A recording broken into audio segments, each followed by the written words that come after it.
Offences under paragraph C of section 7(1) capital letter A. Those offences under the specified statutes there must therefore be, because of the use of additional, be additional to something that's already referred to. And if it's only offences under the statutes, then IDAC does not have a mandate. I even said to you, you must give meaning to the word additional. In fact, I should actually have gone further than just additional. I should have said this is additional related, so underline related as well, statutory offenses. So you would have to give meaning to additional related statutory offenses. And if what General Masemola is charged with are only the statutory offenses, in fact, in this case, statutory offenses relating to only the one statute, the PFMA, on what basis does IDAC have a mandate to charge General Masemola under the PFMA, standing all by itself? Unless you have a different, or you give the words additional related statutory offenses a different meaning to the one I'm suggesting to you. Can you please respond? Good morning, Chair and Commissioners. Yes, good morning. Good morning, Advocate. I've done the homework. I don't know if I'm going to pass, so we're going to give it the best shot that I could. I did go back, and it is correct, Commissioner Baloy, that he faces charges relating to the PFMA. And so we've got to go back into Section 7, especially 7(1)A, and say, in the absence of. Now, we have several accused that are charged. And you will find that not all of the accused are charged for all of the same offenses. You may find that some face 3 or 4 and some face just 1, etc. But they all arise out of the serious, complex corruption and commercial crime matter, which is the Medicare matter. It is in that vein that we go back, Chair, and when we look at Section 7(1)A, the sub-A, our case, the Medicare matter, relates to serious, high-profile, or complex corruption, commercial or financial crime cases. That is the umbrella of the cases. The involvement of Commissioner Masemola in relation to the serious, high-profile or complex corruption, commercial or financial crimes are as related to the PFMA. When these offenses were allegedly taking place, the serious, complex, commercial, General Matlow, from the risk audit of the police, brought it to the attention of the then commissioner to say that there is these offenses taking place. There's unlawfulness happening in this contract. And Commissioner, as the accounting officer, you need to stop the contract and therefore it would therefore stop the payment. It took him a long time to do so. And what then happened is, in not acting in terms of his duties as the accounting officer, to act promptly, to act diligently, monies were in fact then paid out because of these unlawful corrupt activities in the approximate value of 50 million rands. And then the contract was stopped. We said it is all flowing out of the main transaction. It was brought to his attention, and the bringing it to his attention is because he is the accounting officer. And had he acted, then the perpetuation of this unlawful corruption, commercial and financial crimes would not have taken place. It is so, Chair, we never said that he was party to the corruption, but he is being charged then for the PFMA arising out of those matters that he had become aware of, and that we say he then did not stop, and that is as... That's a valiant attempt, but I do not think it takes you to a pass mark. Let me make a very cruel example and say, let us say all of the people that General Masemula is charged with were dead, all of them. And therefore there was no question of them being charged with all the offenses, with any of the offenses you are seeking to rely on, and to suggest that General Masemula's charges are additional to. So General Masemula then has to be charged under the PFMA all by himself. So what would the PFMA charges be additional to? What would the PFMA charges be additional to? Nothing. You get my point. Yes. So it's on that basis that I say your attempt to just force the PFMA charges being additional simply does not work. Do you agree? It doesn't. It doesn't. Because all that General Masemula is charged with are the PFMA offenses. So when you look at him, those offenses, insofar as General Masemula is concerned, are not additional to anything, are not related to anything. It's just those PFMA offenses only. And you cannot force the additional by merely relating to charges faced by other people, charges that have nothing to do with him whatsoever. And the cruel example I give actually makes the point abundantly clear. Do you agree? I agree, it makes the point clear. Yes. If you'd allow me to, and then I stop. Yes, yes.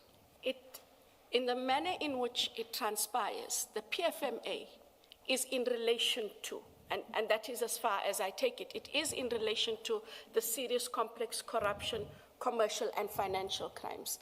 If those had not taken place, there is no need for the charge to be preferred, PFMA or otherwise, against Commissioner Masemola. But that is as far as I can take that argument. And I just wanted the opportunity to explain where I took the in relation. But for as long as, oh, sorry, please finish. No, I said, yes. That is as far as I'm able to take it, because it is in relation to. Yes. Had those not happened, there wouldn't have been these charges. Yeah. You see, for as long as you agree with me and you are not able to argue against my cruel example, that point simply does not work. It doesn't. Because if he was all by himself, you couldn't, it would be nonsensical to talk about additional, because it would be additional to what? Additional to what? Because that additional is a conscious choice of word by the legislature or the legislator. It's a conscious choice of word. Otherwise, they would just have said relating to these statutory, or rather, offenses arising from these statutes, and then the statutes would be itemized. The use of additional is because there must first be other offenses. Otherwise, additional simply does not make sense. You must accept that. I leave it there, Chair. Do you agree that otherwise I have to agree with your reasoning. Sorry. I have to agree with your reasoning. Thank you. I made the point I thought I need to make. Yes, it is based on my understanding. And I have... Yeah, I suggest to you, or as other people would say, I put it to you that your reasoning in this regard... will not hold water. It simply does not. Thank you. Advocate Silo, there's a further issue on this. If you go to file 9 on page 3520, this is General Matlow's own affidavit.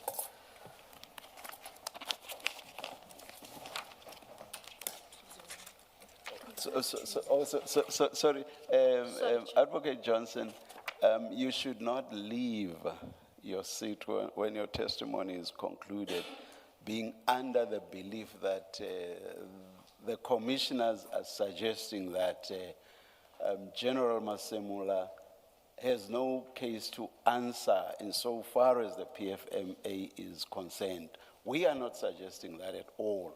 What we are focusing on is IDAC's mandate. IDAC, insofar as the PFMA is concerned, on our reading, IDAC's mandate is only if there are other charges and then the PFMA charges are additional to that. That's all that we are saying at this stage. It's about IDAC's mandate. I hear You Chair. see what I mean? I understand. So whether or not PMA offenses have in fact been committed is something else altogether, but it's not something that must be pursued by IDAC. That's all we are suggesting to you. Thank you, Chair. Thank you. Yes, thank you, Chair. Good morning, Advocate Johnson.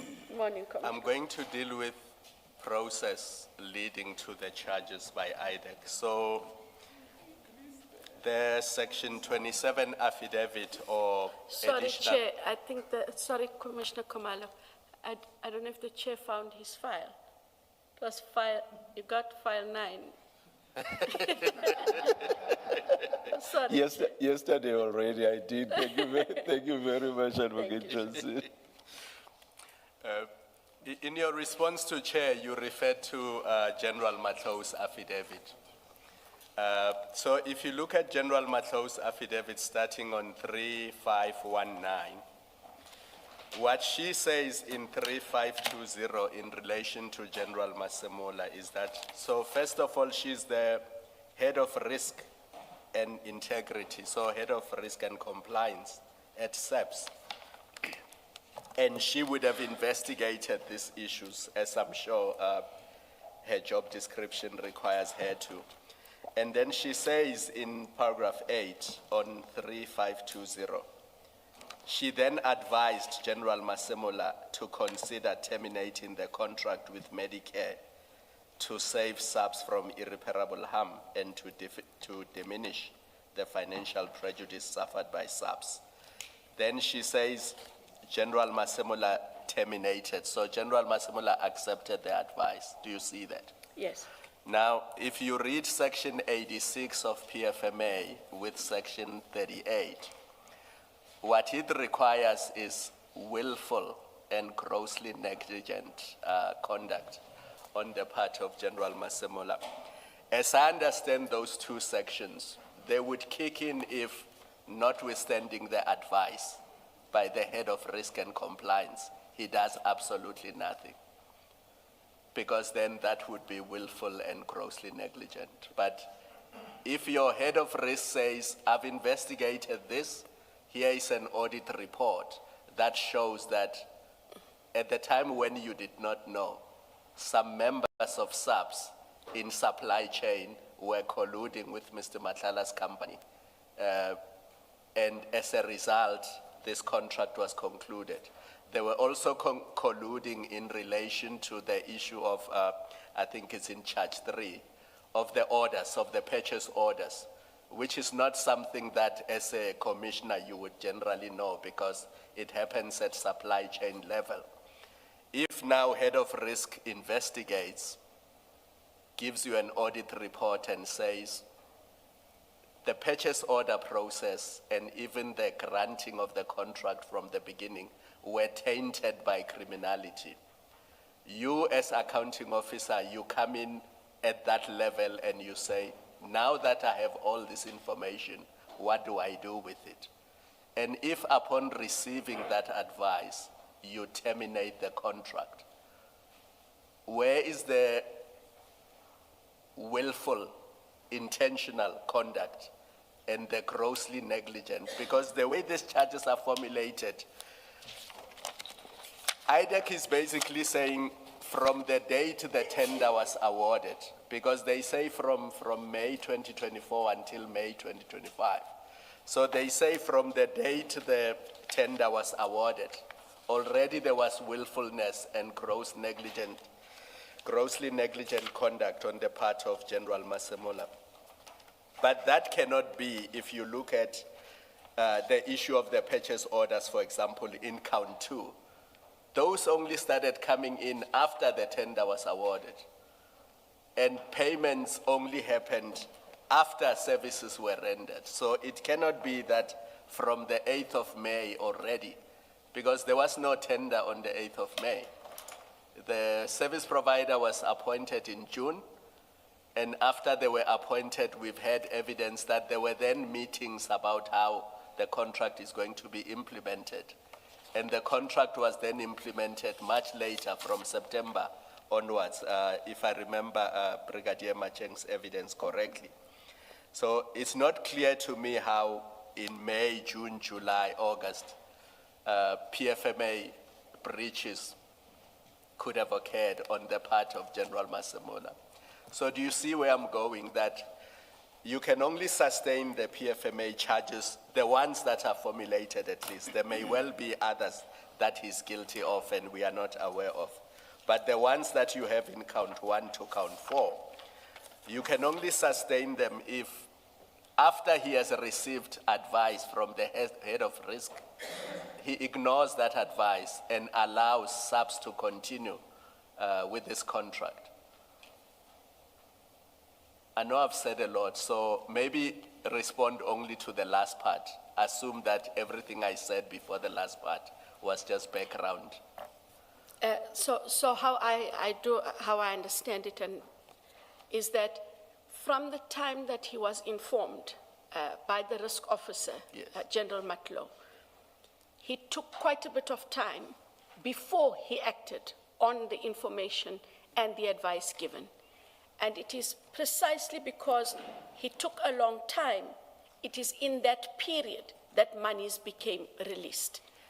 That is how I understand it. But do you accept that, like any of us, when you get opinion, you first have to consider it, you first have to apply your mind to it before you act? Because if you act in haste, you could be sued for breach of contract, you could be sued for failure to apply your mind. I mean, some of the issues we've criticized you for was blindly accepting briefings without looking at underlying documents to satisfy yourself that, you know, the Section 27 read with the Section 28 applications are actually consistent and they are relevant to the complaint of Mr. Adams. So one does not, in the normal course, you get advice today, you act immediately. In the normal course, you would apply your mind to that advice and you would ask questions if there's a need to ask questions. Because I don't see anywhere in General Matlow's affidavit where she says it took the National Commissioner 6 months after he was given the advice to act on it. Because that paragraph 9 says, I gave the National Commissioner advice and then he terminated the contract. So there's no suggestion by, if General Matlow is the complainant, there's no suggestion by General Matlow that General Masemola did nothing with my advice or he took inordinately long before acting on that advice. And as a result of his failure to act on the advice, there was the loss. How I read this affidavit, it says the 50 million is what was paid throughout, not after the advice was given. But the charge sheet creates the impression that the loss happened after the advice was given.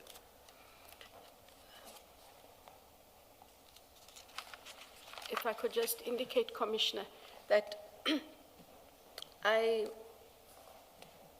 asked if there was only the 27 at the time when they had this matter. I'm given to understand that General Matlow submitted a preliminary report together with the Section 27 affidavit.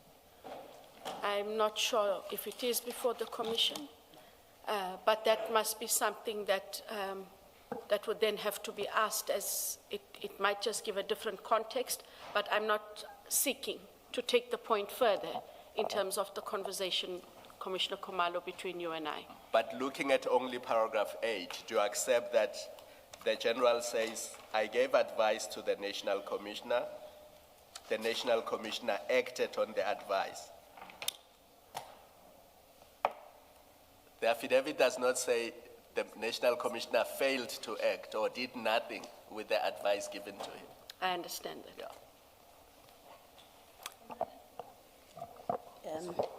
Still on this issue, my concern in the debate about whether or not this falls within the IDAC mandate is that on the charge sheet itself, there is no allegation of corruption. You don't make that allegation in the charge sheet.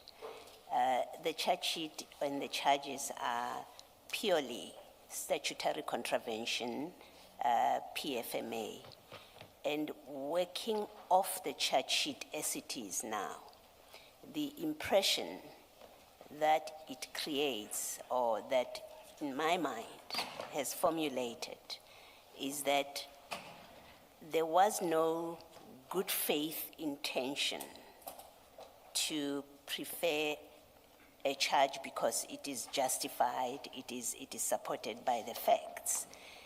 This was just a scheme to get him arrested or present to court, to have him appear in court, and the purpose is achieved just by that fact alone. So you don't even get to the validity of the charges. Yeah, that's why we don't discuss with you whether there's merit in the charges themselves. That's for the court to determine eventually if it does. But that which is obviously, at least in my view, which is obvious from the charge sheet and must have been obvious to the lawyers in your office and to the prosecutor who approves those charges, it must have been obvious just on the charges that we are not making an allegation of corruption against him. How do we justify him being here? That must have been obvious. And accepting, because it's difficult not to accept that it was that obvious to the lawyers who dealt with this. Accepting that it would have been obvious to them that this charge sheet is wholly inadequate for purposes of our mandate. There has to be another reason why. Anyway, you approved the charge. If you did do a prosecution memo, you were prepared to do the prosecution memo and say to the prosecutor, I think you said it's a DPP, and for the DPP to approve this charge as it stands without saying to you, hang on, go back, include corruption in there so that it falls within our mandate. To me, it gives the impression that the whole purpose of this charge sheet was to just have him appear in court. Just have him, let's create a paper that presents him to court and he becomes an accused with a consequence that we now publicly know happened, which is he was removed from his position, whether it's a leave or suspension, whatever, but he's not in office. And I say that, and forgive me if I'm repeating myself, I say that because it's inconceivable to me that a whole lot of lawyers who looked at this charge sheet, none of them said, hang on, we can't do this. This is not good enough for purposes of our mandate. If we want to charge him as involved in corruption, even your interpretation that you give to the chair this morning, if that interpretation had been discussed, it would find reflection in the charge sheet. However, inelegantly expressed, if the idea was that, well, you know, he's implicated in the corruption, even if it's just these sections, but that connection, it would have found expression here with a lawyer's eye. And that it doesn't find expression suggests to me is because you couldn't do it. None of you could get to the point where an allegation of corruption is made or him is being linked to the other accused conduct.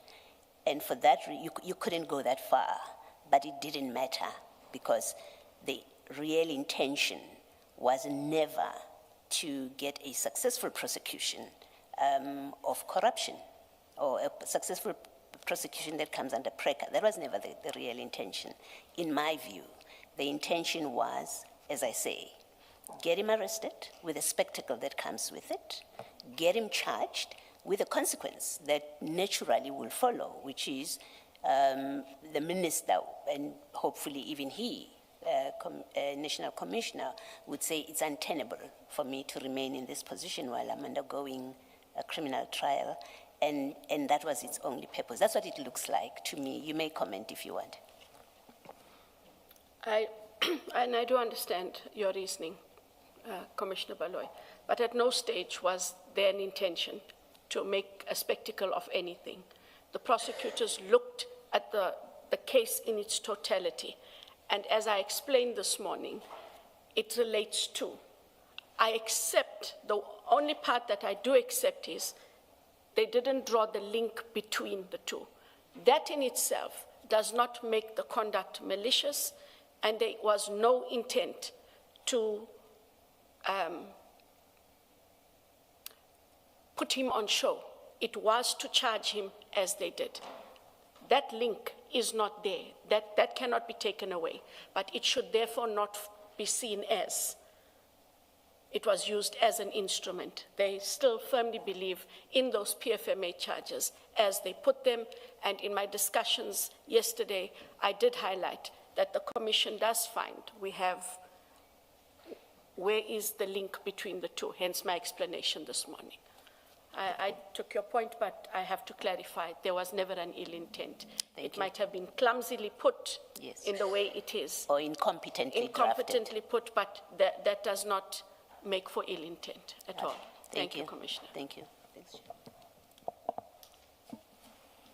Seeing that we are dealing with these PFMA charges, perhaps let me take you to a different but related issue. Ms. Sillo, please. Yes, Chair. Let me do so,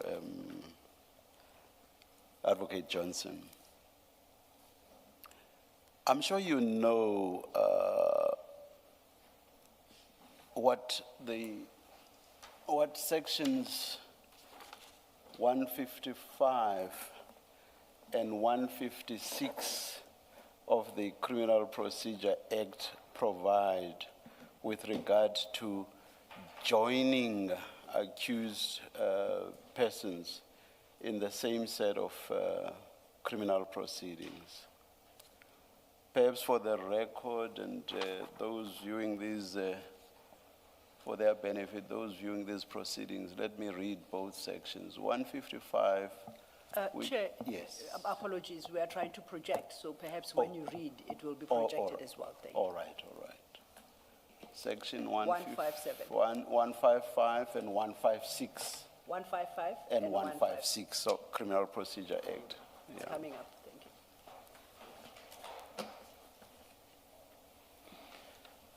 you. 155 is headed, persons implicated in same offense may be tried together. So I would say, please underline even that heading itself. Of course, our law and interpretation says a heading may be a guide, but is by no means determinative. But I will say, let's underline it. Then the subsection 1 reads, any number of participants, and I emphasize what follows, in the same offense, so you underline same offense, may be tried together and any number of accessories after, again underline, the same fact may be tried together, or any number of participants, again underline, in the same offense, and any number of accessories after that fact may be tried together, and each such participant and each such accessory may be charged at such trial with the relevant substantive offense alleged against, I will say, them. Surely, in charging General Masemula together with people charged with fraud and corruption, you did not rely on Section 155, subsection 1. I must be correct in that view. That must be correct. That's correct. Okay, let's go to, I don't think subsection 2 is relevant, so let's skip to Section 156, which is headed, persons committing separate offenses at same time and place may be tried together. That too is quite crucial because I'm interested in it. If we look at what Commissioner Masemula is charged with, one immediately wonders if it can be said that he committed offenses at the same time and place with the people that he has been lumped with. But again, I will make the point I made earlier that a heading is merely of assistance and not necessarily determinative of the interpretation to be given to a statutory provision. Okay, let's go to the provision itself. Any number of persons charged in respect of separate offenses committed at the same place and at the same time. Underline that. Now it's in the substantive part of the provision, so no longer just the heading. And, or at about the same time. So that too, at about the same time, may be charged and tried together in respect of such offenses. And then here's another crucial part. If the prosecutor informs the court that evidence admissible at the trial of one such person will, in his opinion, also be admissible as evidence at the trial of any other such person or such persons. Do you think this subsection applies? Or rather, this section, it has no subsection. Section 156, do you think it applies? In what way has General Masemula, based on the PFMA charges, committed those PFMA charges at the same place and at the same time as the commission of the fraud and corruption? Surely that cannot be suggested, I do not think.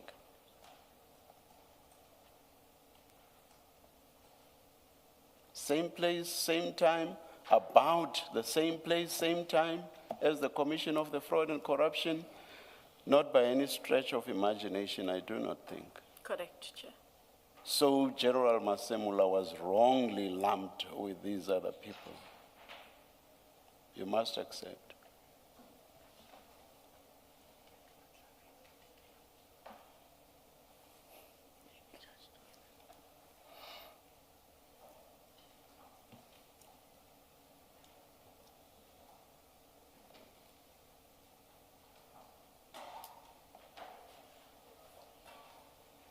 You accept that? I see that. You certainly must. Now, even when you look at jurisprudential precedent, I will refer you to, I know you're a good prosecutor. I watched you arguing, which appeal was it?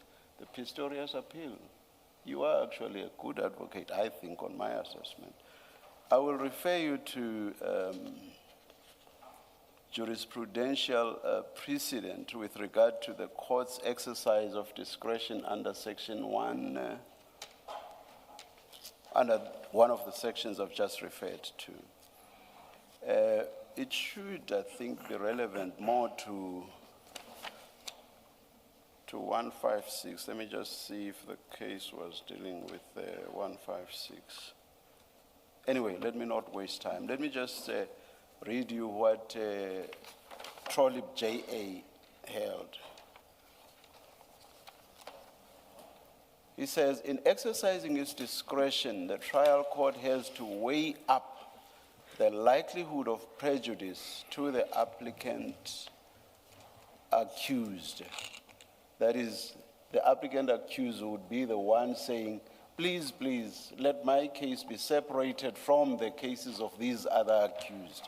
So the applicant accused, resulting from a joint trial against the likelihood of prejudice to the other accused or the state if their trials are separated, and decide whether or not, in the interest of justice, a separation of trials should be granted.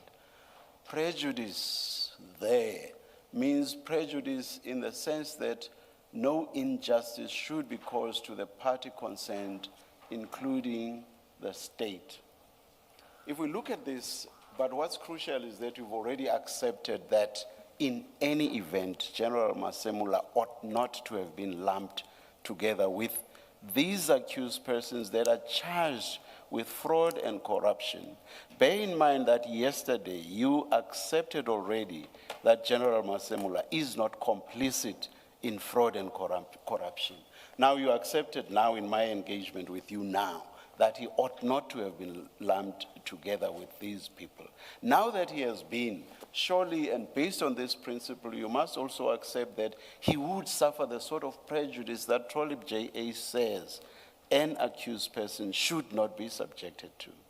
And I cannot see any countervailing arguments to the effect that the state will suffer any prejudice if he is not lumped with these other accused persons. Do you agree with And me? if, I think when it was flighted, section 157,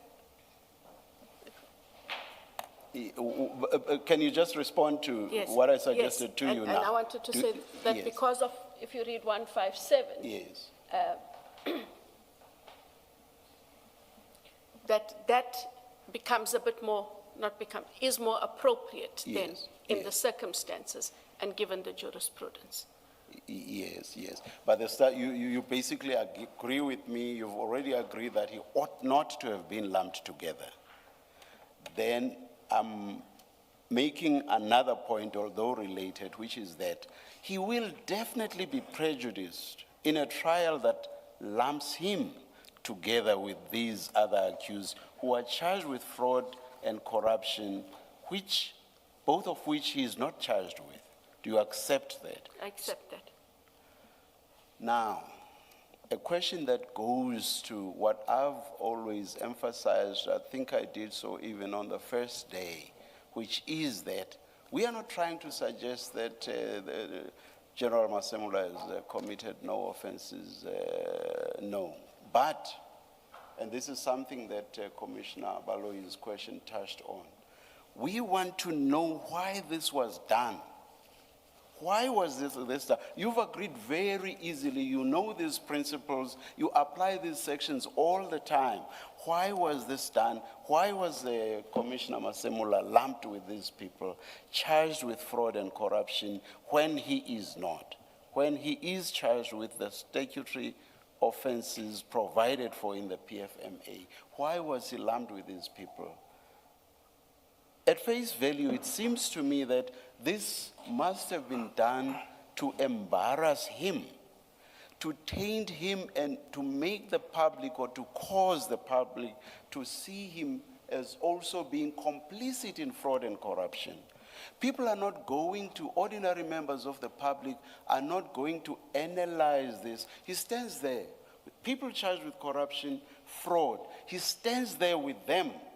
And most of the noise when the case is talked about is going to be about the fraud and corruption. People are not going to delineate and say, but not Masemula. Do you see what I mean? So this was done, I suggest to you, to embarrass him, to taint him, and to make him look as if he too has committed fraud and corruption. That was calculated, I suggest to you. What do you say? Chair, I understand. I gave the contention that I did, that the prosecutors put him in one matter because there's the serious complex fraud corruption, and it would be one matter when they lead the evidence with the PFMA. I'm giving you the explanation that I have for the prosecution. I accept that this matter, he should be separated, but at no stage, Chair, was there an intention to embarrass.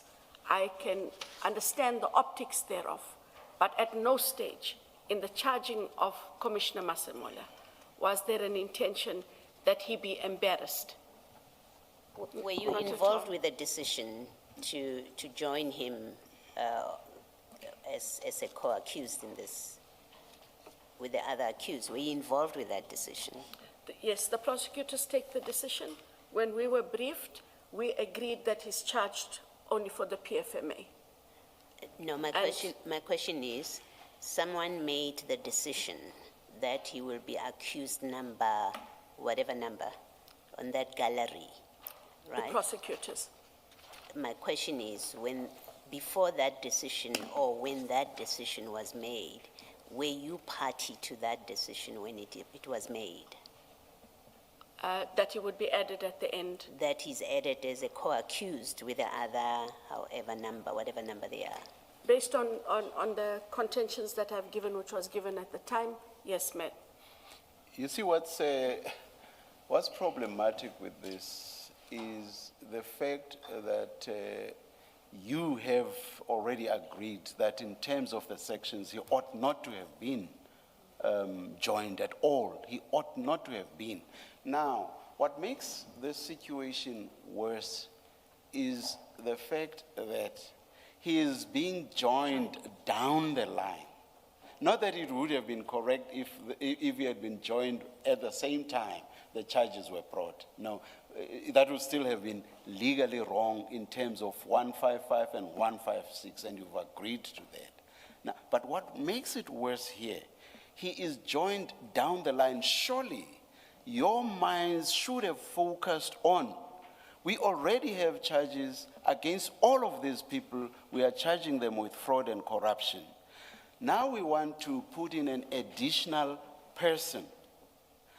Is it in accordance with the law to join him in terms of 155 and 156? Surely your mind should have been focused on that. It's not as if a mistake happened, we just lumped these people together instantaneously, it sort of just happened. But anyway, I say, things like these cannot just happen. So if it's wrong in law, it would have been wrong, even if it was lumped right at the beginning. But now, the point I'm making is, you lump those together, they are all charged with fraud and corruption. It makes sense to lump them together in terms of 155 and 156. Now with him down the line, how is it that your minds are not specifically or particularly focused on, but must we lump him together with them? Surely your minds should have been so focused. Otherwise, I do not understand why that was not the case. I understand you, Chair. Did you? I may be repeating Commissioner Baloyi's question, but I will repeat it for emphasis. Did you focus your own mind on this issue at all? Yes, there was a discussion on whether he was going to be charged separately or whether he was going to be joined. I give the argument and can take it no further than what was given. After that discussion, or during that discussion, did you specifically focus on which basis under 155 or 156 we can join him? Did you focus your minds on that? Not me specifically. When you said there was a discussion, did that discussion not involve you? The discussion involved with 157. Should he be charged separately or should he be charged jointly? The prosecution You team. can't, sorry. You can't separate 157. It must relate to 155 and 156 as well. You cannot separate 155 because you charge people in the same proceedings if they have committed the same offense. That discussion happens and then we go to we then go to Commissioner Masemola So you were part of that discussion, you say? with the prosecutors. Yes, You- when they did the briefing. Yes. Yes, there was an engagement with the prosecutors. Yes.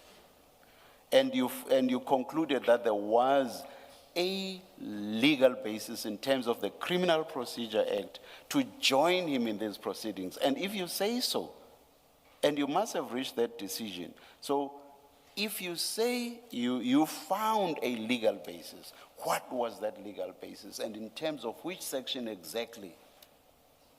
So in terms of the legal basis that we found, Chair, it was the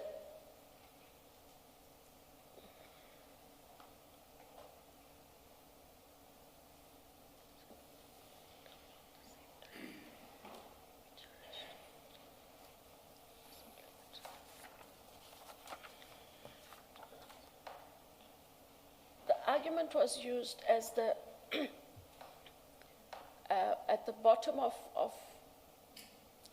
156 of them being charged together because the evidence at the trial of the one would be used and may be admissible at the trial of the other person. Is evidence about the commission of corruption, the commission of fraud, admissible as against General Masemola? If so, for what purpose? Not admissible against him, but to lead that evidence to No, then Joy, but- show it. Continue. Please continue. Okay. It was in having this one trial, you lead the evidence of the fraud, the corruption, all of those irregularities. And it's all the same evidence that will then talk to the PFMA evidence, because you would have to lead, if you take him and put him separately, you would still have to lead that same evidence to get to him, to show what was the irregularities and or the unlawfulness that was happening, who all was involved, and what were his duties. So instead of duplicating that evidence, they put them all in one matter. We would lead that evidence. It will then in turn show that that serious complex corruption, etc., that happened, had it been stopped when it should have been stopped, would not have led to this. Not doing it together, Chair, as was argued, would mean we'd have to do two separate matters. That was the discussion at the time. Was that correct, insofar as he's concerned? Remember, you just said, in response to my last question, you just said, evidence of the commission of corruption and the commission of fraud is not admissible as against General Masemola. And if you look at 156, that is what a prosecutor must tell the court as to why the prosecutor is joining the accused persons together. So if you accept, as you did in response to my last question, that evidence of fraud and corruption is not admissible as against General Masemola, you do not get off the starting blocks under 156. Do you agree? I agree.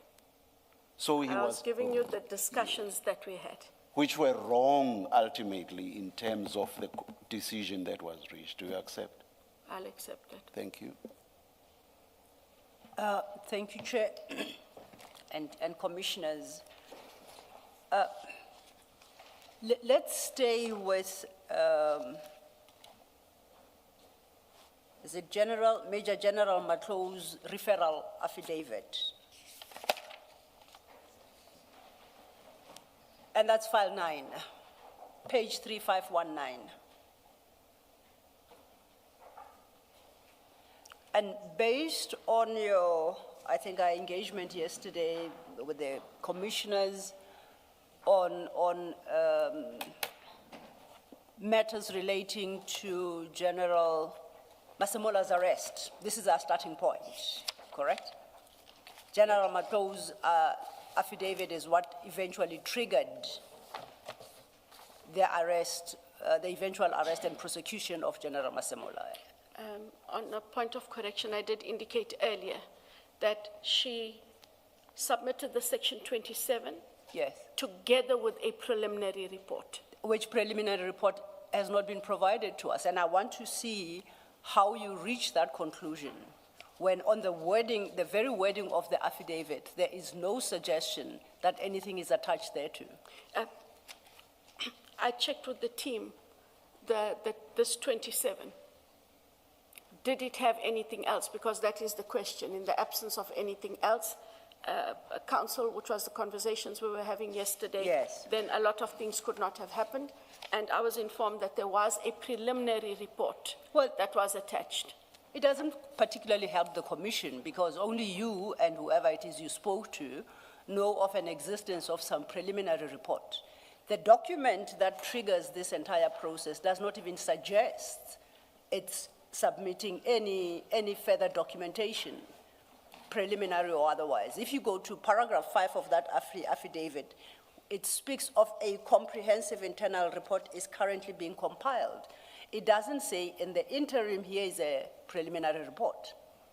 So on a logical interpretation of paragraph 5 is that an internal audit process was underway. The fact that she describes it, the outcome thereof as a comprehensive report does not detract from the fact that it is underway. Do you agree with me?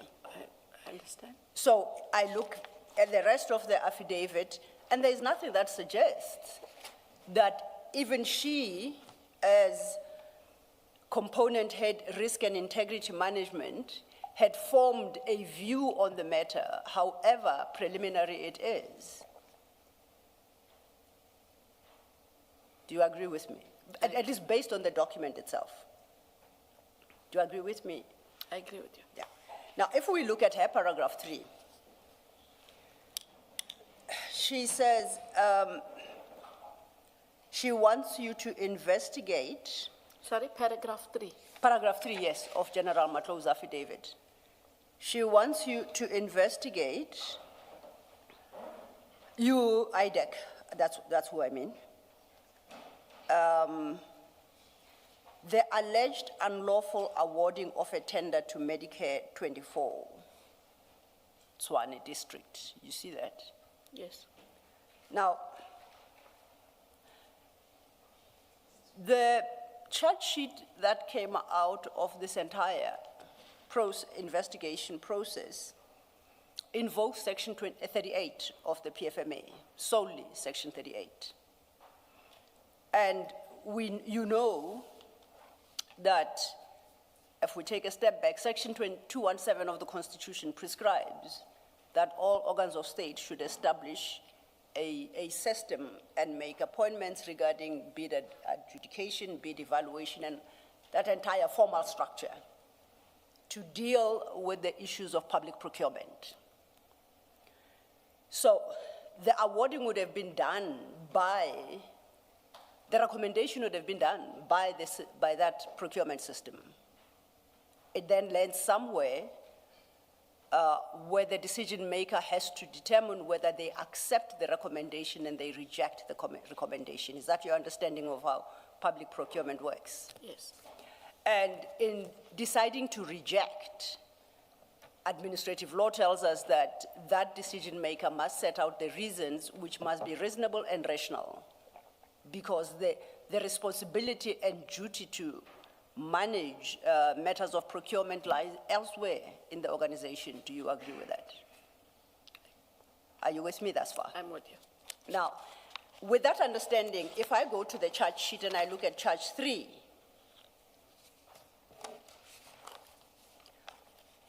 how do we rationally explain away charge 3, which is a charge of gross negligence for failure to comply, in that General Masemola, him, I take it as the accounting officer of SAPS, failed to ensure that Medicare 24 Tshwane district was properly screened and tax compliant. Whose duty is that? That must be the bid evaluation.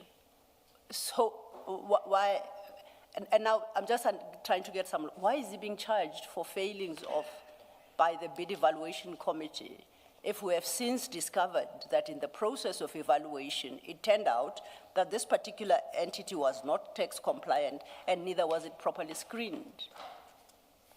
Unless we are suggesting the bid evaluation committee and the bid adjudication committee, after they have discharged their duties, the whole tender and process and documentation must go before General Masemola, where he must satisfy himself that this entity was tax compliant. Is that what we're suggesting? Amongst others. Doesn't make sense. I didn't think it would. Staying. Please, please indicate to me when it would be appropriate to give Advocate Johnson the citation of the case I quoted from. I forgot to do that. This would be good. Should- I'm happy to. Thank you. I just gave you the name of the judge. The matter from Yes, Trollop J. the matter, yes. The matter is S versus Ntuli and Ntuli? others. And others. 1978, Volume 2, South African Law Reports, page 69, Appellate Division.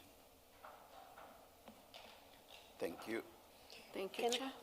Can I just add, without making a debate about it, a difficulty about this count that Ms. Silo has referred to, and which is part of what leads to my conclusion that I put to you earlier, is even this count, what that provision deals with is that the accounting officer must make sure that the institution complies with its tax obligations and everything that is listed there.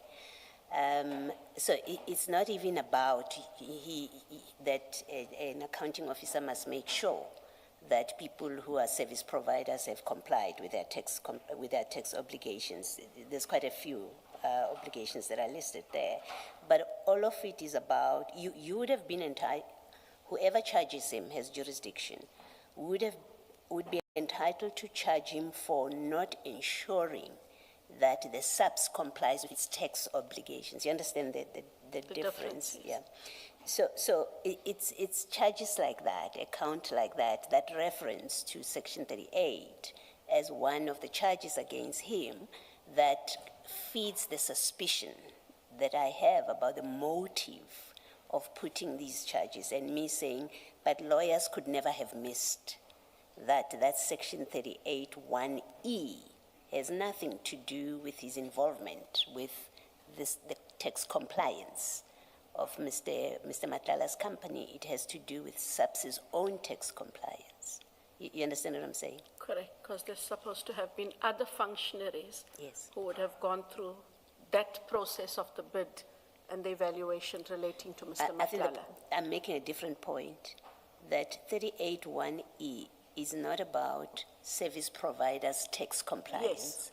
It's about SAPS's own Compliance. with its tax obligations. Yes. And so the charge, and I mention it only to say it's part of what feeds suspicion about what was the purpose of these charges, which clearly seem to be poorly conceived against the National Commissioner, at least by IDAC. Thank you. Ms. Silo, thank you. Thank you, Commissioner. And Advocate Johnson, that precisely makes the point, because Section 38(1)(e), as Commissioner Baloyi correctly points out, is in relation to SAPS's tax compliance. Yet the reading of that charge suggests that Tshwane, is it Medi 24, ought to have complied with that particular section, and that General Masemola failed to ensure that Tshwane complies with that section. You see the challenge? Yes. And the interesting thing is the entire charge sheet is based on Section 38, and I'm just going to quickly project Section 38. because I think this is what leads to the challenges, for instance, in count 3. Section 38 of the PFMA prescribes that the accounting officer for a department, trading entity, or constitutional institution, sub A, must ensure that the department, trading entity, or constitutional institution has and maintains, and I will go to Roman 3, an appropriate procurement and provisioning system which is fair, equitable, transparent, competitive, and cost-effective. On a reading of that, you would agree with me that that is the responsibility that General Masemola bears. He must ensure SAPS maintains an appropriate procurement and provisioning system that is consistent and compliant with Section 217 of the Constitution. Now, it is that system that receives, interrogates, bids. My logic, which may very well be faulty, would be his failing to the extent that it falls within 38. The charge ought to have been, my view, that he failed to comply with 38(1)(a) Roman 3. He did not ensure SAPS has got such a system. Would you agree with that? I agree with that. Now, if we go back to charge 2,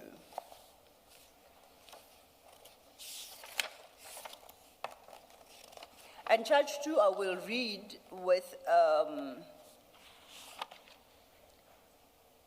General Matou's referral affidavit at paragraph 3, just to remind you, at 3519, General Matou had indicated that she was initiating a criminal investigation into the unlawful awarding of a tender to Medicare. And if one has regard to 6, we learned that 7, we learned that Medicare 24 was awarded that tender and resulting in a contract being concluded. And at 8, we learned that General Masemola terminated that contract. Firstly, if then we follow the logic of procurement, of a bid process, it culminates in a contract, and as General Matou points out, that contract brings into being contractual rights and contractual responsibilities and liabilities. So I suggest that once a contract has been concluded, which on the face of it brings about the rights and liabilities, that contract must be set aside, lawfully set aside. Do you agree with me? Yes. And in fact, it would appear that becoming persuaded, he actually chose to cancel the contract. And I don't know if you are aware that Mr. Matlala attempted to go to court, or there was discussion between him and other members of SAPS to challenge what he termed the unlawful termination of the contract. Now, I go back to the affidavit, armed with the knowledge that we have in the affidavit, knowing what he did, appreciating the legal parameters of what he could do and not do. How do we even get to investigation stage? At which point do you say, as the accounting officer yourself, if you are, you're accounting officer of IDAC, the head of IDAC, at which point do you say this is a non-starter insofar as Masemola is concerned? Remember, I rejected the notion that there was a preliminary report, and I rejected on the basis that this very affidavit doesn't even suggest one was tendered. How? I still have a struggle with how this even saw the day of light insofar as Masemola is concerned. And I was hoping that perhaps you might shed light and draw our attention to some document that perhaps we may have overlooked. I can't take you any further other than if they had presented the preliminary report, it might have given us a different perspective. Not having it means I have nothing to give you. Yes. Now, it's a pity the system is a bit slow. You recall yesterday I suggested to you that that internal audit report that General Matlow references at her paragraph 5, as I understand things, it's what gave General Masemula the basis to terminate. You don't have to agree with me. It's what I have learned in the course of investigations. So when it does come before us, its date would precede the date of termination by General Masemula. So he acted upon the advice of internal audit, seemingly. Would you have difficulty with that proposition? I have to take your word for it because I have not seen it and I don't know it. Yes. And I don't believe you'll put a proposition that later on you can't back up. So No. I accept it, Council. Thank you for the confidence. The same point you made with paragraph D of section 38, with paragraph Yes. E, applies with regard to count 2 and paragraph D. Indeed. Because if you look at F, F says he must settle all contractual obligations and pay all monies owing. So for as long as the contract was alive, he had an obligation to pay Medicare 24. D deals with something completely different. So breach of D is not consistent with count 2. Because count 2 is about it's about maintenance and management of assets. So make sure that assets don't get lost. Make sure that, if you have liabilities, they are managed. But the charge says he shouldn't have paid invoices. He shouldn't have accepted orders. Now, if he did as the charge suggests, he would have breached F of section 38(1). Indeed, Commissioner, and to assist you, Advocate Johnson is projected the subsections D and F. We've spoken about E, D, F, and D is relevant to count 2. It is on the screen, and that is what Commissioner Kumalo is referring to.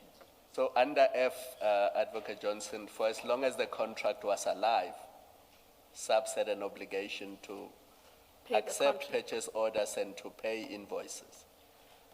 But the charge suggests that General Masemula should have acted contrary to 38(1)F and not paid the invoices and not have accepted the purchase orders. I see. Do you see the problem there? Thank you, Commissioner. And then staying with the issue of the internal audit report, which you accept, my proposal that it is on the basis of that internal audit finding that General Masemula terminated the contract. And the proposition to you was if he terminated on the 15th of May, that audit report was availed to him prior to the 15th of May. You do accept, you said you accept, at least for the moment, because you haven't seen it, I accept that. And I thank you for having the confidence in me to accept my say-so. The point I seek to make now, though, is the facts of that report and the findings only came to the attention of IDAC on the 26th of June, 2026. Now, as I was complaining that the system is rather slow this morning, that was by way of a further affidavit by General Matlow, dated the 26th of June, 2026, which currently, I guess, is in printing and copying. It's a big document in that I think it's a 284-page affidavit in which the introductory paragraphs are the same as any affidavit. From paragraphs 2 to the penultimate paragraph, it's the entire reproduction of the report itself, together with its findings and recommendations and everything. And then it's got whatever paragraph it will be as a concluding paragraph. And she signs it on the 26th of June, 2026.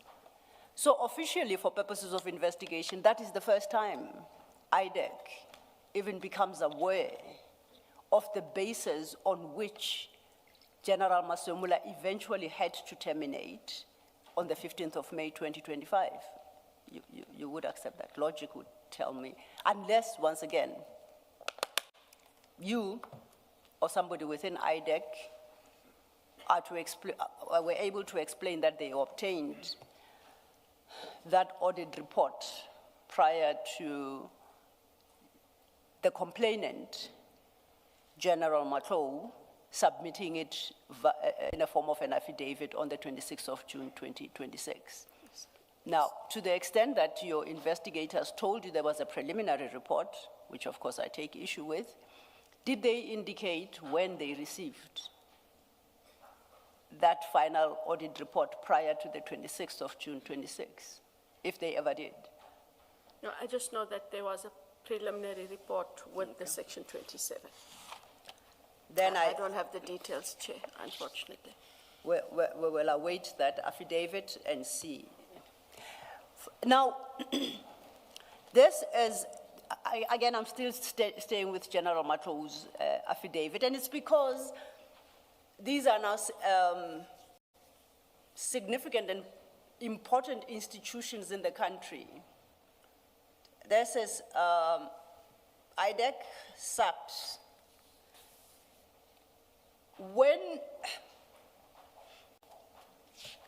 When this affidavit is received in the terms that it is, it does not at least implicate General Masemola on the face of it, does it? The affidavit at 3519. Oh, you're talking about the Section 27, sorry. Yes, the Section 27 Yes. from No. General Matlow. No, It doesn't implicate General Masemola. sorry.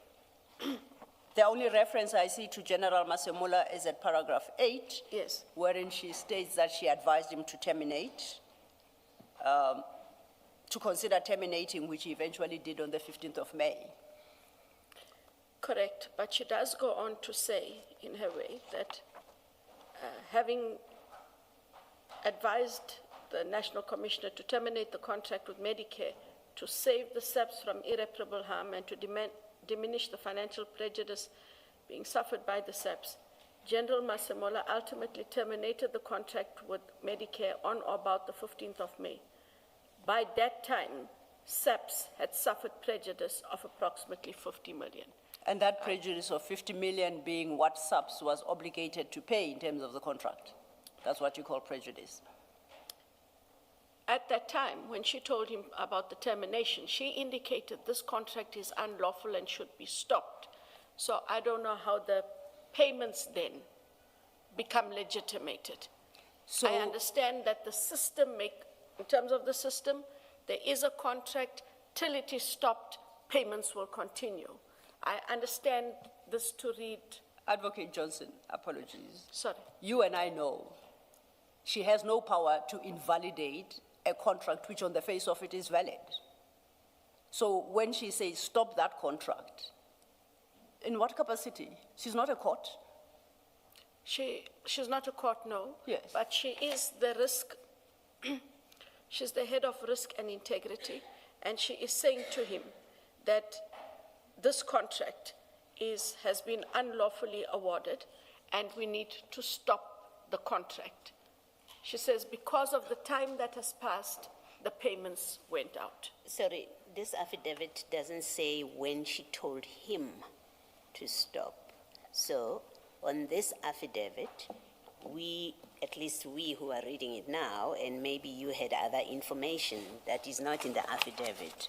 On this affidavit, we don't know whether she told him in January, whether she told him on the 14th of May, and what the expenditure was by the time she told him when it dawned on her that this contract should be terminated. So it's not, what you're telling us now is not in the affidavit, so maybe tell us, where did you get it from that she told him to terminate, he did not, and in the intervening period after that, and the 15th of May, 50 million rand was spent, which would not have been spent had he acted when she told him.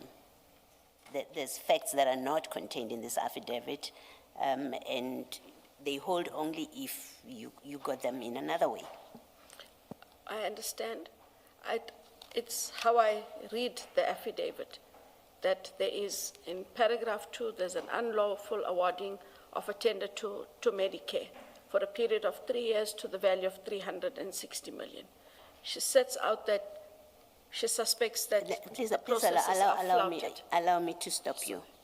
You have accepted with in your discussion with Ms. Sillo that the only mention of General Masemola is paragraph 8. That's the first time she says anything about him. That doesn't mean that she has not investigated and this is what she has found. She has done that. That's why she gives you the background story in this affidavit. And then at paragraph 38, she says something that now directs to General Masemola. And in fact, on a reading of this paragraph, the way she says it, she may not have intended to, but the way she says it is, I advised him to terminate, and he did terminate. That's what paragraph 8 tells you. You say, well, she told him earlier, he took his own time to terminate when she had told him earlier. And all I'm putting to you is that which you are saying doesn't arise from this affidavit. On a sensible reading of this affidavit, and paragraph 8 in particular, or any paragraph in the affidavit, those facts that you are now speaking to are not here. Where did you get them from? Commissioner Baloy, I read paragraph 8 as her having advised him to terminate the contract. General Masemola ultimately terminated the contract. That he does. I read it from that ultimately. There wasn't an immediate action. It was ultimately terminated and then prejudice was suffered. I don't take it from anywhere else, but just that reading. But you see, to criticize him for not terminating immediately, you must know when was he informed. I understand. Logic dictates that. It doesn't come out of here. Yes, and that's a simple point I'm making, that on this paragraph in the whole affidavit, we don't know when she told him, right? So if we don't know when she told him, we are not in a position, and that you must accept. We are not in a position to say he delayed actioning her advice because she doesn't tell us when she informed him. We are not in a position to say because of his delay, after she advised him, SAPS incurred 50 million rand expenditure, which it would not have incurred. There aren't facts in this affidavit that make us able to conclude that therefore he delayed and he's liable, he failed to secure the monies or the assets of SAPS. You accept that? I accept that. All right, thank you. Thank you, Commissioner. And I take it that it is General Matlow's affidavit that triggered the IDAC investigative powers and eventual prosecution of however many accused there are. Am I correct? Correct. You recall we started this conversation having considered what you stated, what you discussed with members of ad hoc. And there I referenced page 586 where Mr. Ngola told you that there was an allegation that IDAC is actively participating in a well-coordinated attack against General Mkhwanazi, General Masemola, and General Khumalo. Are you aware of it? You said you've heard of that allegation, but there's no truth to it. After this entire exercise we've gone through, do you still maintain that there is no truth or there is no basis to even believe such a narrative or an allegation? Chair, I maintain that there was no, sorry, I don't have my file for the, No, if you just repeat the words. The engagement at ad hoc? Yes. It's file 3, page 586. Sorry, file 3.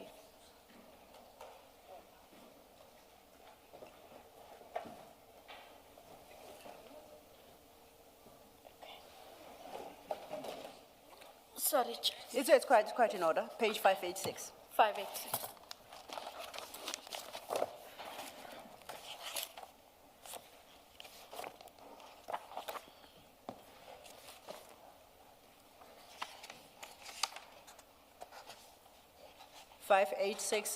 Midway the page.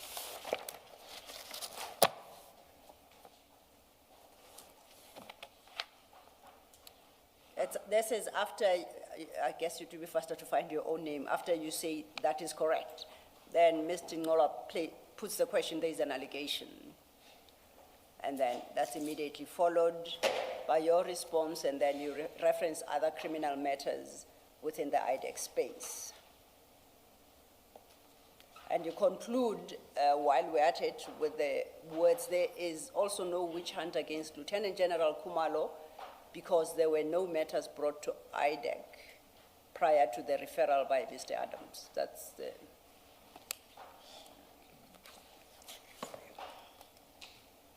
the part I'm reading. And I can very well perhaps appreciate the position you were in at the time you responded. Mine is slightly different. Do you still maintain the position after our 1.5 days of engaging with specifically decisions by IDAC targeting, no, wrong word, aimed at least 2 of these generals and the PKTT? Can you still say the narrative is baseless?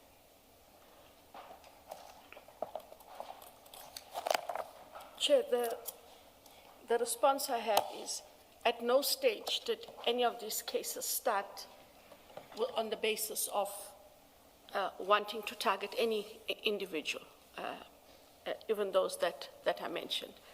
We dealt with the investigations. In the course of these 2 days of engagements, and in the manner in which we have engaged, we would have to accept that we could have done things differently and or could have done things better. But that does not in itself make it a witch hunt or a target. They were not targeted at all. I accept that process is criticized. The manner in which things were done were criticized. I accept that criticism, Chair. And what I'm saying is that shortcoming does not make a targeting. It does not make it a witch hunt. It does not of itself say, we did it this way just to get to them. In the manner that these matters were presented, it is clear, and from the lengthy debates that poor Chair has had to have with me in getting us to understand our logic versus that logic, it is clear that we worked on what we had, interpreted the law as we have. There is a difference of opinion, and that difference of opinion, Council, highlights that things look the way they do and should have been done differently. We dealt with your, one of the many Section 28 summonses. Are you leaving this No, page? I'm coming back to it. Okay, thank you. And at 3361 file 9, and we dealt with that quite extensively yesterday. I'm at 3363. Where, following Mr. Adams's complaint, in whatever terms it was expressed, you signed off on a summons that asked for a litany of documents that had no bearing on the complaint, including a list of all provincial heads and section heads who were stationed in Division Crime Intelligence, the performance assessment of all major generals for that year, the advertisements for that position, audio recordings and interviews. Then you want documentary records that General Jacobs refused to return. We have established that all those factors bear no relevance to the complaint. And I think we settled that yesterday. We have. We have. Then you ask, in the same summons, for documentary files and applications for promotions and commanders and members of the political task teams through deviation. According to you, the PKTT did not feature anywhere. So once again, that is way beyond the scope of the original complaint by Mr. Adams. You recall? I recall. We then went to page 3531, which is annexure, you don't have to go there, annexure 397. That is the section 28, someone signed by Advocate Manilal, which wanted the identities and certified travel documents of PKTT members who went to arrest Mr. Adams. And he does so under the cast number relating to the Mukwele appointment. You could not explain that section 28, and I think we landed at a place where you said it ought not to have happened. Correct? Correct. In light of at least the three that I have named, logic dictates that it was a concerted effort to either discredit or somehow prejudice them. How can you sit there and you say the narrative is entirely wrong? And how do you suggest that it's just a difference of opinion? It's not. The facts, at least, are on the side of the narrative. What facts do you put forth to countenance that? If you grant me an opportunity Absolutely. just to answer on why, because I had to ask the question because I wasn't aware of this, Commissioner Baloy. I did ask Advocate Manilal why this section 28 went out, and I give you the explanation as follows. Part of the bail conditions in that matter was that the accused, which at the time would have included Lieutenant General Khumalo, were not to have any contact, interfere with, and or intimidate state witnesses, one of which was Adams. It is seen on television that there is a group of persons that have gone ahead to arrest Mr. Adams. That arrest has nothing to do with us. It is the police must carry on and do their work. There were reports that it is PKTT members who went to effect the arrest. It is now at this stage not a secret that the coordinator of the PKTT is Lieutenant General Khumalo. And the purpose behind it from the prosecutor was to determine whether someone else within the PKTT approved those trips, that is fine, and that if it was in fact General Khumalo who authorized those trips, then he was sending people to deal with Adams, and it could have a potential of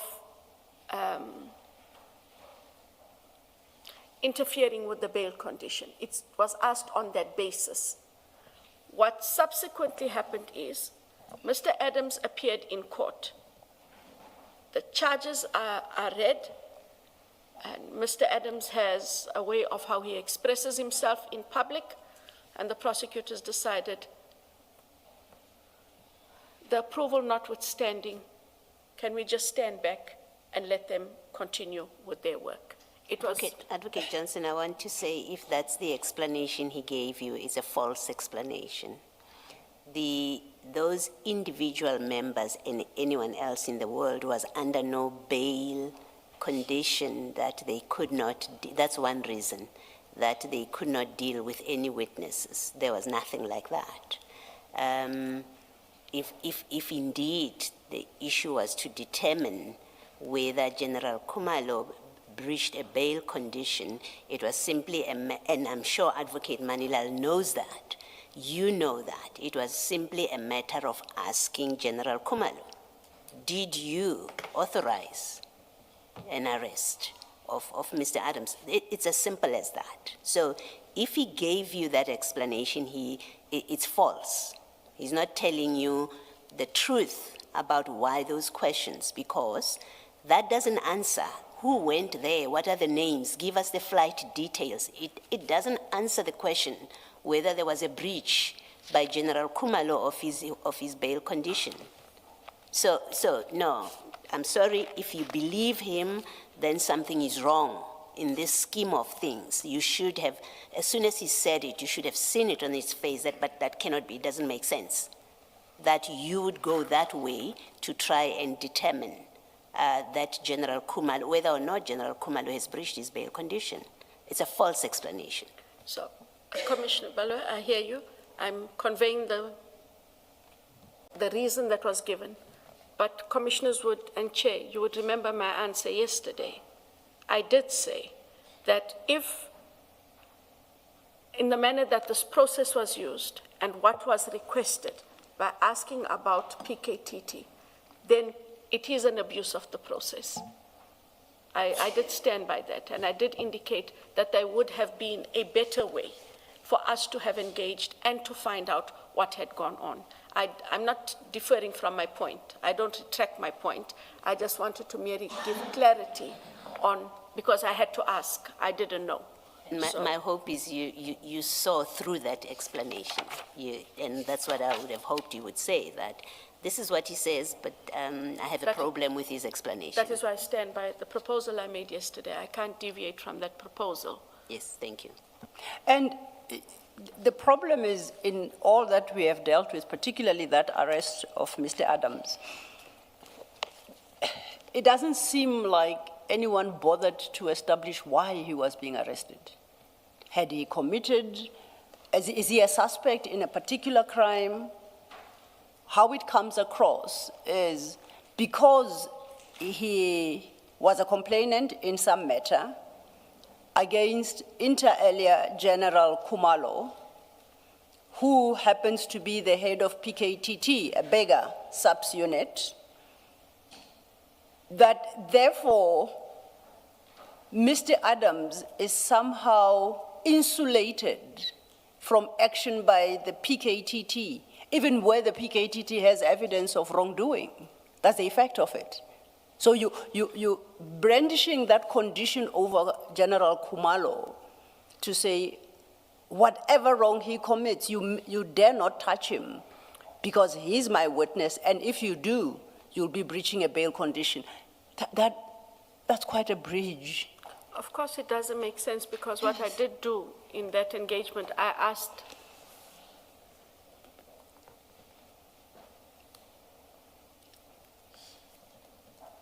Please continue. I asked this morning, if in fact, heaven forbid, but if in fact Mr. Adams committed what one would consider a political killing, what would we have asked? Why would we have asked? Because they would still have had to do their work. So it all comes down to the same thing. If they had a job to do, they should have been allowed to do the job. Yes. Now, this is important, again, once again, going to the narrative, because what appears, at least at first blush to me, is IDAC seemed to have this gunshot approach to everything. That gunshot approach has got serious unintended consequences. Perhaps more appropriately, shotgun, not just any gun. A shotgun approach. It's got serious consequences. Let's go to General Matlou's referral, which we have agreed is wholly non-compliant with Section 27, which, based on our conversation over the past 2 days, did not trigger the mandate of IDAC. But we are where SAPS seem to have concluded an unlawful contract with Mr. Madlanga. But the prosecution for that sets on a highly questionable legal basis. Do you see the consequences? Because if the investigation is unlawful, the question must arise, what effect does that have on the prosecution, ongoing prosecution? Instead, had IDAC opted, in light of General Matlala's affidavit, General Matlo, the Sotho names. Oh, I do apologize. I apologize to both General Matlo and Mr. Matlala. No, I think the second name is Matlala. Yes, I was going to say that, Commissioner Baloy, I saw Oh, the yes. words, I saw the words Charity Matlala Matlo. Thank you. Thank you. No, she intended to say Matlo, Commissioner Baloy. Just thank you, General Kumalo. I must have fallen on that. My apologies for that. Now you've called him General Kumalo. Okay, it's time for a break. Commissioner, I'll leave it there. The point I seek to make with you, Advocate Johnson, is that this affidavit ought to have at least triggered a conversation between yourself as head of IDAC and General Masemula, who at this juncture is not even a suspect in any wrongdoing, to alert him to the fact that there is a contract in your environment that there is reason to believe is tainted with illegality, and I expect you to take steps. The point I made that a faulty Section 27 may affect subsequent prosecution. You remember the fruit of a poison tree notion we discussed. And that's your challenge as IDAC. But if SAPS had run with the matter, they would never have this challenge. So because of the approach that IDAC has adopted, that running roughshod over everything, there is a serious risk, and I put it no higher than that it may have placed in jeopardy the very prosecution that is currently being pursued. Do you have a comment? My comment, and again, you'll tell me, but it's not here, so my comment is that that 27 was read, as I understood it this morning, with the preliminary report, which sets out a more factual basis that links the different people and perhaps sets out the offenses. It might be better if, so I see, sorry, Chair, I'm not being cheeky. I see from the time that my wish to finish by tea time might not happen. And so I'm tired. But so I'm thinking then that if we're going to have to take tea and we're going to now have to finish by lunch, that I would have to ask if we could just get them to send us this preliminary report, because I cannot agree to that contention. I'm giving you what I have, that there was a basis for it. This 27 is not even open for a debate about the discussion we want to have, but I am unable to reconcile that they had nothing. There was a preliminary report that went with the affidavit. For me to agree to a contention in the absence thereof is highly irresponsible, and one that I'm not prepared to do to future jeopardize a case that in all likelihood has a sound legal and factual basis. And that is where I wanted to take the point. And then I'll take my cue from the chair about what we're doing for the rest of the day. I would support you. Go ahead. I would support your request. I think it's a fair request, right? You have accepted that, at least on the documents that we have, on the reading of the affidavit itself, it doesn't suggest that such a preliminary report was provided. Yes. But since you've been made to believe that it was, I think it's a fair point that you consider it. You receive it, you consider it, perhaps you give the commission a copy, and then we see whether or not it addresses the concern that I have raised. And seeing as chair, it's 11:10, this might be an appropriate time. And on the second point, if I may say, not General, man. Advocate Johnson. What's happening to you this morning? I'm mixing up all my ranks and titles and everything. Advocate Johnson, insofar, I know it was your wish, you expressed it yesterday to finish by tea. If it's any consolation, my birthday was not too long ago. I reminded the commissioners I didn't get any gift. So it does happen. So your I'm so gift will sorry. be to finish by lunchtime? Yes, I have to. Yes. Have to finish by lunch. That's why I was very cautious yesterday when you wanted to push for an undertaking that would be, and I refused. Please stick it out. It shouldn't be that long, Advocate Johnson. All right. Here's something I should say. In fact, I should have said when we started this morning, my ruling on the Karim postponement application is ready. Why I am not delivering it now or did not deliver it in the morning was because Mr. Karim's attorneys had not been advised. I gave an instruction to the Commission's attorneys to write to Mr. Karim's attorneys. So I will deliver the ruling at 2 p.m. before we commence. Let's come back at 11:45. Let's adjourn. Thank you, Chair.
84 pages to our page 3817. And at 3817, she concludes, the above-mentioned transactions constitute corruption. On behalf of the South African Police Service, I would like corrective, remedial, and criminal action to be instituted in this regard. Then she's got the standard closing paragraph at 11, and there is my date of the 26th of June, 2024, which is when this affidavit was commissioned. You see that? I see. I had referenced it and I had said it does turn out that we ran into printing challenges. But during the course of the tea adjournment, they were overcome. And I thought to point out to you the basis for my conclusions. Thank you.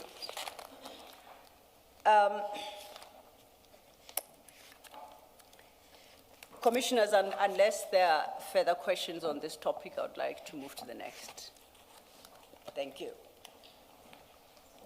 Sorry, Chair, if I may just inquire, then that preliminary report you will make available for the Commission so that they are able to deliberate it as a result of the engagements that we had, my not being here notwithstanding, because the purpose is to make sure that the Commission receives them.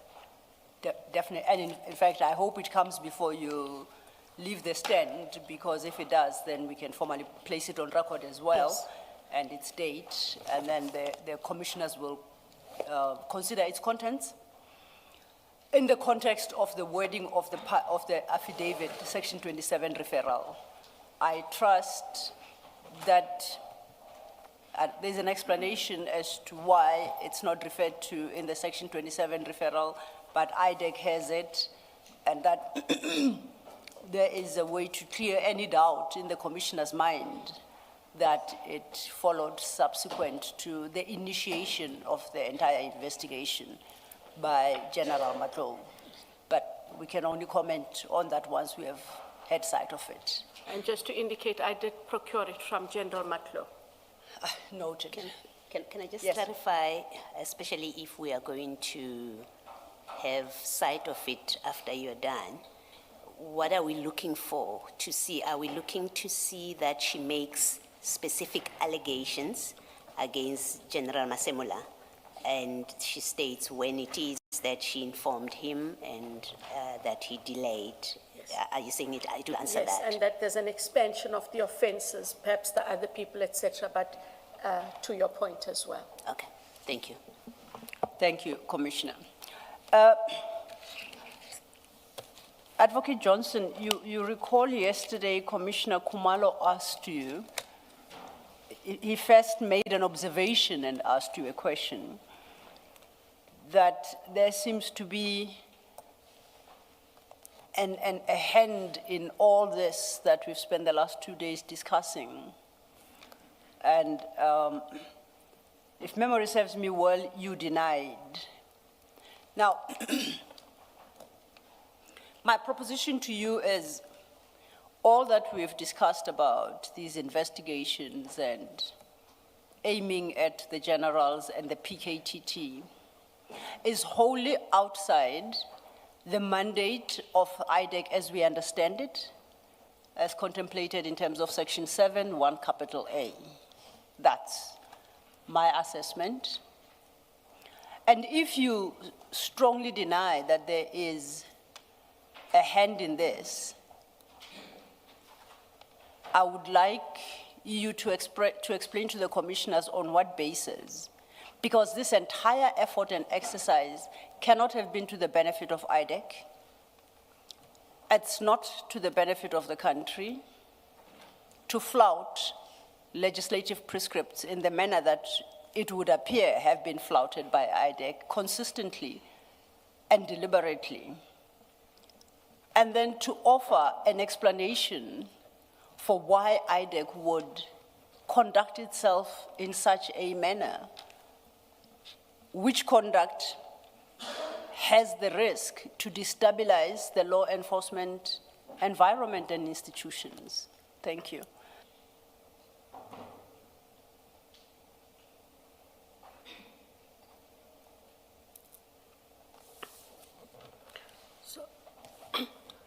Chair, I did indicate yesterday, especially having been shown documents that I had not had sight of previously, if I can allude to perhaps two, is having a set of, if I get my days mixed, sorry, but having a set of 4 A1s taken by a person, Mr. Perama, then you have 4 A1s taken by Mr. Mansa, on a date when they are all supposed to have been together, executing one function together with the prosecutor. It's not for me to determine, I'm sure that exercise will still be done through your engagement, on which is the right set of affidavits, supplementary affidavits. That is one example. Closer towards the end of the day yesterday, I'm given a file, and in that file, we have the Public Service Commission report, dated 2023, Commissioner Kumalo, which I see for the first time. I only allude just to these two because they're very pointed and they're very factual in the nature of what is before us. I have had to ponder why we find ourselves in this position as IDAC, and why, while I accept, and I don't think that there's meanness when questions are posed by the Commission about, but why you didn't know, you should have read. I think the Commission understands I can't read everything and won't know everything, and I do have to trust and rely on my people. And I sat with a conundrum last night of why weren't these things brought to my attention? And if, especially with the Public Service Commission report, which is somewhat quite different, it should have stopped the day the report came in, because it should have been brought to the attention of the ID to say, ID, look, we thought we have a right to investigate this, but here it is. It has been done, findings had been made. That would have set that matter aside. That was not done. And now the question is why? Why wasn't I informed of the different statements? And what is the purpose then, chairs and commissioners, and forgive me if I'm rambling, but I have to think it out loud because it does not make sense. And I'm saying that there must then have been something else going on that I was not aware of. I cannot tell you what the something else was. I wish I could. I'm not therefore disagreeing with your counsel. I just needed to put it in a way that I am able to, unfortunately, not reconcile, but try and understand about what it is that was going on. You can't reconcile yourself with bad when at all times, I know that I made mistakes as the head of ID, non-intentional, and a lot of them are perhaps administrative things. But at no stage did I apply my mind in a way to seek to to vilify anyone. And so when you don't always have the full knowledge of things, I think the challenge I sit with commissioners is how will we as IDAC will only be 2 years old on the 19th of August. And as a young institution, what will be the mechanisms that have to be put in place for these underlying hands, persons and personas not to have the kind of influence there seems to have been had? I'm unable to take it further than that. What could the something, as you put it, possibly have been? Surely you must have your ideas. Because one could easily say it was improper motives. But I'm not necessarily suggesting that. I want your own thoughts. What could the something possibly have been? There's something, Commissioner, I take it also from my time at the DSO, the Scorpions as they were. A lot of the times, and history had shown that, you find that staff get overzealous in wanting to present their case. But more often than not, you find that they engage with persons outside the purview of the work we're supposed to do, and you are not privy to that engagement. Mm-hmm. And so the mind you expect them to bring to bear on the mandate and on the cases is what you're engaging them on. It has been a past experience. In the way things happened this past week, it seems that there are other actors that might have been engaged with for us to be where we are. And when you talk about other actors, are you talking about undue influence, perhaps? I don't want to put it so harshly without having any, but to say that persons might have, for motives known to them, cast certain narratives or provided certain information. And you find that without of necessity, because what you expect, everybody gives information. Lots of people like to say lots of things. Do you verify it? Do you consider the source? And do you ever stop to ask, why did that source come to you? It is a question I've had to ask in this very painful few days you've had with me on the Section 27 referral of Adams. How it came about, what was the purpose, and look at where we are today. But you cannot seek to extricate yourself as you appear to try to from what happened, especially with regard to what you just referred to, which is the Section 27 referral.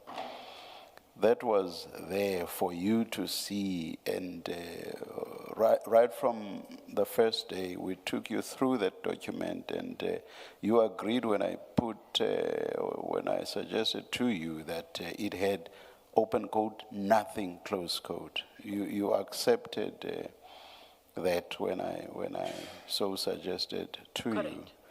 So you cannot seek to say others may have acted wrongly. I will say to you, you too acted wrongly. And if there are questions to be asked about why, those must relate to you as well. Correct. On a document or on an affidavit that had nothing except for factual conclusions, you acted. It had to be your decision, you as the head of IDAC. It had to be your decision, and indeed it was, for any investigation to have gone on in the first place. Cut a long story short, I do not understand why you would want to blame others. If I may. As it should have, the buck stopped with you. And indeed, from where I'm sitting, it did.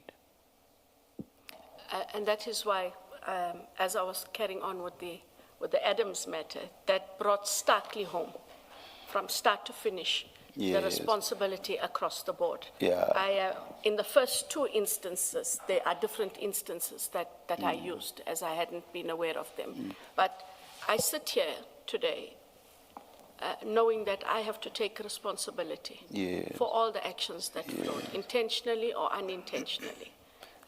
And I will be judged for those actions. Yes, but why I'm going back to where we started on the first day of your testimony is because in the context of blaming others, you are referring to the Section 27 affidavit. And it is in that context that I say you cannot blame others. It is my responsibility. It is and it was your responsibility. I accept that, Chair. Thank you.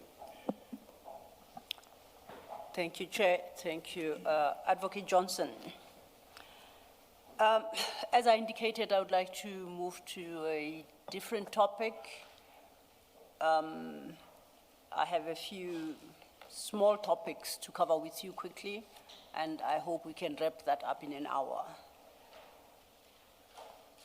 We now have it wasn't a promise, but a new hope that you'll be done by lunch. I hope to at least deliver on that one. Okay. The next issue is, do you have your statement file close by? And in particular, the first October 25 statement.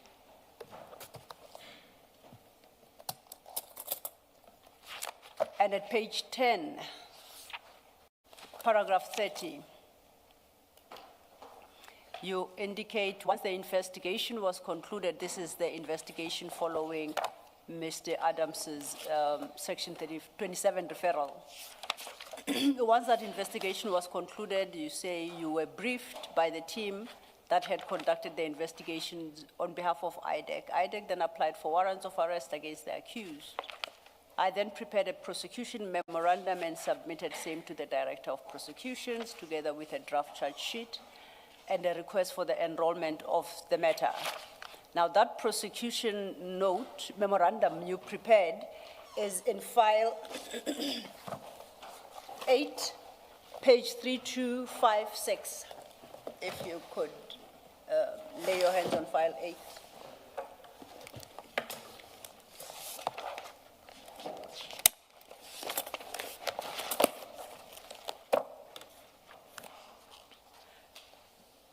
It starts at 3256. And at 3257, paragraph 11, you state section 9.1 of the National Instruction 11/2017 states as follows: a selection panel may not be biased and must ensure that the selection process is free of nepotism or favoritism. A panel may never abuse its authority, and panel members may not influence each other to be influenced or to abuse their authority. So you're quoting from the National Instruction. At 12, you state, evidence collected proves that accused 1 to 6, these are the SAPS members, contravene the provisions of the above quoted sections to the benefit, I guess, of accused 7 without just or reasonable cause. In your paragraph 30, you indicated you were briefed. I take your use of the word at least implies engagement with the investigators to satisfy yourself that the charges suggested to be preferred against the accused have some factual and evidentiary basis. Is that a fair assumption on my part? That is correct. The prosecutor would Now, also. you stated paragraph 30, you prepared this prosecution memorandum, so you were armed with all that information. Are you able to quickly enumerate the basis on which you say the evidence points to the contravention of the provisions of that instruction by accused 1 to 6? What convinced you of the contravention?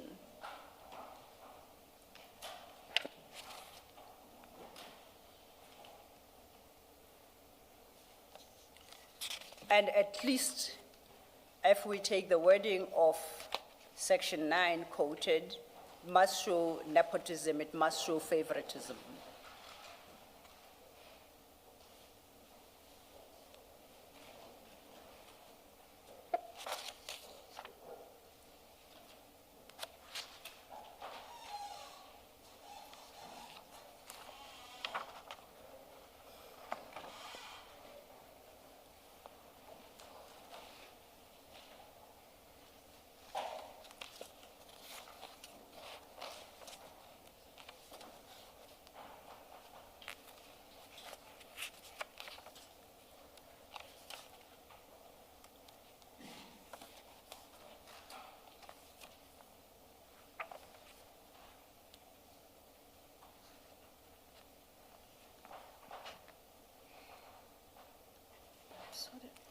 can't remember all the facts, except for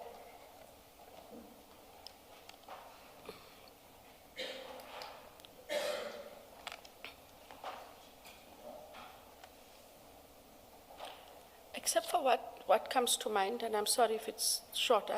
No, accept, okay. I think what comes to mind is that the selection panel tampered with the panel documents. The panel wasn't who they initially purported the panel to be. And when the investigation started, they had removed pages and inserted new pages, and that's what I recollect is in the docket. And there was an expert who does indicate that there was a tampering with that process, of the panel process, to misrepresent who in fact was the panel. And the only other thing I can recollect, and I don't mean to frustrate the commission, I haven't got the docket. The other thing that I can recollect is that there was a document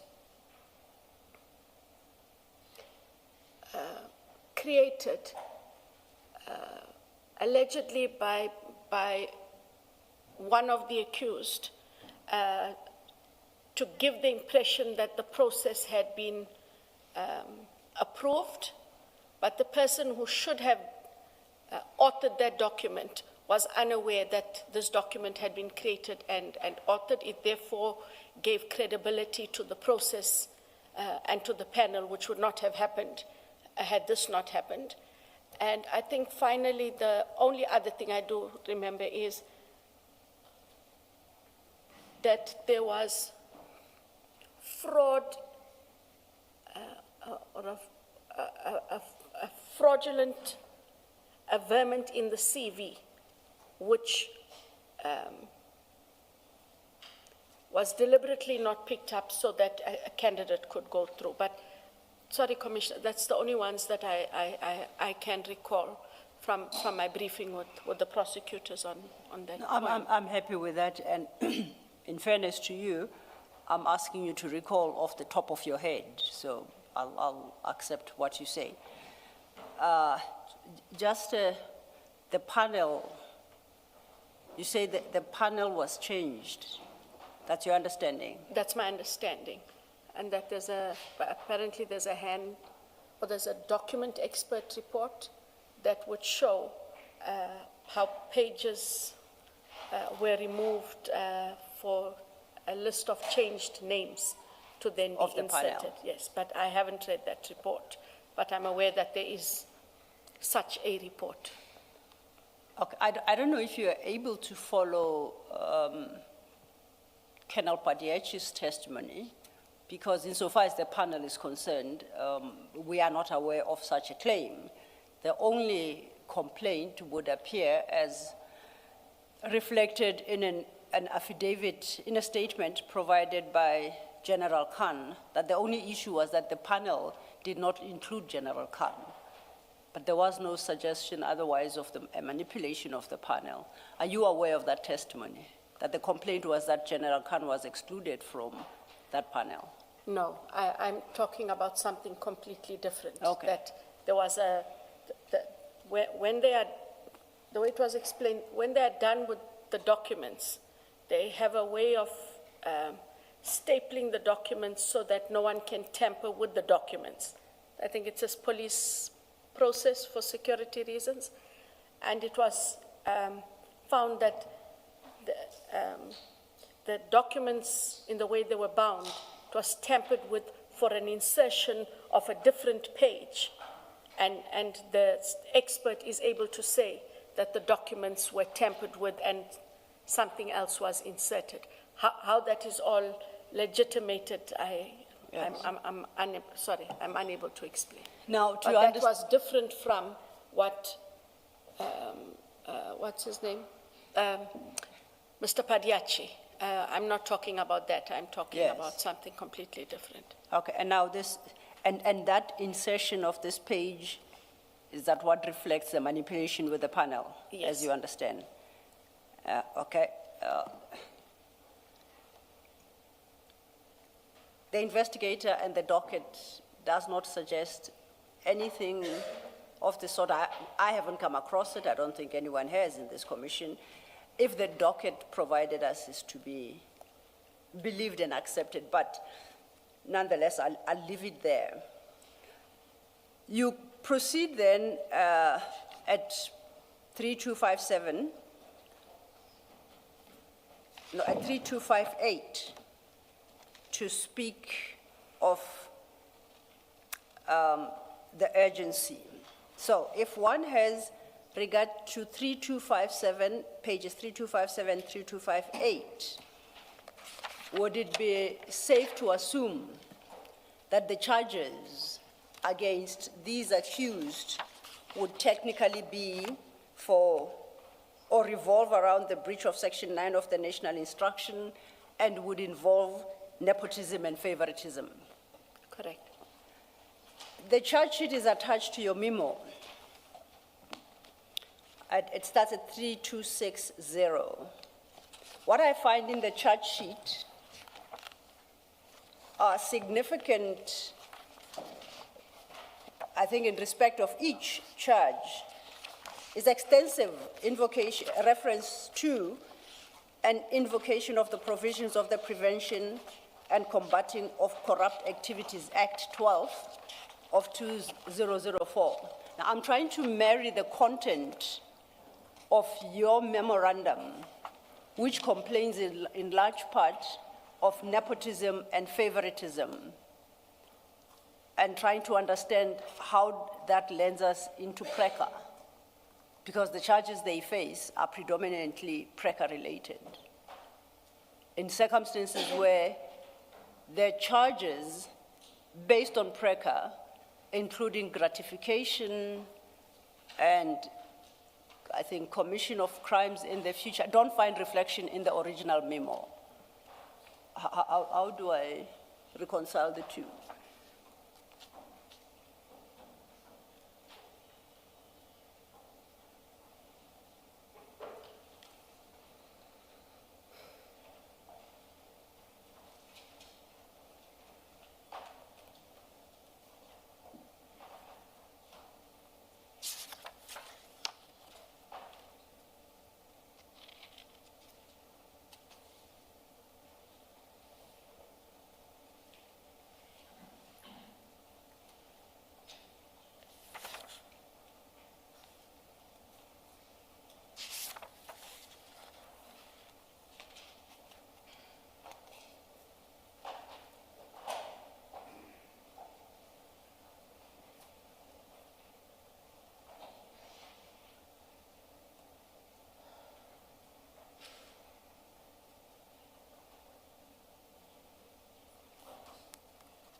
Sorry, for someone who wants to be out by lunchtime, I'm not reading very fast, am I? It's okay, take your time. You haven't seen these in quite a while.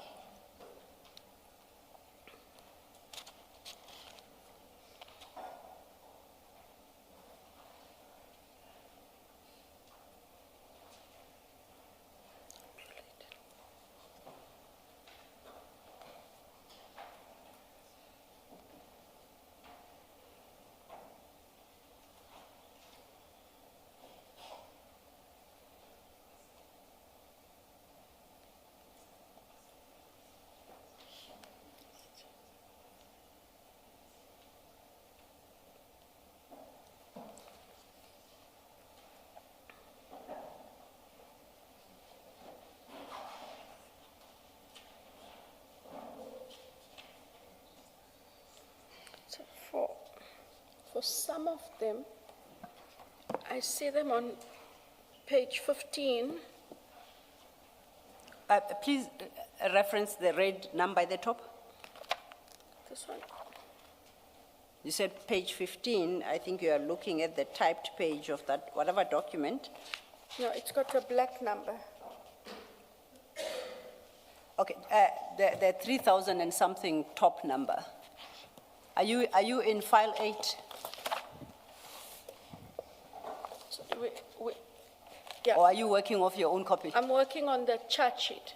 The charge sheet starts at file 83260. 3260. Okay, sorry, I was in there. Yes.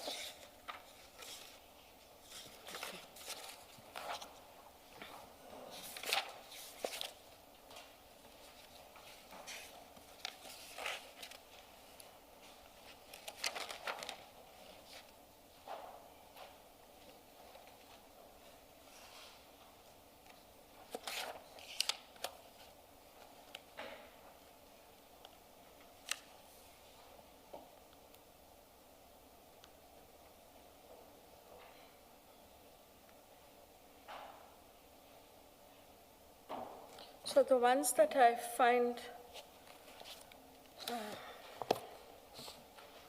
relevant to the memo are on 3267. It would have been points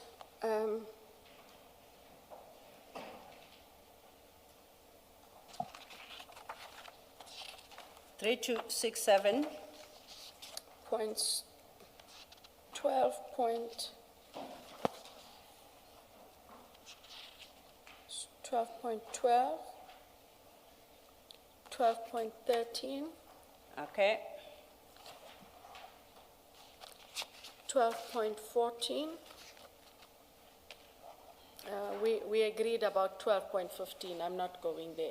So 12.15 is out. Yes, I Okay. think Commissioner Khumalo and I dealt with that part of the gratification quite at length, so Yes. that falls away. So 12.12 speaks of accused 7, and that is Mrs. Mkwele, submitting false and misleading information in application and curriculum vitae. 12.13 is misrepresentations made by the accused with regards to the verting of accused number 7. And 12.14 speaks to accused 1, 2, 3, 4, 5, and 6 abusing authority vested in them by disregarding and not complying with SAPS national instruction. I'm still trying to get to PRECA.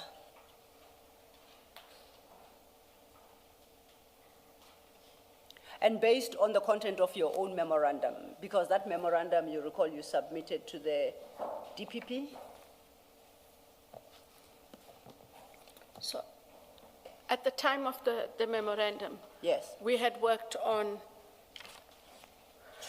that which is in 12.15, talked about the gratification in the form of employment. But since we've had the conversation, that's what I'm saying to you, falls away. It no longer finds place there. But it's got a different problem because your memorandum doesn't even invoke PRECA at all. It speaks of no gratification. It speaks of nepotism and favoritism. That's the point I sought to make earlier. That if your memorandum is intended to inform and advise the DPP, the only instrument you invoke at your paragraph 11 is section 9 of the National Instruction 11 of 2017, which you quote verbatim, and that speaks to nepotism and favoritism. Is it maybe, and this is the best that they can do, paragraph 14 of the prosecution memo? That's the only reference to gratification.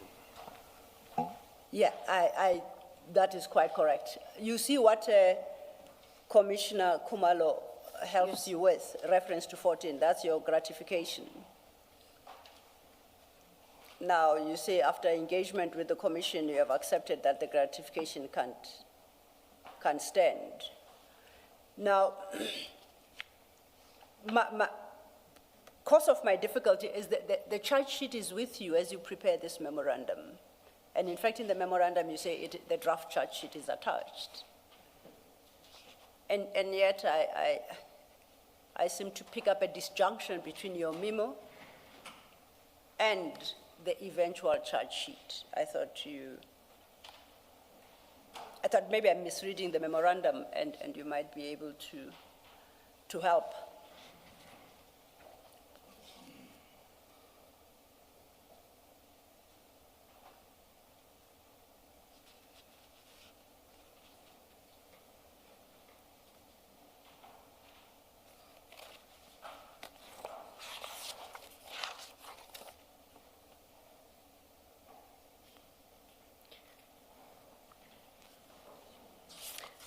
The charge sheet, the memorandum is a summary, but the charge sheet is also attached so that the DPP is able to apply her mind to both the prosecution memo and the charge sheet. So where one may have missed something in the summary, she's fully within her right, as is always the case, to go through the charge sheet and to also raise questions about the charge sheet and or any deficiencies in the charge sheet. You recall when, I think it was on the first day or the second, you explained that your referral of the charge sheet to the DPPU as the IDAC, it's not to seek the DPP's approval, but to inform the DPP in whose jurisdiction you intend to prosecute, that Yes. you are enrolling the matter. So it's an information sharing exercise. No, but I say twofold. I did say twofold in the affidavit. I said twofold. It also is its own checks and balance that if there is anything, because the DPPs also have a right to ask questions and to engage the document. I did say that in the affidavit. Okay. They're not a rubber stamp. And I don't believe that that's the impression that was created, commissioners, in. Probably the error is mine. I might So have I said gotten a wrong impression. Sorry, I said in the original affidavit was the first is the DPP is a measure for checks and balances. The second is so that the relevant DPP may grant permission for and or agree to the enrollment of the matter unless satisfied on the information given to him or her that there is reasonable and probable cause for the prosecution. The DPP will not place a matter on the roll for criminal cases. So it does give them latitude. They are not a rubber stamp. I accept that. What is the purpose of a prosecution memorandum? It is to enable the DPP to precisely discharge the functions that you just enumerated, to enable them to make a decision. Do you consider your prosecution memorandum sufficient for that purpose? If the DPP would potentially read the two documents in the manner that I have and not see a correlation between the memorandum and the charge sheet. Because if they would, then they ought to have declined to prosecute on the basis that I don't understand where the charges, what the charges arise from, because they are not covered in your prosecution memo. Am I being too pedantic? I think counsel is entitled to her view. Yes. And I give respect to the colleague who went through this exercise, applied her mind, and was satisfied that based on the memo and the charge sheet, it was adequate. The charge sheet is fully supported. Okay. Yeah, I was going to ask, in fact, what it is that the DPP has. You give them the prosecution memo, Yes, and ma'am. then you give them the draft charge sheet. Correct. Is that all that they have? That is all we give them. So where a charge is about vetting, so I know we've had that conversation, but I want to use that as an example. Okay. That you have a count here which accuses Brigadier Mukwele in relation to her vetting position. And I think that's the very last count, where you say accused 6 acting in concert with accused 7. I'm looking at page 3279. It's the very last count. And it's just wanting to understand the conversation with Ms. So if you look at 3279, that's the very last count. And in there, you're describing what accused 6 and 7 have done. And then you say, accused 6 acting in concert with 7, unlawfully, falsely, and with intent to defraud, give out and misrepresent to the SAPS, National Treasury, the public, that accused 7's application for security vetting was registered on the e-vetting system when in truth and in fact, accused 7 application for security vetting was registered on the old Inkwazi system as a service provider. That's in the charge sheet. There's nothing about it in the prosecution memorandum, no detail whatsoever. And if all that the DPP has or had at the time was the memo and this draft charge sheet, how could they have properly exercised their mind to approve this particular charge, for example, because they have nothing else? And it seems Ms. Silo must be correct to say on this charge at least, the DPP should have said, asked no, we can't have that unless you add, you give me more. You accept that? I accept that. Okay.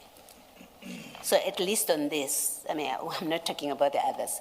On this, at least the DPP doesn't seem to have properly exercised their mind if all they had was your memo and the charge sheet.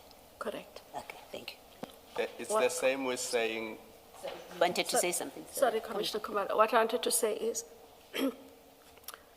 in such matters, more often than not, and not just in these matters, in a lot of other matters, what we tend to do is we will send it to the DPP. We also do indicate, kindly contact the prosecutor should you require clarity. And sometimes those conversations happen. I don't want to create the impression it happened here. I'm just saying there is room for engagement, and then they make up their mind. But there is also that process. I'm not saying that it did or didn't happen. You don't have any, you're not suggesting here it happened because No. we don't have a record We don't of have that a happening. record, yes. Okay, thank you. I was going to say, it's the same with the charge that in her CV, she misrepresented facts, but the charge sheet does not say what fact is misrepresented and what is the correct fact. And Commissioner Baloy's point that the DPP in file 62438, all he or she then says is that having considered your memo and the charge sheet, they are satisfied that a prima facie case has been made out against the accused, and they concur with your decision to charge them. So it means they only considered the two documents that Advocate Sillo and Commissioner Baloy are referring you to.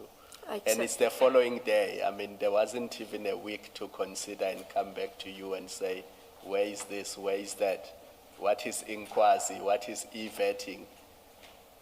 They seem to have rubber-stamped what was in the charge sheet, and there wasn't any engagement or consideration, because I doubt that any such engagement would have taken a day to finalize.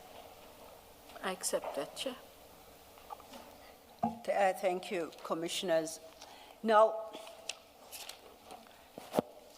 do you know when the decision was taken to prosecute the 7, had SAPS advised or sought to interdict the employment of Mrs. Mukwele? Was it suspended? Do you know what became of her?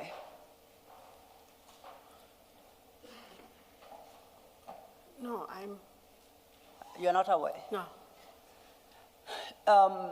Having taken the decision to prosecute,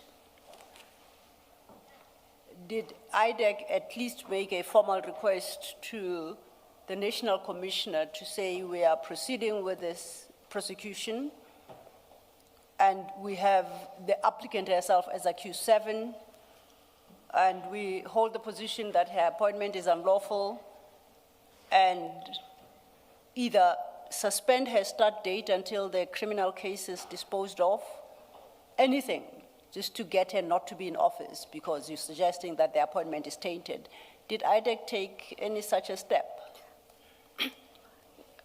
What IDAC does is we write up, I think the police call it a situational report after we have an arrest of any SAPS personnel across the board. We just give them a summary of the charges, who was charged, when they appear, and that then goes to the police. It is for the police to decide what steps they're going to take, but we have to put everybody in that was charged, not just one particular person. And then we escalate it to them for further action. Those are the kinds of reports I recall sending. So the report itself doesn't even make a request for consideration by the powers that be within SAPS? Because if, considering the litany of sections of PRECA that you have invoked, this sounds like a grave, serious crime, and that in order to halt any adverse consequences flowing from that appointment, you at least would say, I urge you, National Commissioner, to consider suspending, giving effect to this appointment until the criminal case is done.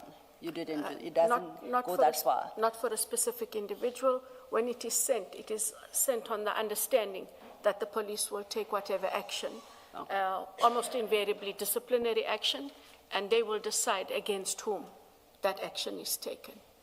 Staying then with your memorandum at 3258, you have under item E, urgency. You say the case, at paragraph 17, page 3258, and you state the case relates to crimes involving dishonesty and abuse of authority that were committed against an organ of state. The allegations also affirm that the accused relate to state capture in that they sought, through their actions and in the furtherance of a common purpose, to circumvent systems and processes to unduly benefit another. I want to unpack that paragraph. I'm interested in the urgency. What was the urgency here? Because overleaf at recommendations 19, you state it is recommended that warrants of arrest of the persons involved in the commission of the offenses outlined in the draft sheet be obtained. So you were seeking these warrants of arrest as a matter of urgency. And the basis for the urgency, you set it out at paragraph 17. If Mrs. Mukwele was to take up her position at SAPS and precisely be involved in what IDAC fears, which is state capture and circumvention of systems and processes to unduly benefit her, what was the urgency in the arrest?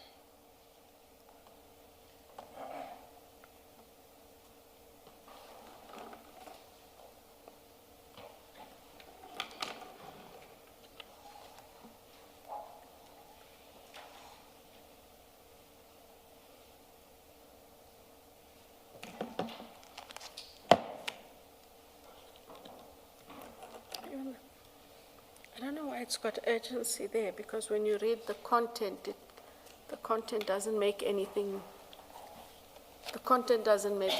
urgent. It's your heading. So I know it's my heading. I'm trying to figure out why the heading urgency, because the content doesn't talk to urgency. I would have thought that the urgency is in the grave crimes that have been committed and the threat of state capture. At least that's how I read it.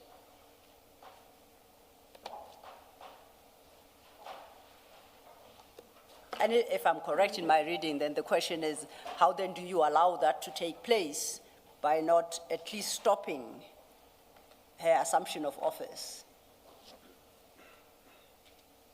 But you are the author, and I do accept I may very well be misreading you. Yeah, this notwithstanding, it's not our decision. No, I hear that. About her not taking office. Ours is merely to summarize what the allegations are, or the charges, and to escalate it to the office of the National Commissioner. Whether they act with urgency and or not, whether they act against all of them and or not, has nothing and should have nothing to do with IDAC, because that becomes an internal process that must be governed by themselves. And so if at the time, even when they received, and I cannot remember the date, even when they received the situational report from IDAC, they still sought, if she wasn't already in office, to put her in office or keep her in office. That would have been their choice. Yes. Yes. What you're doing is you're telling the DPP that to get an arrest warrant, because that's what this memo is about, Yes. is an urgent matter. So the question is, why was it urgent to get a warrant? Why was it urgent to get them arrested? Because that's what this memorandum is about.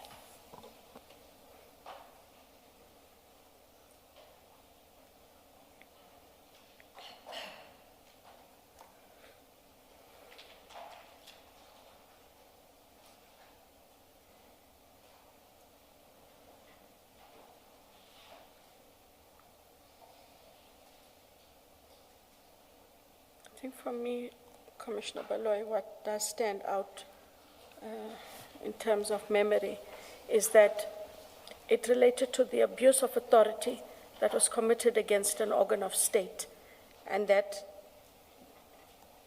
these arrests take place so that that abuse, alleged abuse, does not continue. The abuse you're complaining about in your memorandum is they failed to comply with the instruction about employing this person. And you've explained that your briefing, your recollection, is you were told there had been manipulation of the panel of documents. So we're talking about, on this memorandum, you're talking about past activity, something that has been done and completed. You now want them to be arrested for that which you describe in paragraph 11 of your memorandum, because that's what you say is the problem. You want them to be arrested for non-compliance with that. And even your charge sheet speaks to past activity, except for that part where you say if she had been in office and continued to work, then she would have been doing, she would do what General Khumalo wanted her to do. That's the only future thing, but it's not in your memorandum. And working on the basis that your charge sheet, rather your urgent request for warrants of arrest and that they be arrested is connected to the breach of that national instruction. The question is, why is that matter that warranted that they be arrested or that a warrant is issued on an urgent basis? And it's not to say, we are not yet at the conversation about why arrest. It is, why was this urgent to do?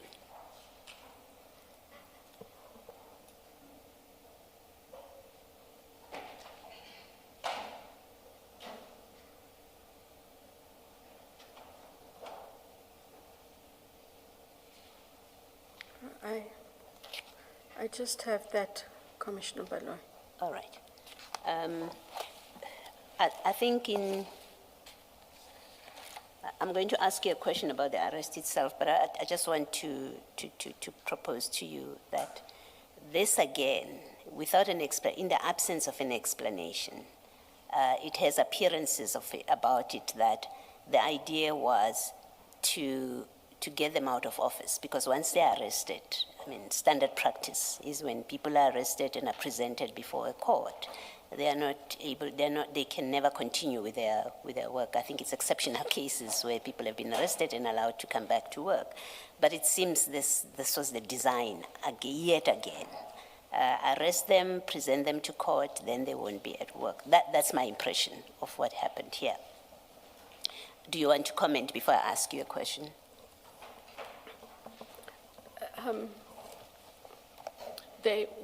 When they were arrested, I know you and I are going to have a technical discussion about what in office and out of office means. When they were arrested, they were not removed from SAPS. They were not able to go to the office but they were still able to carry out their official functions. And I know technically, what's the use of carrying out your function in another place when you were supposed to be in one place? But if the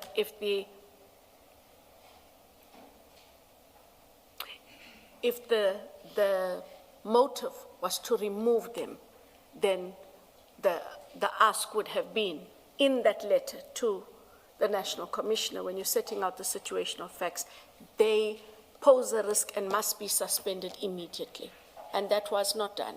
We left it to the discretion of the police on how to deal with it. Okay, that's a different discussion. We do know that there's a bail condition that says they must never go to the office. We do know from the documents that are before us that, in fact, at least General Kumalo, I don't remember the others, the National Commissioner put him somewhere else, right, in the meantime. Put him somewhere else until the issue of his bail was resolved, and then he brought him back to his substantive position.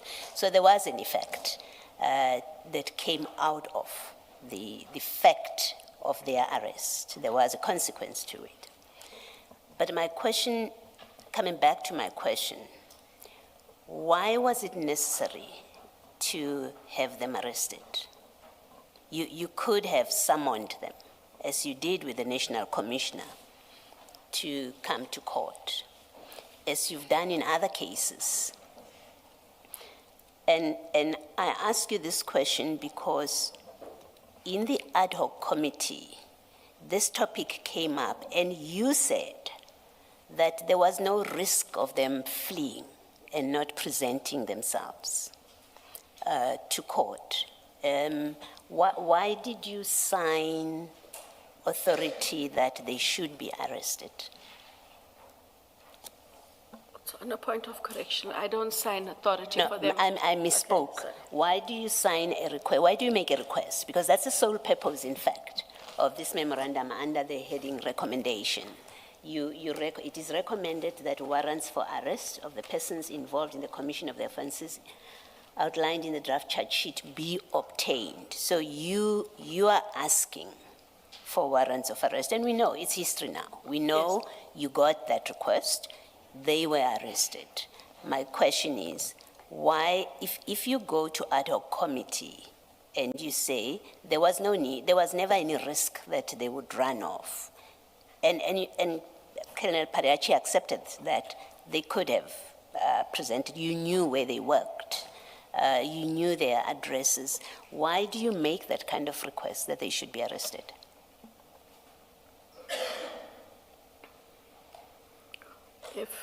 And you would have had the discussion, if you were following the evidence of Colonel Pariachi, you would have had the discussion about the least intrusive means being the first, should be the first preference of presenting a person at court, because the whole point of an arrest, if that power is not exercised maliciously, the whole point of an arrest is to make sure that a person appears in court. Here, on your own words in the ad hoc committee, you say there was no risk that they would run off. Colonel Pariachi accepts that you knew their addresses, you knew where to find them. Why does Advocate Johnson request an arrest and that these people should be arrested?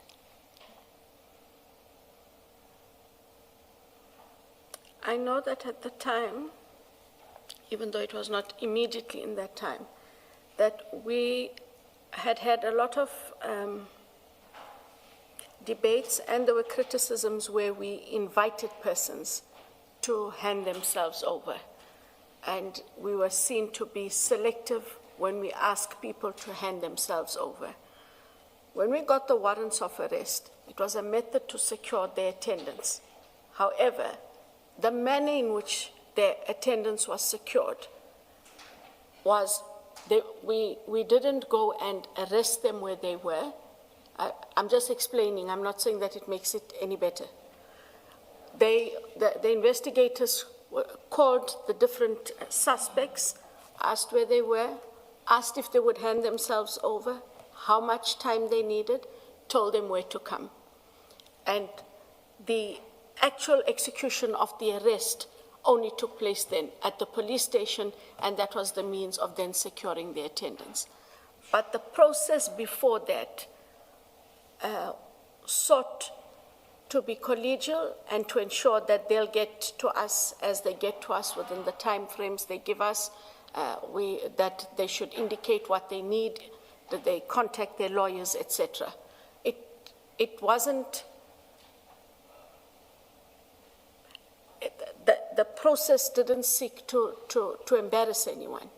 It did, because with another witness previously, there were pictures that were circulated of General Khumalo in handcuffs. So there's no, and in fact, the very fact itself of an arrest is traumatic for any person. So you cannot sit there and seriously say, well, you know, because of how we did it, that mitigates anything. It doesn't.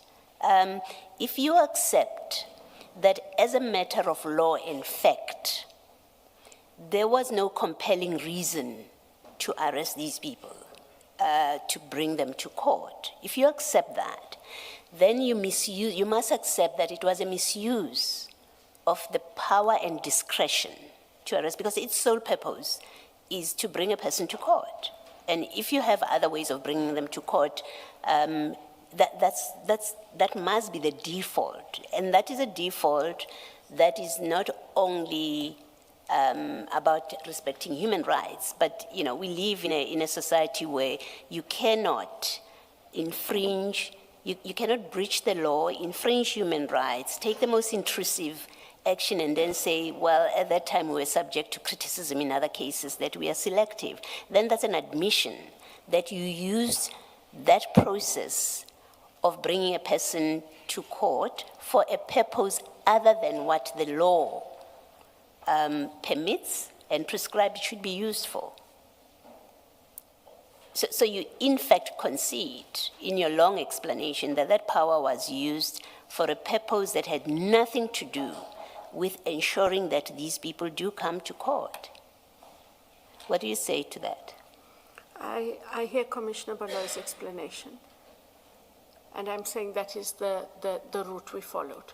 Did they appear in your court? Argument Okay. that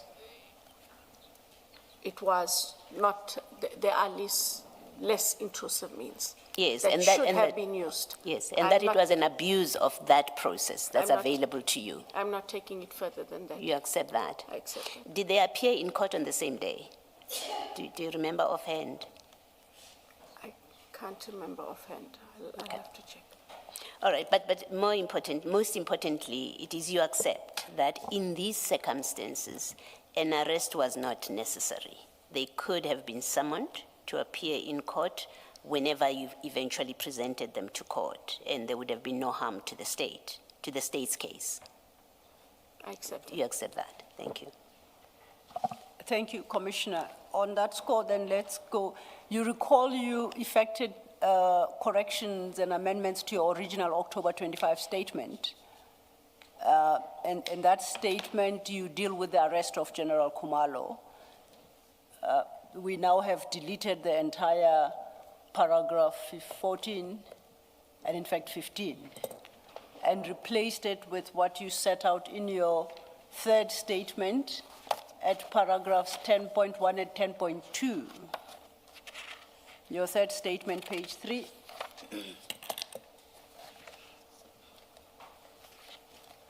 So we will work off the latest version. So your new paragraph 14 regarding General Khumalo's arrest, you state that Lieutenant General Khumalo was arrested after he had landed at Oliver Reginald Tambo International Airport, OTIA. I do not recall where he was traveling from. I was informed that at the time his co-accused had already been invited to report to Brooklyn Police Station. If whoever the arresting officers were aware that he was traveling from somewhere to Joburg, why was he not given the courtesy like others to report to Brooklyn Police Station upon his arrival in Johannesburg?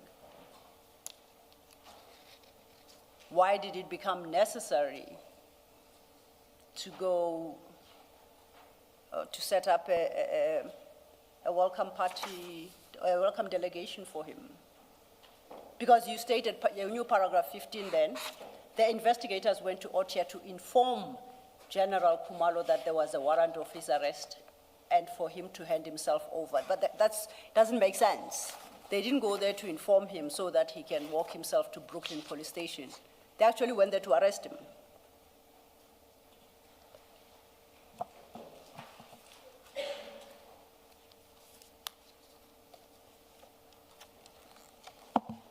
So basically what I suggest, in your new paragraph 14 and 15, you try and downplay the arrest by suggesting that as with his co-accused, he was invited to report to Brooklyn Police Station, and I'm saying it's not correct. Factually, we know that is not correct. Sorry, Counsel, which part is not factually correct? That they had gone to Otia to invite him, as they did with his co-accused, Yes. to report himself to Brooklyn Police Station. But that is what they did. No, they went to arrest him. No, they called all of the accused. Yes. And sorry, they were not accused. Called all of the suspects and invited them to hand themselves over at Brooklyn. Can you stop there? Was the same courtesy extended to Lieutenant General Kumalo? That is what I understand. They went to... That's not what you have in your They statement. went to Otia to inform him that there is a warrant for his arrest, for him to hand himself over. And he then accompanied them to the Brooklyn Okay. Police Station. Then I must accept that, the- in respect of all six, this is time that's putting pressure. I accept that the arresting officers went to all their homes and offices and told them to please leave their offices and go to Brooklyn. It can only make sense in that manner. Because otherwise, I suggest, to invite them to report must be by means other than physically going to them. So you either call, send a message, send an email, some other form of communication. And my argument is, if IDAC was able to extend that courtesy to all other six, did it do so in respect of Lieutenant General Kumalo, such that if he says, oh, I'm out of town, when are you coming in? I'm coming in this afternoon. As soon as you arrive, please present yourself to Brooklyn Police Station. That's all it took. But it doesn't sound like you did, or by you, I mean IDAC did.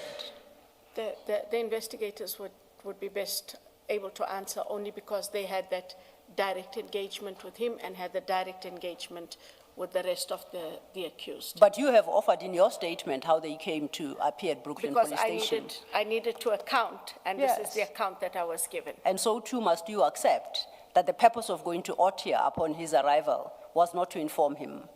I have a sneaky suspicion that he's got a telephone, he's got a cell phone, that somebody within IDAC, the number may have, including yourself, considering his seniority. And that was easy to call him, to send him a message, a WhatsApp, Signal, what is the other new one? The Swiss one, we learned something. Okay, I don't know about the Swiss one, but I learned. I take your point. Yes. I take your point. I'm saying, actually what you are stating, it's a rather misleading. They went at the airport to arrest him, period. They went there to arrest him. And by arresting, it doesn't mean they have to speak gruffly to him. They could be very well nice. But at that point, he no longer had an option to go anywhere but straight to Brooklyn Police Station. That in any language constitutes an arrest. Would you accept that? I'm accepting your point. Thank you. That now, as I understand, that was, I call it the first arrest, and not that there was a second, but I do so to distinguish it from what I call the aborted arrest, the one of June 18th. Yes, June 18th, 2020, yeah, thank you. Now, the one of June 18th is in respect of docket 543/06/26, the second docket.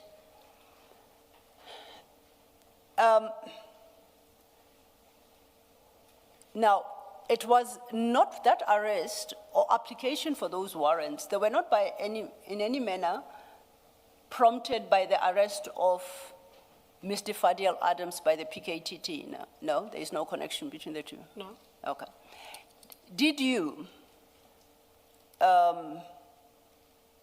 ever have a conversation with DPP Advocate Harrison from KZN regarding Mr. Adams's arrest, whether impending arrest, issue of arrest warrant, or his actual arrest? Did you ever have a conversation, whether it's orally, by WhatsApp, email, whatsoever? Did you have any communication with DPP Harrison regarding Mr. Adams's arrest? I did. I also think I wrote her a letter. The gist of the conversation was just to indicate, I'm not sure if you are aware that Mr. Adams is a witness and in an IDAC matter. And I just wanted to know whether or not he's going to be arrested, just so that we know how to handle him, because we are one NPA. It's actually in a letter, and I think it's best that I make that letter available. Yes, please. I was already told I'm overdue in my office, so I'm going to go there when I have time this afternoon, and hopefully still have access to the emails. I did write her a letter, and I made it very clear in the letter, and I think that is why it's important the Commission get the letter. I said, I do not want, I surmise, but I said, I do not want her at any stage to think that IDAC is indicating that he should not be arrested if he committed a crime. I just thought that because it was open knowledge that he was a witness to IDAC, just give us a heads up, because witnesses become difficult and they become difficult to manage. It is on that basis and that basis alone. And the letter is very clear about that. Yes. But why do you address that inquiry to the DPP and not to the agency arresting him, the PKTT? What does the DPP have to do with that? How would she potentially assist you? The DPP would then be able to, when we write, we engage in that way. I write to the DPP. If she wanted to know something that was happening in Pretoria, she would write to the DPP in Pretoria, and the DPP goes ahead and finds out if there is such a matter and who's dealing with the matter and what the matter is about.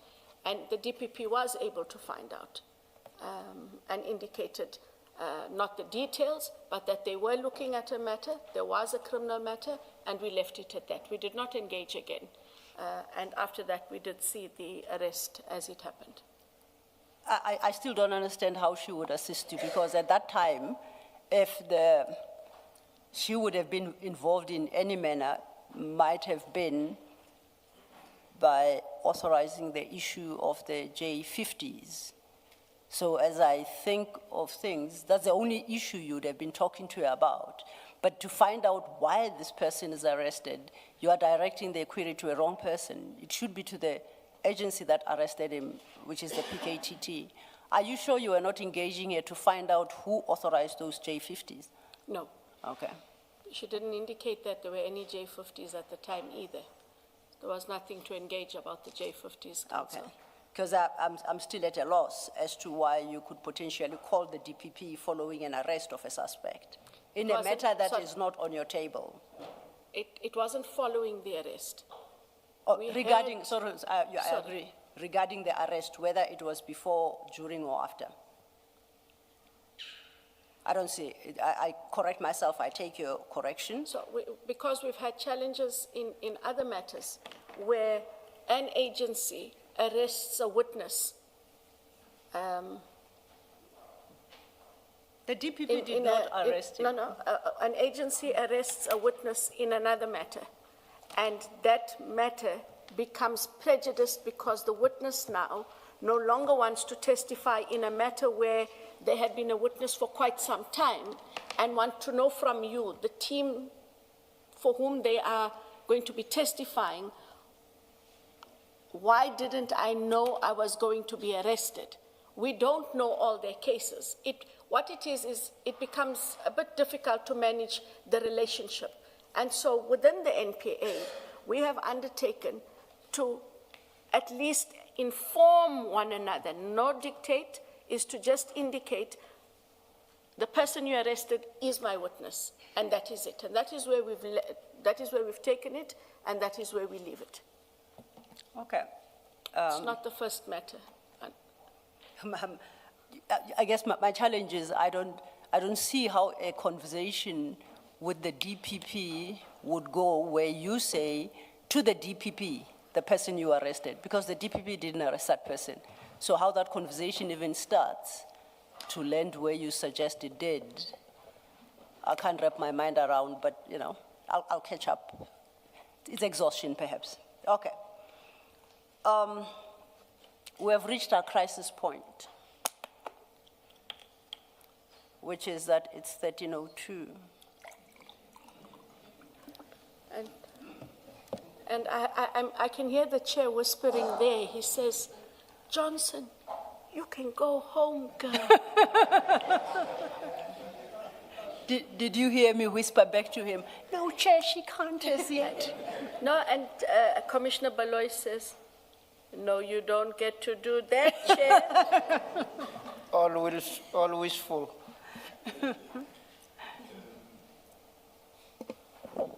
Ms. I'm in your Silo, how hands. much longer do you think we're Chair. going to be? I'm asking because we could continue and have a late lunch. Okay. Yes, we could. May I not attach a time because I don't think I've kept to any that I've previously offered. But, okay, I have 3 little matters to No, when you address. do them like this, they don't look little to me at all. No, what's remaining, I promise you, they're very little. Should we rather It's take a the- bit intimidating when she says Yeah. 3 little. Perhaps let's take the lunch agenda Okay. and Chair, may I Resume. ask, I know Yes. you had an engagement already at lunchtime for a judgment. Will we come back, finish this, and then you proceed with the judgment, or you'd have us wait out? let me straight away say it will just be the ruling with no reasons. So We'll be back. you should rather either sit there or sit anywhere but inside so that we start immediately. Thank you. Thank you, Let's Chair. adjourn and resume at 2 p.m.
The ruling I'm going to make is in relation to the postponement application of Mr. Karim. Having considered all the papers filed and oral argument presented by both sides, I make the following ruling. 1, the hearing of Mr. Karim's evidence is postponed to 14 August 2026 at 9:30 in the morning, at which hearing Mr. Karim shall be required to appear and testify in person, subject to paragraph 2.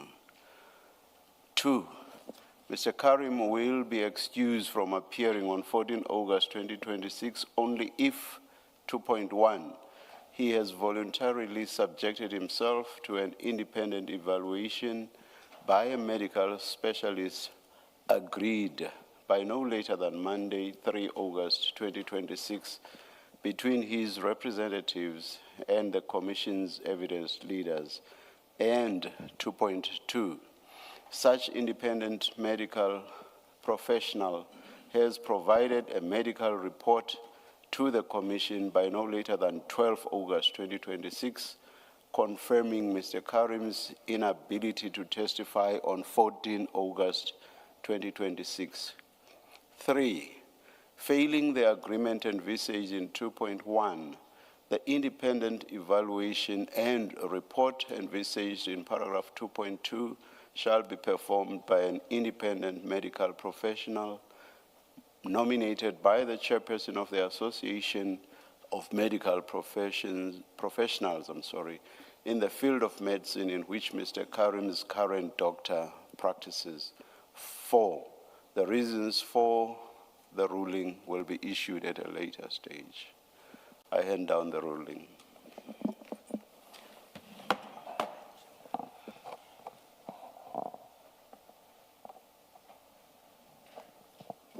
As usual, the ruling will be uploaded onto the Commission's website.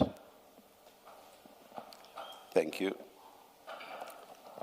Thank you, Chair.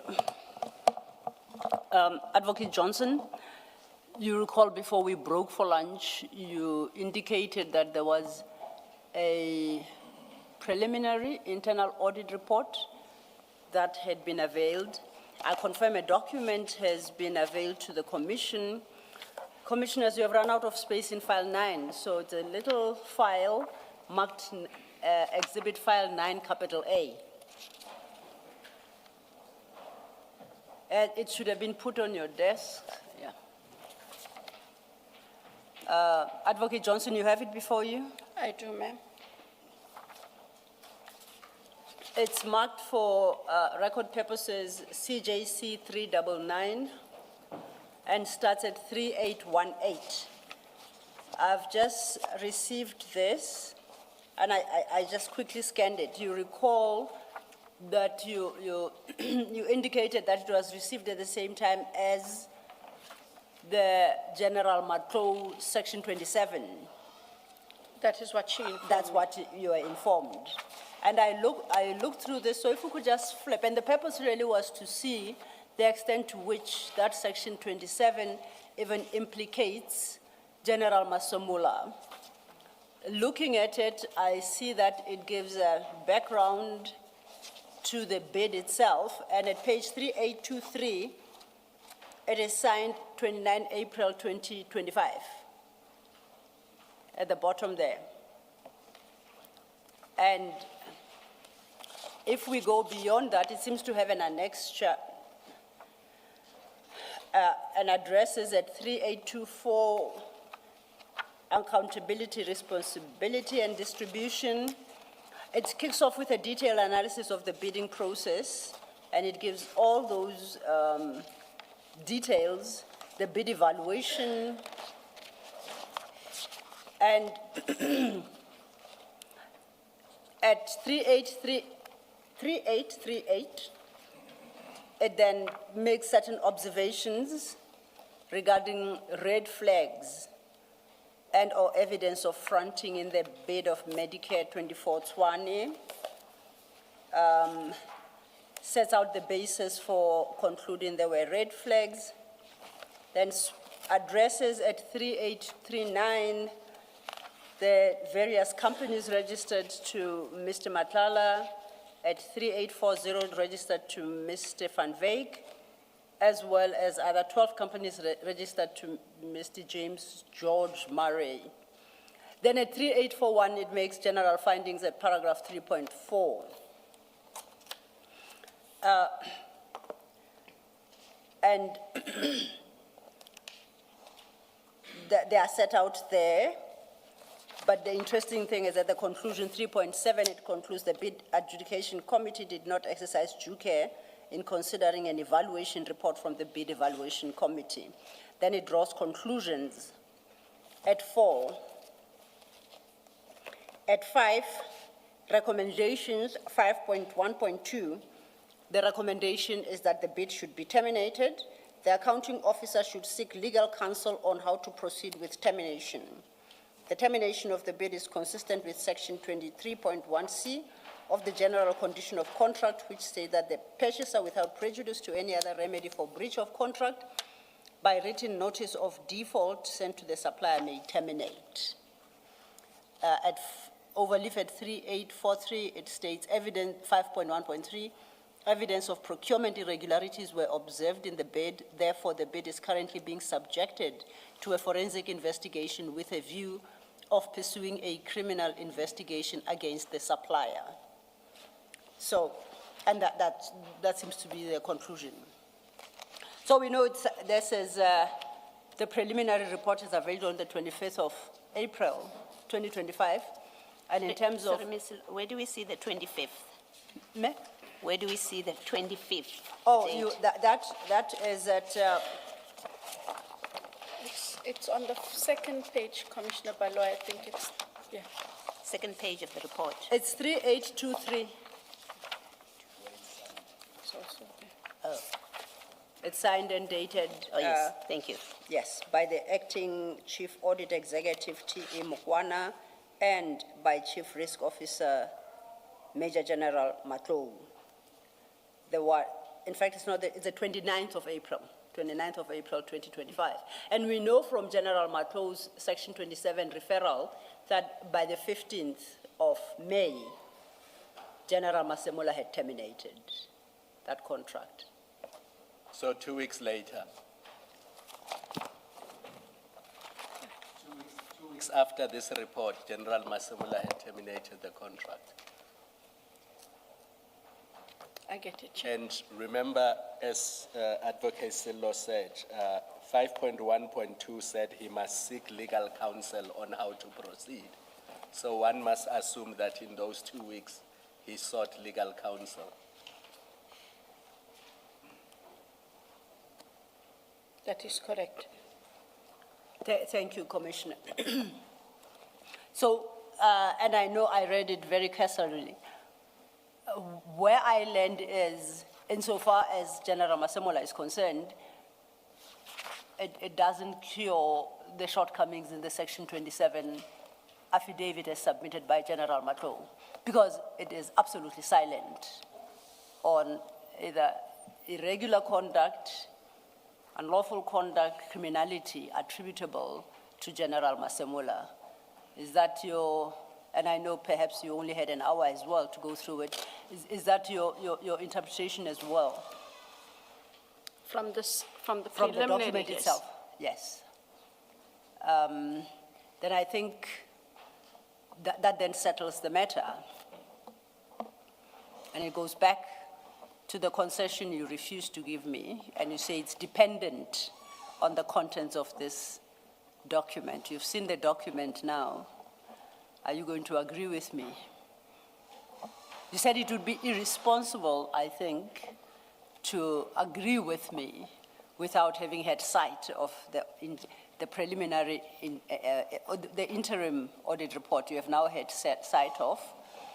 So on the basis that the condition has been met, I take it won't be irresponsible to agree with my conclusions. Let me think, we didn't finish before lunch, so maybe I'm still disagreeable. No, I agree. Thank you. I agree. We had just dealt with the arrest and second intended arrest that didn't take place of General Masemola. I would like to move on. Yes, we are closing 9A. Thank you, Commissioner.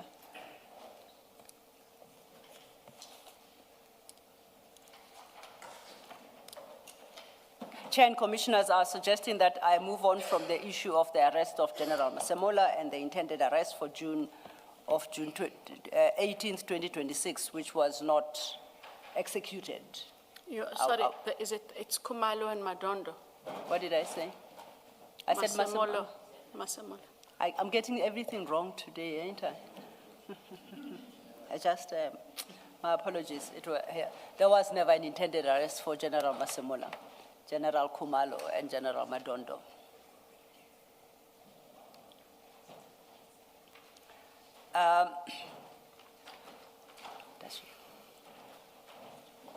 Advocate Johnson, a document will be distributed to you.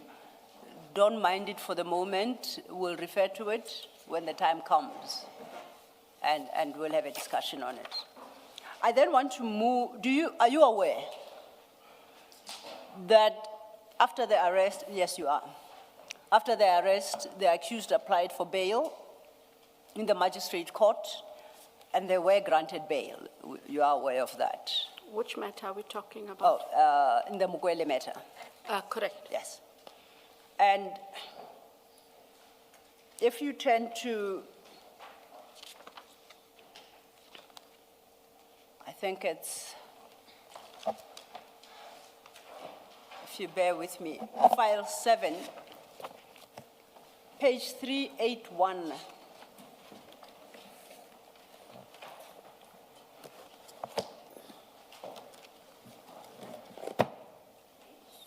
Page 3, no. CJC 381, page 2948. Apologies, Commissioner. It's CJC 381, page 2948.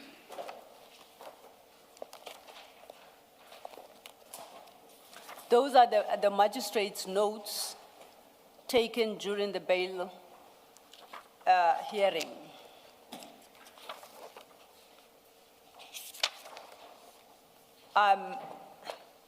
Are you aware of the condition granted, bail condition granted by the magistrate at 2949?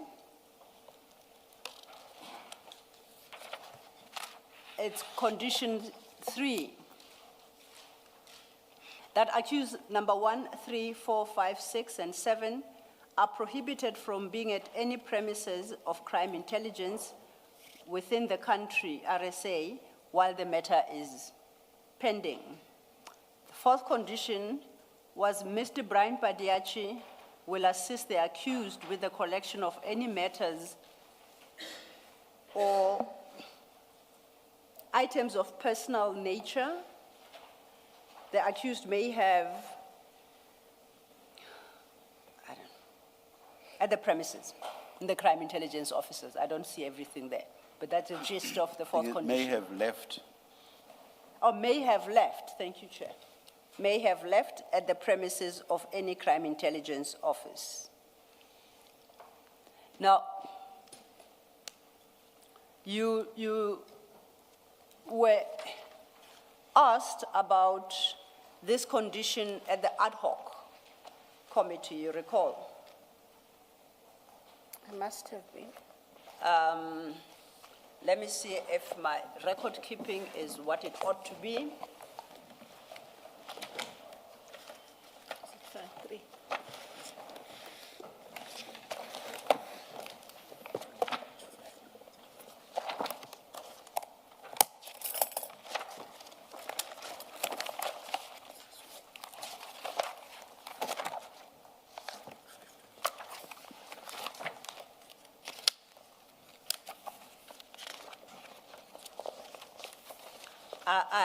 I've lost I've lost my place, but Are you perhaps looking for page 543? It might give you a sense of where you're trying to go. could very well be, Commissioner. Yes, it's page 543, thank you. Thank you. And it starts at 542 at the bottom.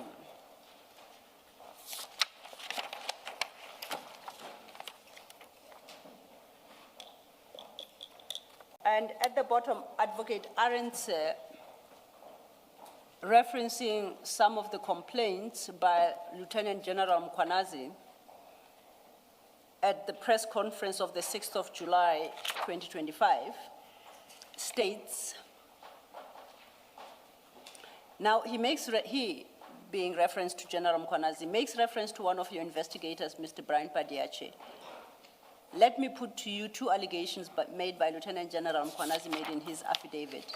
He said, quote, a further condition is that the accused required anything, if the accused required anything related to their work, it could only be obtained through the intervention of the investigating officer. This is in relation to General Khumalo.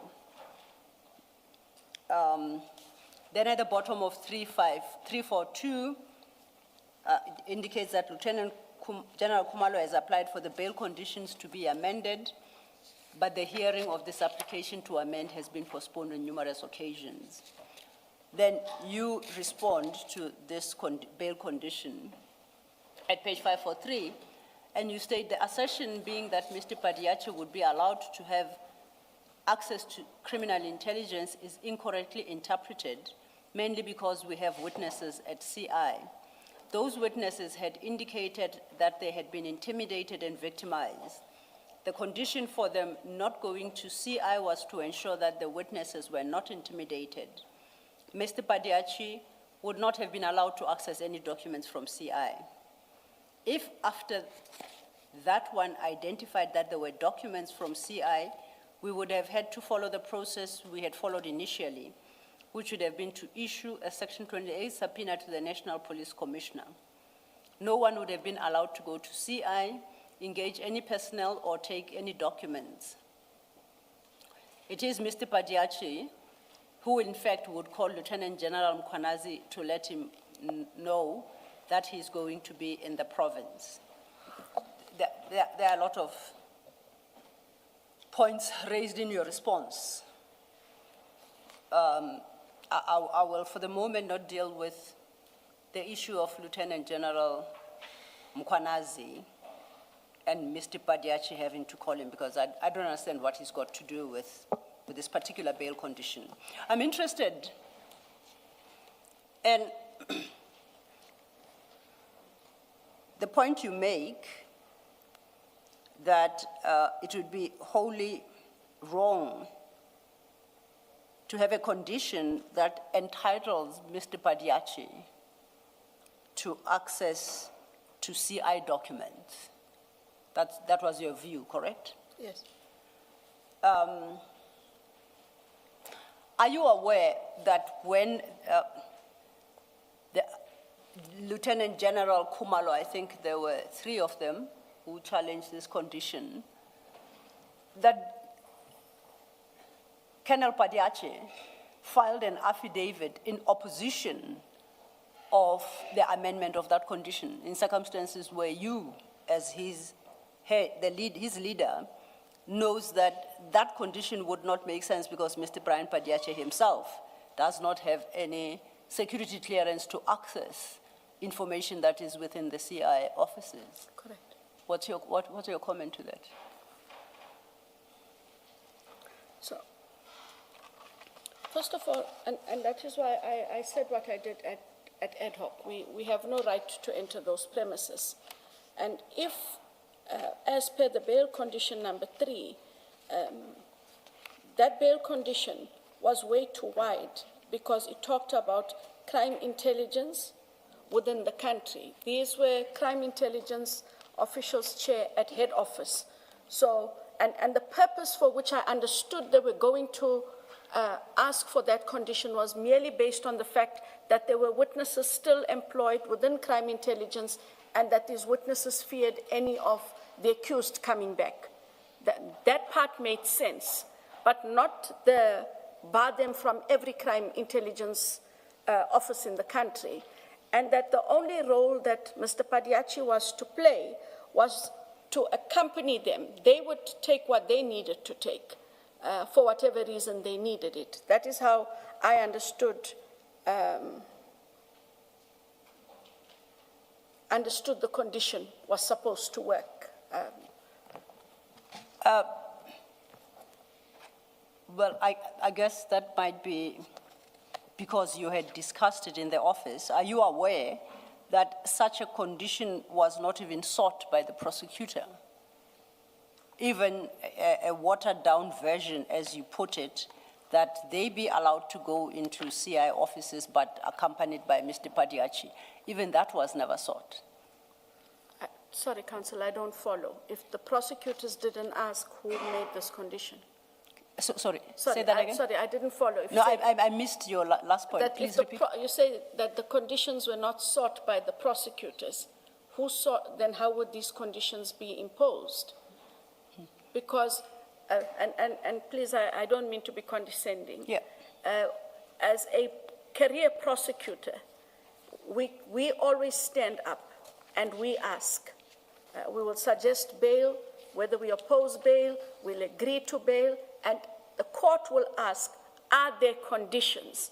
And then we say, yes, and we've either agreed to the conditions or there's no agreement, but these are the conditions. You have to give the conditions to the presiding officer, who must either accept, reject, engage, and then conditions are set. So that is the purpose of my question, Counsel. I'm not doubting what, I'm trying to understand, how do we have conditions then? Well, that's exactly what we were trying to understand, and we put the question to Colonel Padiachi. His explanation was he can't testify to that because I think by the time the prosecutor finished her address to court as regards the bail conditions, he had since left court. Alternatively, that maybe the magistrate overheard him and the prosecutor conferring in a corner, and without it being requested in open court, the magistrate then decided to add that condition. That's his explanation. Please don't ask me as to the logic of it. I have to disagree. Yes. And the prosecutor, Mayor Joy Hlachwayo, is an experienced prosecutor. She's not going to be standing in some corner having a chit-chat with whoever. If there were conditions to be asked, she would have asked them. So the fact that he walked out of court should not cast aspersions on anyone in there. I am of the firm belief that, and I do not know this magistrate, I am of the firm belief that the prosecutor would have had to ask for these conditions, and they were then endorsed by the court.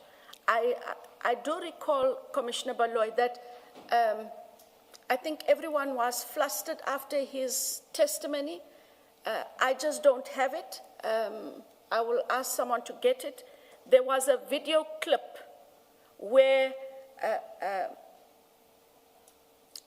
Advocate Joy was addressing the court and asking for conditions. And even when the court, I can't remember all the conditions that were being asked, but she was addressing the court. And at a stage, the court then asked, but who is the investigator? And she is the one who said, it is a Mr. Padiachi or a Mr. Brian Padiachi. Yes. That is what I took from that clip, not having my own personal knowledge. So I do not agree that even if he left, that I can't dispute, but a magistrate would not just endorse that which is not asked. It's just out of practice. I find that highly unlikely. I agree with you. I fully agree with you. See, that is the most striking part of this condition. Firstly, we do have a clip of the prosecutor addressing the court, and we hear all her complete address and engagement with the magistrate until she finishes. Nope, it's a longish clip. We don't have the time to Yes. play it. We can avail it to you. You'll watch it at your leisure. Firstly, during that particular address, which I understood to be the application, which is the application for bail, Mr. Padiachi is visible behind her at all times. Yes. So I don't know which point he left, but that was his testimony. That is the first. Second, on listening to that clip, nowhere is a condition in the terms expressed ever requested by the prosecutor. The only term was, the only engagement they seem to have is about protection of witnesses, to which the magistrate asks about who the witnesses are, and the response is that they are not ready to reveal the names. There was an engagement about their safety and concern. And the magistrate was assured that that is not an issue, it's not a problem, because they are not even known. So let's not conflate the condition regarding the security of witnesses with access to their CI documents and material. Correct. But somewhere, somehow, the magistrates end with that condition, and specifically nominates Mr. Brian Padiachi as a go-between between the accused and their material in their offices. So, the questions you're asking yourself, I thought that I had hoped you might be able to shed light, because Mr. Padiachi's excuse is that he probably had left court by the time the condition was discussed. We see from the clip he never left court. That then brings to the fore the question again, where does the magistrate get this condition from if it was not a matter ventilated in open court? Had to have been ventilated in open court. But it wasn't. Sorry. Maybe to be of assistance, you could look at 2956. This is the judgment, the appeal judgment. If you haven't seen it before, it sets out the exchange in court. The judge in the appeal sets out the exchange on this issue of bail and the condition. And none of it indicates that the prosecutor asked for this bail condition.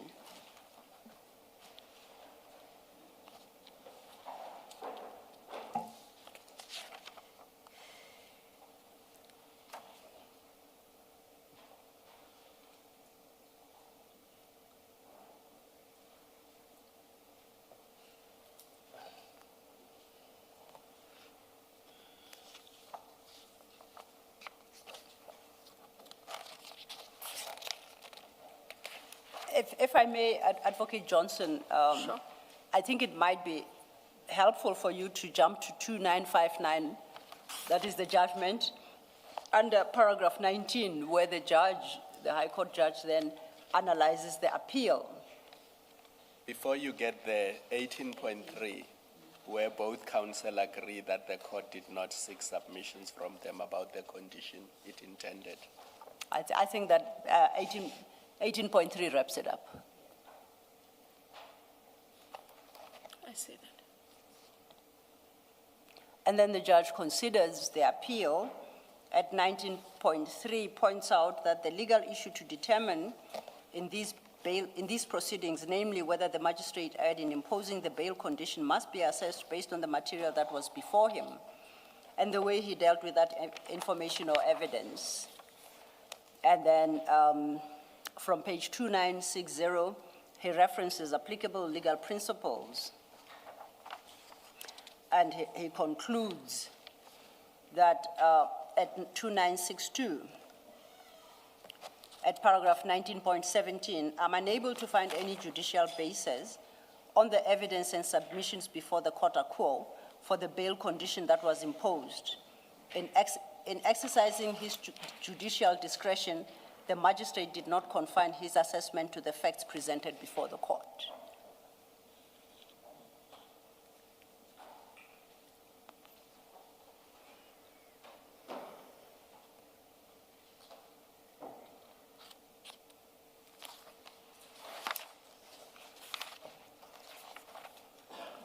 It seems from your discussion with Ms. Sello that you were not aware that the prosecutor did not ask for this bail condition.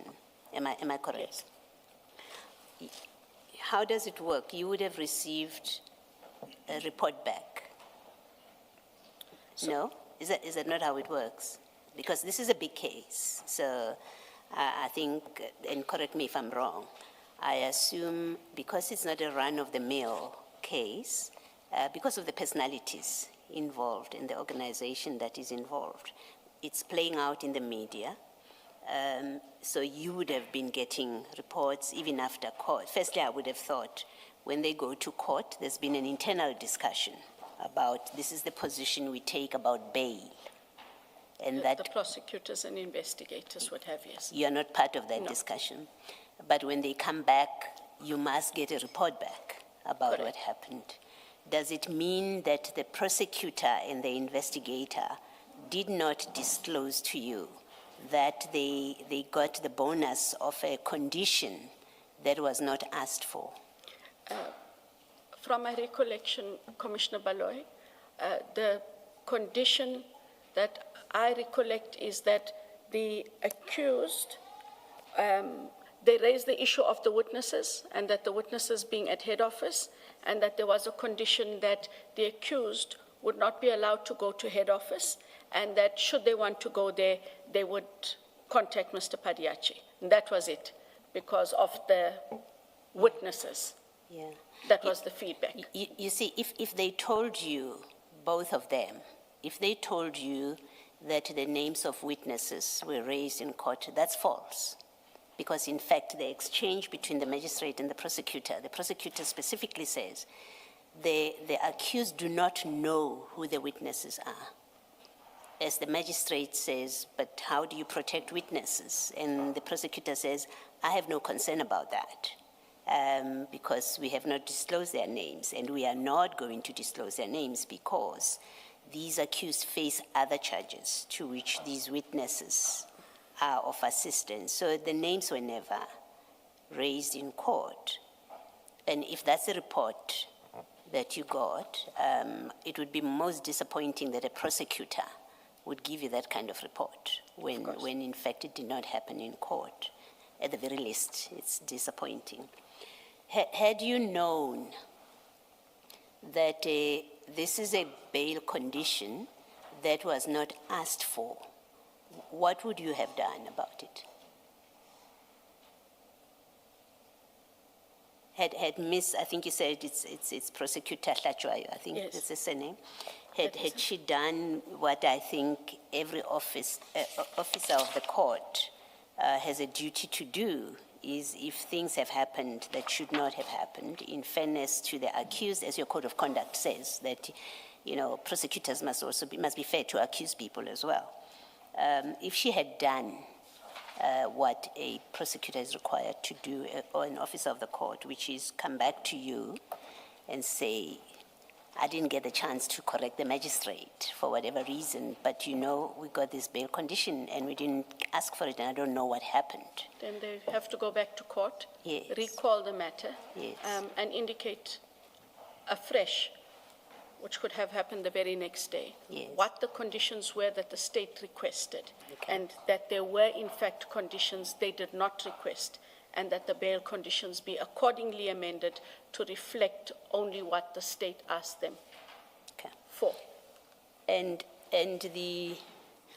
it takes me to a question that I was going to ask you, which is, on what basis do you oppose the appeal? We know there's an appeal, You oppose, in fact, it starts off with you in the ad hoc committee saying that bail condition was obtained to protect witnesses. Yes, We know that's false. It It wasn't is asked for. that small one that I Yes. understood, yes. Yes, so we know that's incorrect now. You now know that, if you didn't know it before.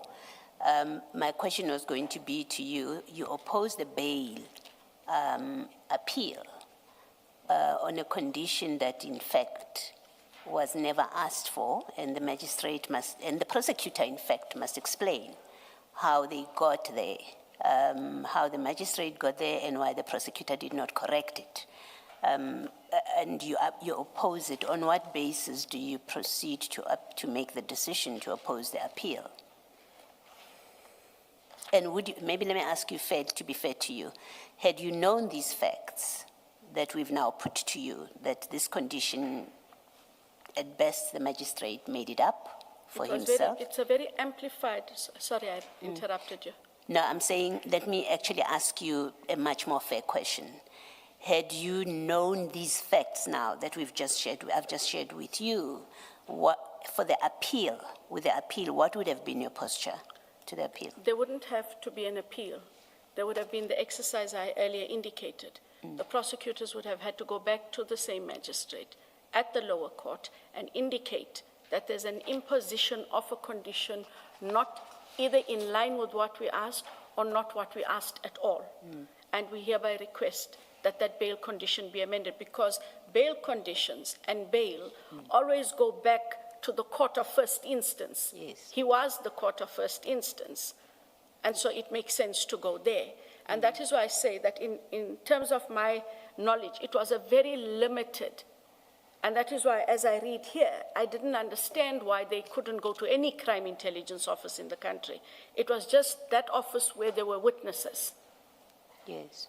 And just even on that, one should have gone ahead and said, but we cannot preclude them from every other office, but it is in this office where the witnesses are, that we were asking for their exclusion from the office. Lastly, can I assume, am I correct to assume that had you known these facts, you would not have opposed the recusal of the magistrate?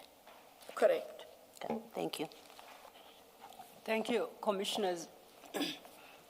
And I accept what you say, and particularly what you say ought to have been the right approach to the issue of the removal of that condition. But what actually happened is the contrary. IDAC, through Mr. Badiachi and perhaps the prosecutor, actively opposed the amendment to an extent that if we go to file 8,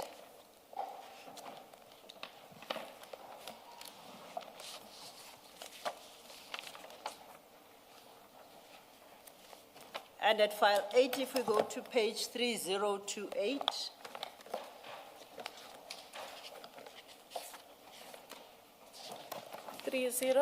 to 8.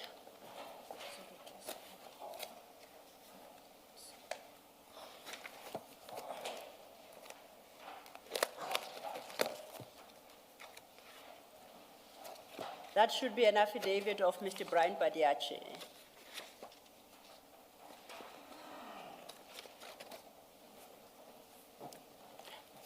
I located it. If you go to 3029, paragraph 5, Mr. Badiachi explains the purpose of this affidavit is to inform the Honorable Court why it is not in the interest of justice to amend the bail conditions of accused 3. The confidential documents referred to herein have been declassified by the National Commission of SAPS for purposes of enabling IDAC to conduct its criminal investigations and, where necessary, to institute criminal proceedings pursuant to these criminal investigations. Let's move on to page 3030, paragraph 7.2. Mr. Badiachi states, accused 3 is still gainfully employed as the National Commissioner has reposted her. She does not have a top secret clearance security. She does not have a top secret security clearance, which is a requirement for her to be employed as a senior manager in the Crime Intelligence Division. I'm convinced that any other tangible vetting, investigation, and processes will not change the prevailing findings that she is dishonest and has the propensity to commit criminal offenses, as evidenced by her own affidavits, which are attached to Banda's affidavit. Paragraph 8, the rationale for accused 3's application before the court raises important and relevant questions. The first being why accused 3, who is accused of committing serious offenses within a specific workplace, wants to return to the same workplace where many of the witnesses are based, and therefore she has been exonerated, or it's a question. The second question is, why does she want to return to the Division Crime Intelligence when she is fully aware that she does not have the requisite top secret security clearance to manage a very sensitive operational section of the Division Crime Intelligence at national level? He concludes over leaf at 3031, paragraph 10, and read midway. I am of the view that there is no exceptional or compelling need or circumstances for her to return to crime intelligence. He's mounting quite a ferocious war to protect a condition that was never requested by IDAC, not requested by the prosecutor, at least in open court, and go so far as paragraph 7.2 shows that his view is it should not be amended in respect of accused number 3, and for our record, accused 3 is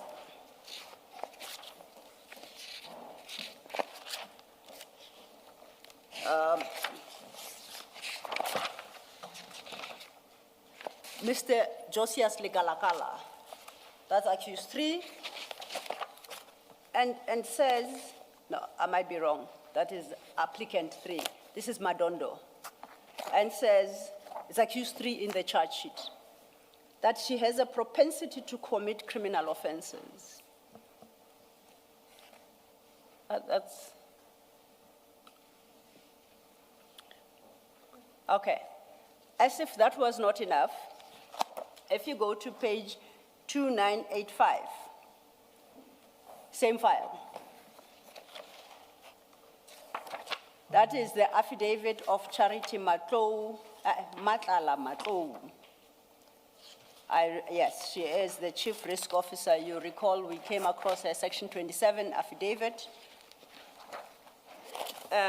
in the SAPS Medicare contract. And she, at 2986 paragraph 8,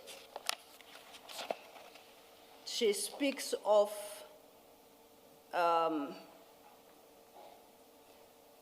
General Madondo's rank as Major General and employed as a member of senior management. She should have a top secret security clearance. The fact that no action was taken by Divisional Commissioner Lieutenant General Kumalo since 2024 February raises serious concern, as Madondo's mere presence in the Division Crime Intelligence poses a serious security risk to crime intelligence and the SAPS. By virtue of the case which Madondo is facing, I'm at 9, most of the state witnesses would be from crime intelligence environment. Her access being granted to the same environment increases the likelihood of witnesses being influenced or intimidated. And at 10, she concludes, there is therefore no compelling need or circumstance for her to return to crime intelligence, especially with the knowledge that her repeated applications for a top secret clearance have been denied. I suspect that Madondo has an ulterior motive for wanting to be authorized by the court to return to crime intelligence environment. Now, this resistance to an amendment of that condition has invited Mr. Padiache, General, what's her name, Matlou, to seriously impugn General Madondo's integrity, and by throwing wanton claims against her and accusations. That's the first. Second, these were filed in opposition of an application. This tells me that IDAC put up a formidable fight which would have required both human resources and financial resources. But it also had an impact in that the applicants who were seeking to amend the very condition had to obtain presumably legal services in order to have that condition amended. And all this is happening in circumstances where it ought not to have been there in the first place. I know you've left IDAC. If you learned what you learned today about what Mr. Padiachi did, and perhaps others, I don't know, but at least we know his name is there and is quite active. Is there any action you would suggest be taken against Mr. Padiachi? If so, what kind of action? I mean, clearly he's gone to SAPS to go solicit an affidavit from General Matlo. I don't know what she has to do with these issues, but he got it. There might be others that he also solicited to go resist that application. Now, is that not abuse, honestly? Is it not?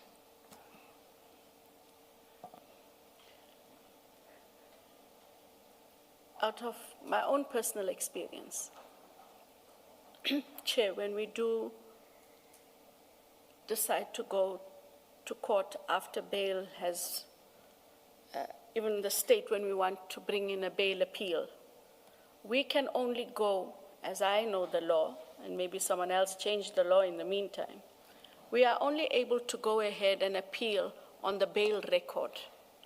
That's it. If there are certain aspects, be they legal or factual, personal, mitigating or aggravating, that were never part of the record, you cannot bring in anything new. And you cannot bring in anything emotive. The only thing we are supposed to have told any court, higher than the quota quo, is the quota quo erred for the following reasons, but it must have erred on the reasons as already espoused to in the lower court. These things, I'm assuming, were not said in the bail affidavit in the lower court. I would assume, and I hope I'm correct, that General Matlo also did not depose to anything in the lower court. So the action in which this part is taken is both excessive, unnecessary, and beyond the scope of what the bail appeal allows us to do. It is very prescriptive. I did learn in my young days once, I took a chance, because I didn't know any better. And the judge told me very nicely, which record did you read? Because in the one I read, the thing you're telling me is not in there.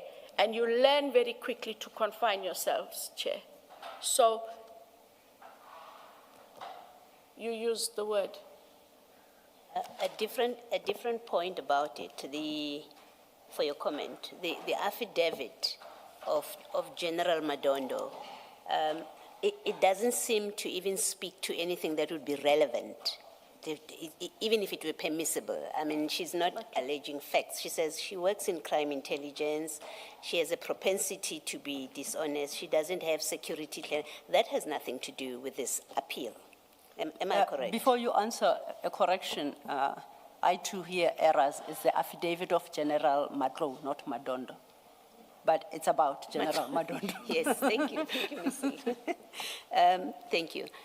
The affidavit of General Matlo, I'm looking from paragraph 6, the kind of material, the kind of things that she's speaking to. It's all about a security vetting panel. Among the documents in the security vetting file, I note that she has 3 affidavits, and then 8, 9, pretty much nothing. And then there's a fear that she will interfere with witnesses, but nothing that says we have witnessed so-and-so, and this is the access she has to them. So it's truly, truly irrelevant, other than to create atmosphere in the appeal. Yes, and if one wanted to say propensity to commit crime, it ought to have been raised in the lower court. Yes. That she did in fact commit crime. Yes. What were those crimes and were they then relevant to Yes. the adjudication of the matter as it was in the lower court? Using the word propensity must have a basis. A crime must have been committed, relevant to. Yeah. So it is a relevant question, or necessary question that you not for you to answer, but what interest did she have to file this kind of affidavit, opposing a bail application where she's not involved whatsoever in a matter, and here colluding with Colonel Padiachi, because he says pretty much the same things which have nothing to do with the bail appeal. So the picture that emerges is General Matou married in quotes, to Colonel Padiachi's cause in opposing this bail application.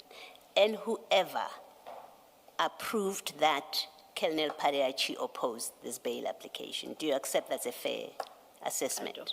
Okay, And thank this you. is not the Medicare matter, so I would have understood differently. Yes, If she had an input in the Medicare matter. absolutely. Thank you. Thank you, Commissioner Baloy, and thank you. Advocate Johnson, I agree with you. There is another small problem, I think. It goes back to your signing documents based on what your investigators tell you. On the 30th of June 2025, you penned, signed, and addressed a letter to the National Commissioner informing him that General Lushaba, General Kumalo, General Madondo, it's going to be projected here, General Lekalakala and General Gabela, as well as Nube, I apologize, I don't remember her rank, and Brigadier Mukwele. You state, and this, it's, if you go to the bottom, it's signed by you, it's dated the 30th of June 2025, and at the fourth paragraph thereof, you state, kindly note that none of the above named officers are allowed to enter any premises or office which forms part of the Division Crime Intelligence or have any contact with its personnel as ordered by the court. You then conclude that any further inquiries be directed to Chief Investigator Perumal, and you provide the email address. So, I don't know, perhaps inadvertently you are perpetuating this injustice. Was the letter prepared for you for signature? It was prepared for me by Chief Perumal, because I wasn't thinking to the conditions, and I do see that problem of allowed any premises. Yes. Yes. Yes. So, They would have put it in as the conditions as they then saw them there and had them. okay. Yes. So you would have had to work off What they a court gave me. order. Of the court order, or what, at least the summary that they gave me. So you are not seeing for the first time here in this hearing that actually there was this condition. No. I see for the first time in this hearing this condition as it is. That was the summation that they gave me for me It was to not sign. the actual order. It wasn't the actual order. So they drafted a letter for you, explained it, I take it, and you took them at face value and you trusted them implicitly and signed. That's about what Because happened. it had to go to the National Commissioner, yes, what had transpired in court. And once again, you didn't satisfy yourself that those were the correct conditions actually. No, I didn't ask to look at the conditions. Okay. Commissioners and I think it's more, especially in the light of what you said now as you're sitting there, that this bail condition is too wide. These people are employed in head office. You may not have seen the order itself, but you sign a letter that says they may not go anywhere in the whole country. That is crime Sorry. intelligence. Yeah, I didn't read it that way, in the whole country. For me, it was any Crime intelligence crime office. intelligence office, and for me, they are bound here in Pretoria. I didn't see that as in the whole country. That is why I'm saying, Chair, when I see the handwritten condition as it is, that is more explicit than what that paragraph was. It is incorrect to have asked for that condition. And I'm not sure if that's a condition that was asked for, because I'm No, take it from us. It wasn't asked for. okay, because Because your investigator says he doesn't know where it comes from. That's what he told us, because at some point he left. So he doesn't say, I was in court when it was asked for. He said, I don't know. And we've referred you to the judgment, where there is this, where the judge sets out the engagement about this condition, and in fact says that was not asked for. So I think it's at least on the evidence of Colonel Pareachi and the judgment itself, the appeal judgment, we can accept that it's established that the condition was not asked for. Thank you. Thank you, Ms. Thank you. And if I could just perhaps add to that, you don't have to take our word for it that it was not asked for.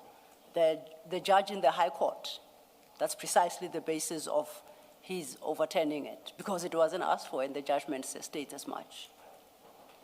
Yeah, it's just I am taken aback that there's a condition that was not asked for. It is not something that I have experienced or Indeed. engaged with other colleagues about. So And then it's not something that you wouldn't expect to happen in any event. not at all. Absolutely. Okay, then I would like to move to the next issue. You have and I think we have dealt with the issue. You have an investigator. Let's start at the ad hoc page, transcript page 626. File 3.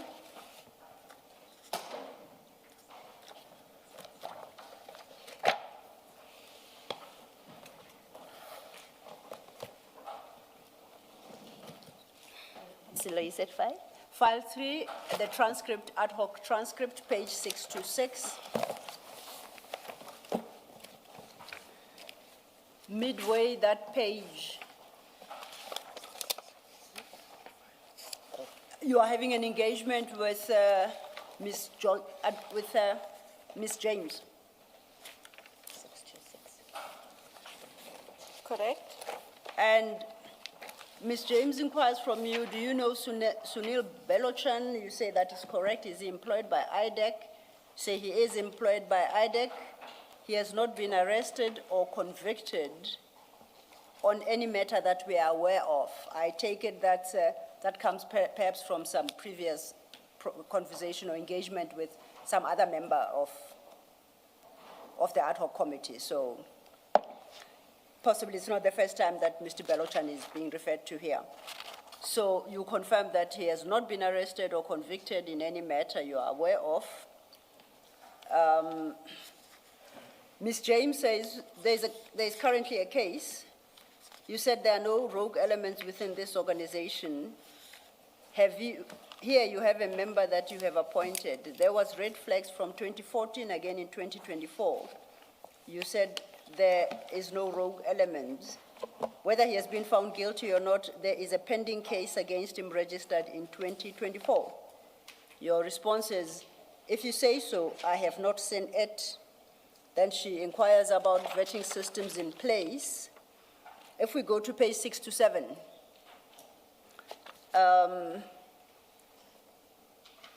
midway, 627, Ms. James says, can we agree that you have a member employed in IDAC that has 2 cases and the one has not been finalized and IDAC is compromised? Your response is that if there are cases, they will be investigated. Now, if you run ahead in the same file to CJC 376,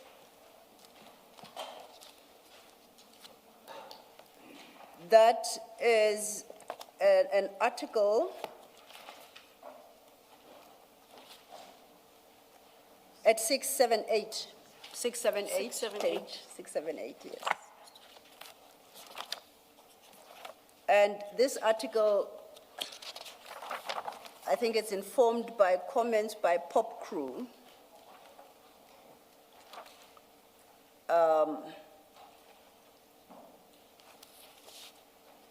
First paragraph states that it was a startling revelation that IDAC appointed Sunil Belochan as a senior investigating officer, despite him having a warrant of arrest for alleged fraud.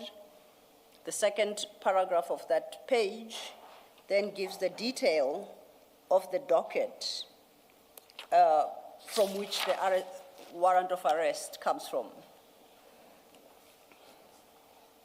We have a witness who has testified before the commission regarding the existence of this warrant. Okay. Ms. James at ad hoc brought your attention to the fact that there are cases pending against Mr. Belochan. And your parting shot was that the matters will be investigated. That's the one.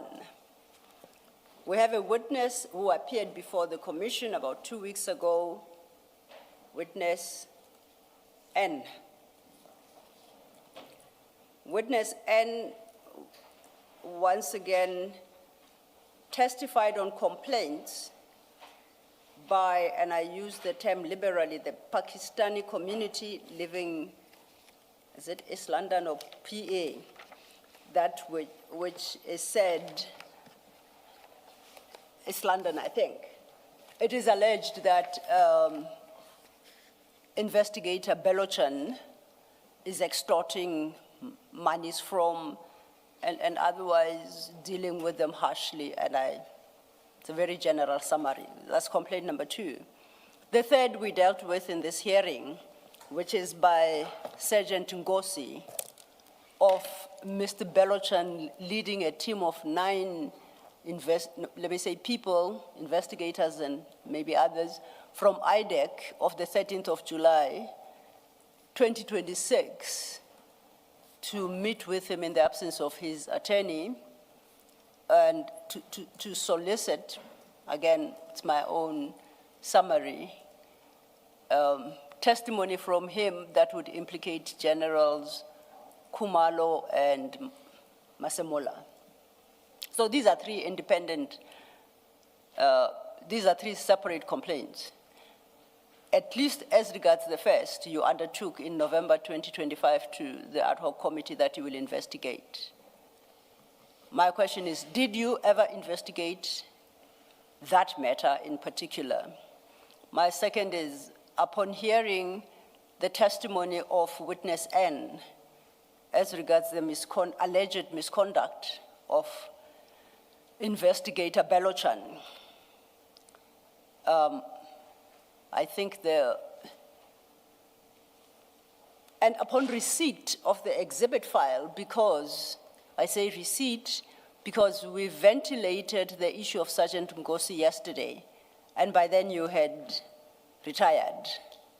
But you received the exhibit file, and that complaint was in the exhibit file while you were still ID. Did you investigate any of these matters to determine whether or not investigator Belochan action should be taken against him? And I won't say of what kind. And if you did, what did your investigations yield? Thanks. Thank you. Chair, if you'll just give me a moment, there's a document I just quickly want to look for in my bag, if that's fine.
Thank you, Chair.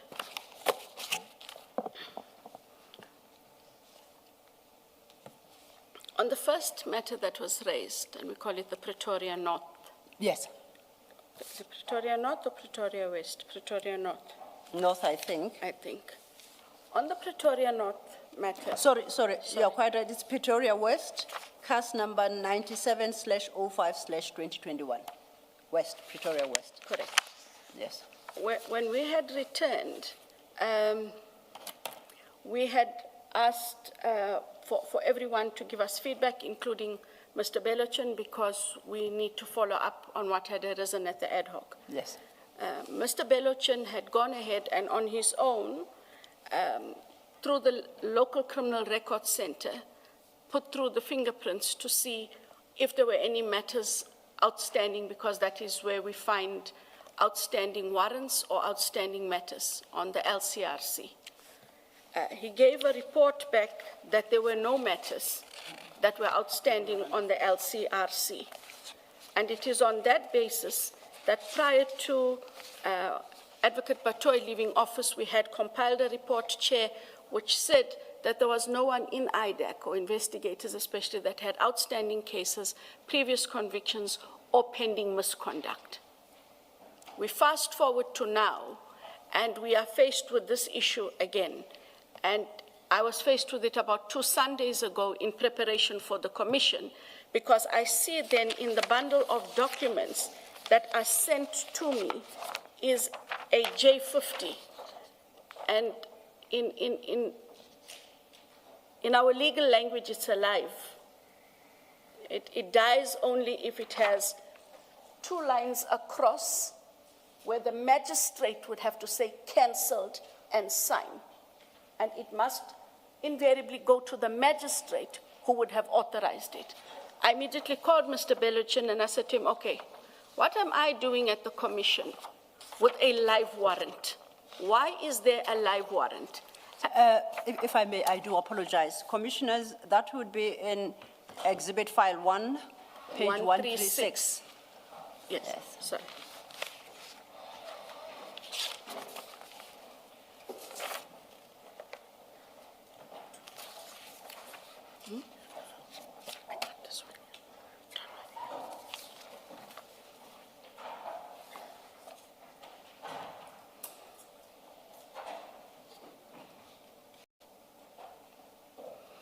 And maybe before we go there, sorry, this was the document I looked for, Commissioner.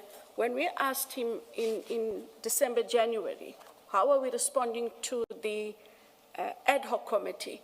And he went ahead and on his own got the report from the local criminal record center. It shows no illicit activity identified. It is on that basis we were able to compile the report. And I'm happy for this to become part of the record. We will share that. That is a copy. I'll give it as a pack for the Belochin matters, if that is okay with you. But the question is, he has an active warrant of arrest. Now, we ask, why am I looking at an active warrant? Yes. Mr. Belochin then indicates that this all happened prior my time, but it was in 2021. A case had been opened of assault against him. My predecessor, Advocate Hermione Cronje, had engaged with the Office of the DPP Pretoria. She had written to Advocate Mzinyati about this whole matter. And Advocate Mzinyati then responded to her. And I am prepared to share this as well. I tried to get what I could because I don't have a recollection. But on the 8th of June, 2021, Chair. What are you looking at now? No, it's a letter that I'm prepared to share that I had to find as support for what I say. Advocate Mzinyati wrote to the then head of IDAC on the 8th of June, 2021, refers to the conduct of a prosecutor, Mr. Letwaba, that surrounds Pretoria CARES 97 of 5/2021, and that's the CARES number in question. I'll just read relevant portions as I intend handing this in. In respect of Pretoria West Cares, 97/5/2021, I have instructed the acting chief prosecutor to request that the warrant of arrest be cancelled pending the finalization of the police investigations. I have further directed that the matter may not be enrolled without my written authorization to that effect. I will decide whether or not a prosecution will be instituted in respect of this case upon finalization of the outstanding investigations and the acting chief prosecutor's report. That is the gist of that letter that was received. If I may, I take that. That's what the prosecutor expressed in that letter. That is what the DPP of Pretoria Yes. expressed in that letter. You earlier testified what a cancelled warrant looks like. Correct. The warrant remains active. The warrant remains active. And that is really the issue, that he continues to be in office investigating, arresting other people when he himself is under an active warrant. I got a hold of that letter. I then engaged as follows, and maybe just to make this engagement shorter. I then asked him, but this was 2021. Why is Andrea Johnson faced with it in June, July of 2026? What did you do to go and find out if the warrant is cancelled?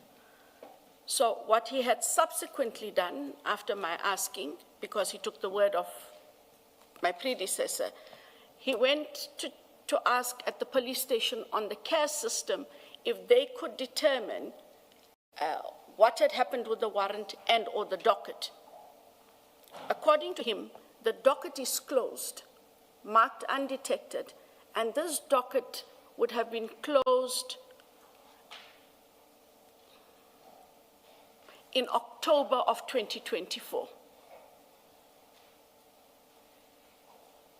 October of 2024 or October of 2023, but it was in that time that the docket was closed.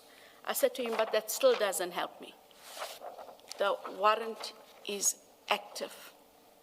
Now, the reason it's not found, Chair, on the local criminal record center document is it is only found there if an investigator circulates his warrant, and that is when it is seen. I have no explanation for why the warrant was not circulated, nor do I have any explanation for why, despite there being an instruction that he cancel the warrant, finalize the investigation, take it back for decision, warrant is not cancelled, docket is closed, and docket is filed. This is a police warrant, and the police will do with this warrant what they do with warrants that are not cancelled. Okay.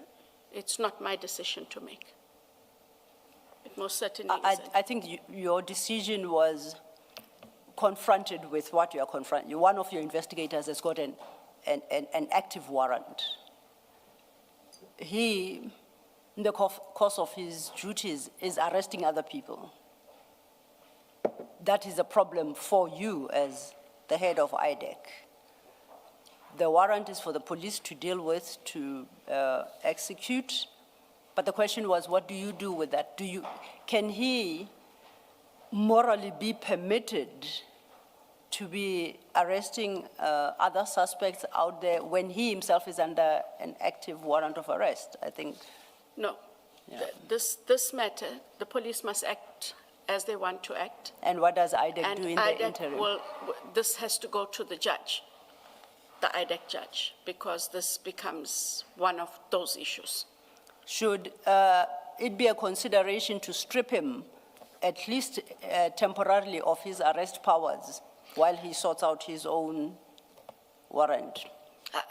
I just a thought, I'm not imposing it, I I'm don't asking. want to say anything lest the IDAC judge think I'm trying to be prescriptive in his independent duties. It would be wrong. You I'm can't sure- be, you're no longer a member of IDAC. You're just No, like me. Trust me, every word I say, including if I breathe too hard, can be problematic. Okay. So I leave that to the discretion of the judge. Okay. Then you asked me about witness N. Witness N, yes. So witness N's testimony was quite harrowing, to say the least. And after that evidence, I wrote a letter to the national director wherein I indicated that the witness has testified, the record should be available at the commission, and that through the office of the national director, it please be escalated to the IDAC judge. And I did this a week ago, or a little more than a week ago when it came out. I'm given to understand that Mr. Belochin received a notice yesterday indicating an intention for him to be suspended. And I would assume it comes only out of that matter because, Chair, that was the first matter that I have escalated to the IDAC judge. So I took the steps that I thought should be taken in that time. Okay. The Sergeant Nkosi complaint,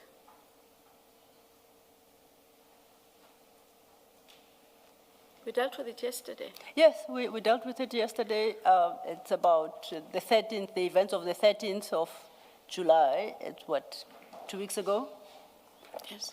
But like I say, you were not hearing of it for the first time yesterday because I had shared that particular part of the yes. exhibit file with you while you were still ID, yes. Yes. I didn't do anything with it yet because I was coming here to the commission.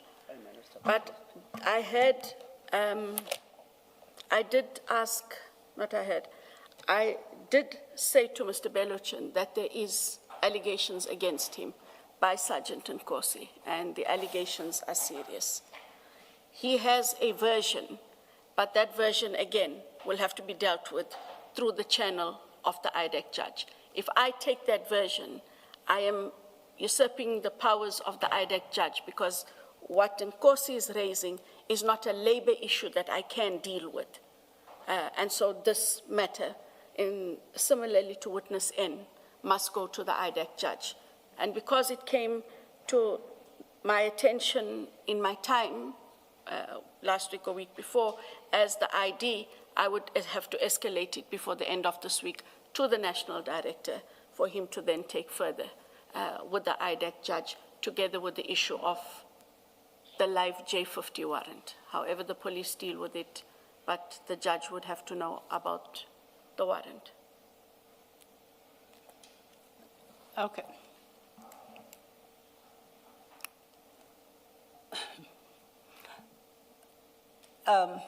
I'd like to move on to another topic, and thank you for the report backs on those matters.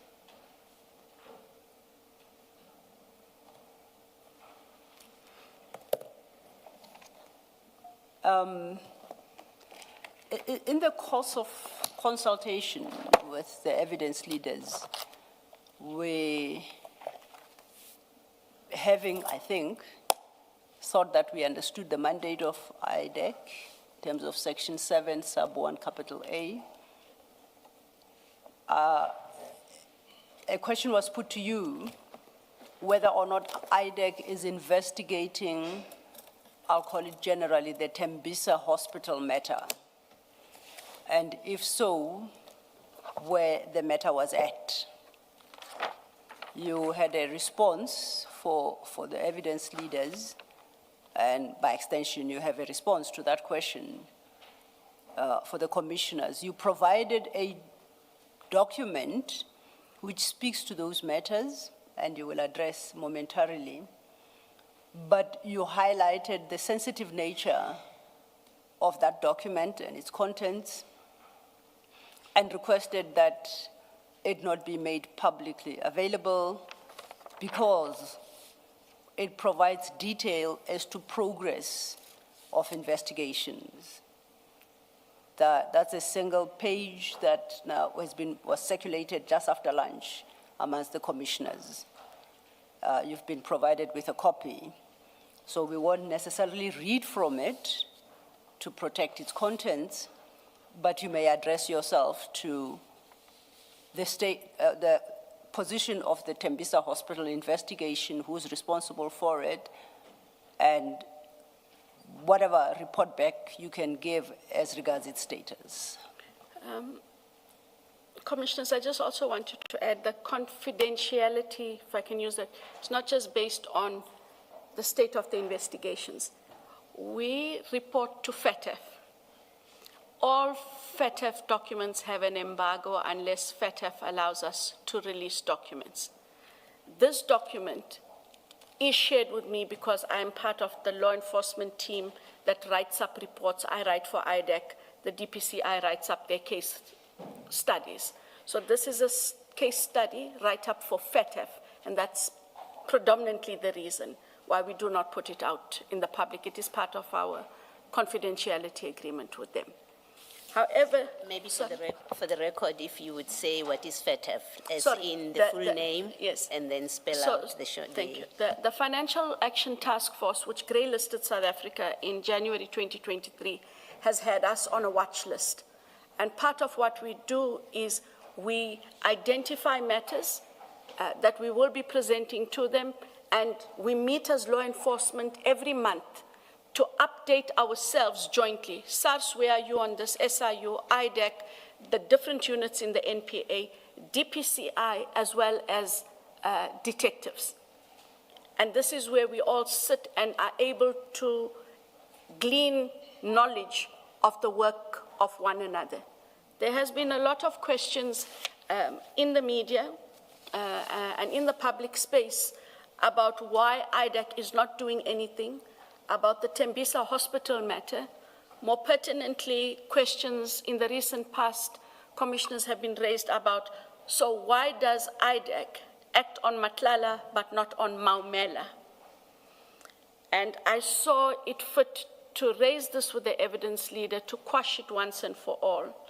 The Tembisa Hospital matter, in all of its forms, in however many legs of investigation it has, whomever the persons and entities of interest are, had been referred around about 2020 or thereabouts by the SIU to the DPCI.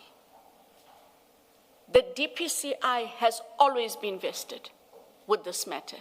The Tembisa Hospital, whether it's Skinny Jeans, whoever they are, who's behind the scenes, whether Maumela is involved or not, etc. All of it lies within the ambit of the DPCI. And it was important because we are supposed to account to South Africa, and IDAC has been quiet, but only because this matter, as big as it is, and as tragic as it is not being accounted for. Does the SIU, only because you mentioned them, does the SIU get to choose whether a matter goes to DPCI or it comes to IDAC? What guides that decision? I think back then it was still early days. The ID had only been created by proclamation, but there is a challenge, and the challenge is with the legislation. The SIU must refer its matters to the NPA. NPA then distributes the matters to the DPCI and in turn now with IDAC. We had to come up, government really loves papers, but we had to come up with a memorandum of understanding that where a matter comes to the NPA and the NPA is able to assess it is an IDAC matter, they then refer it to IDAC. But the SIU, because there's a lacuna in the legislation, are not allowed to refer directly to the DPCI or directly to IDAC. It goes to the NPA as a conduit, and that has to be something that must be looked at because it does take up a lot of time between receipt, assessments, allocation. I hope that helped. That answers me, thank you. Have you made all the comments you wanted to make on the matter? Can I say one more time, we don't have the Maumela matter. Thank you. Thank you. I think that came across very clear. I think I'm ready to turn to my last topic. Yes, Chair. Ms. Solo, do we give this back to you? The commissioners could retain it for record purposes. Yes. It's just the question, I think the request is that it be embargoed, so it won't may form part of our public record, but the Yes. commissioners may have regard to it as a response to that specific question that was put to Advocate Johnson. And maybe as a matter that then the commission may pick up with DPCI at the relevant time. Thank you. Thank you.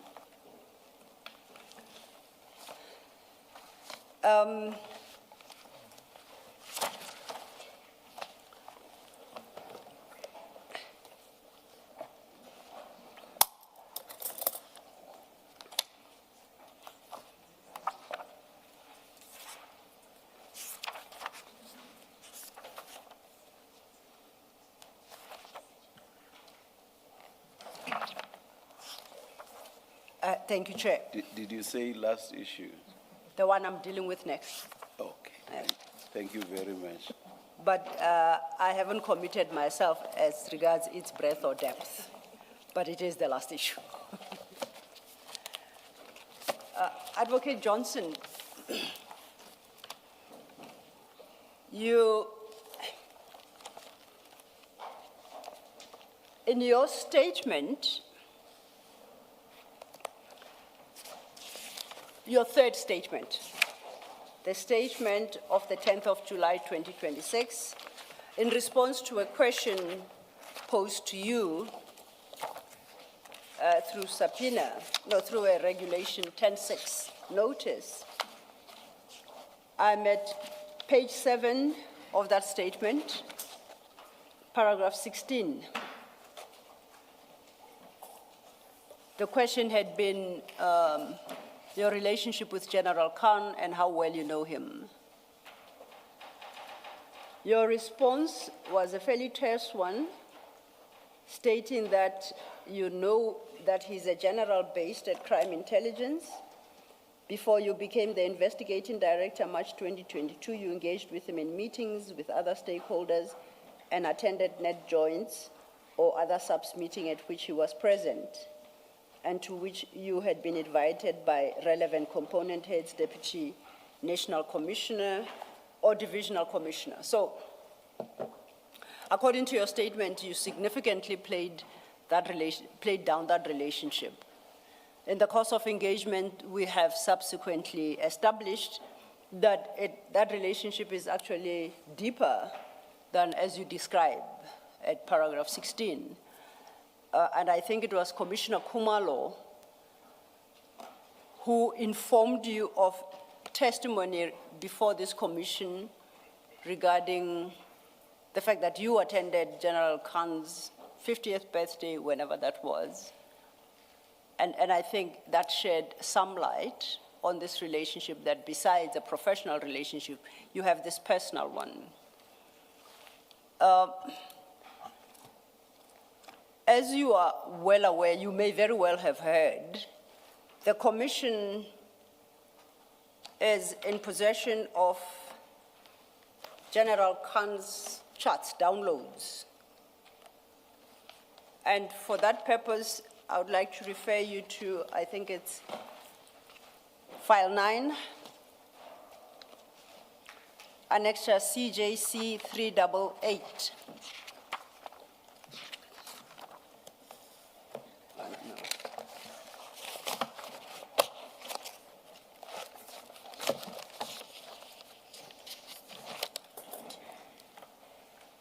Sorry, Council, which page?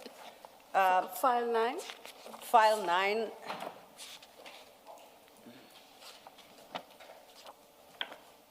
The version I have starts at 1.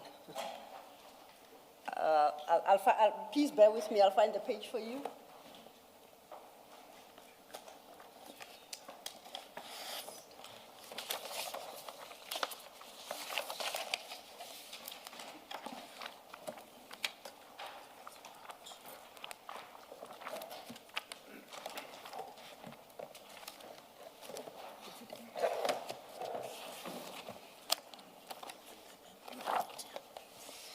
I think it's in file 8. File 83194. Apologies.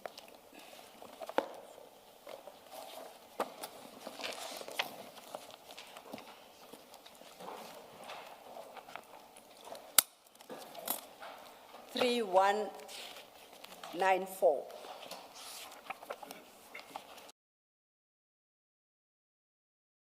Confirm marked CJC 388. Now, up to page 3253. These are the chats between yourself and General Khan over a period.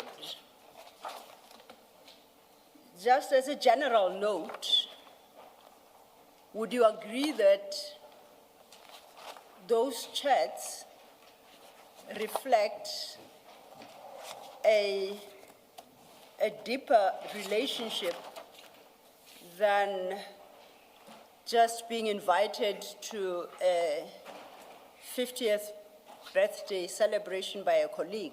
You have a personal and deeper relationship with General Khan. Would you agree with that? Yes, ma'am, I considered him a very good friend. A very good friend. And in fact, on reading of this, it sounds like you visited each other's families. No, we didn't. You have been, I don't want to flight them. Personally, I don't. Yeah, but I can indicate that there might have been an occasion where he would have invited us, but we have not, I have not gone to his home. He has not come to my home. We What- have not socialized. What happened to the,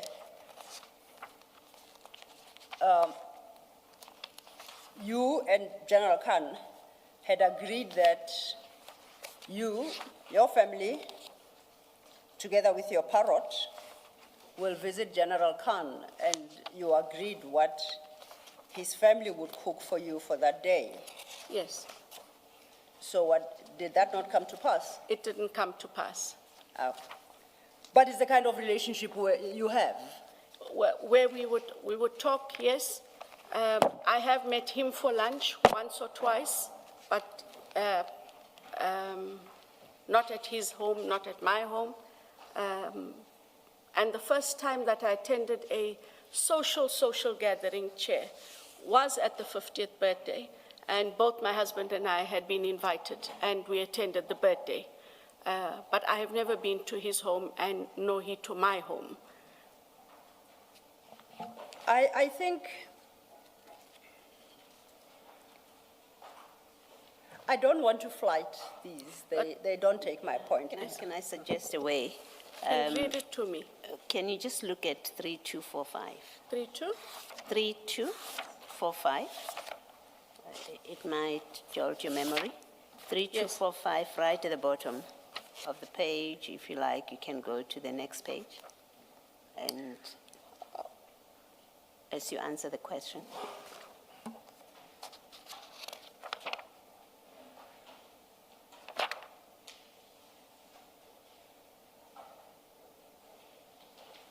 Oh, that for me was, that was for me saying, I can't remember what we had been talking about, but that was for me in jest where I said, I'm bringing husband, daughter, and parrot to your home for supper tonight, start cooking. We didn't go to his home for, it's, if I could just use. It goes in the next further. page. Go to the next Sorry, page. yes.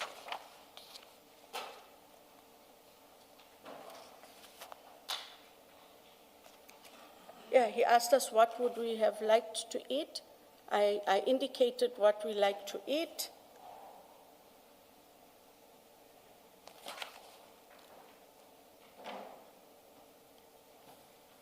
Yes, but we never went to his home.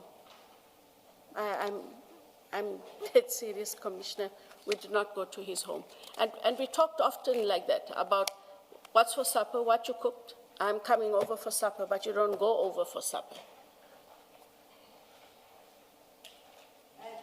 Sorry, Commissioner. Go ahead, Commissioner. Are we still on home visits? I Oh, wanted to- wait. 3249.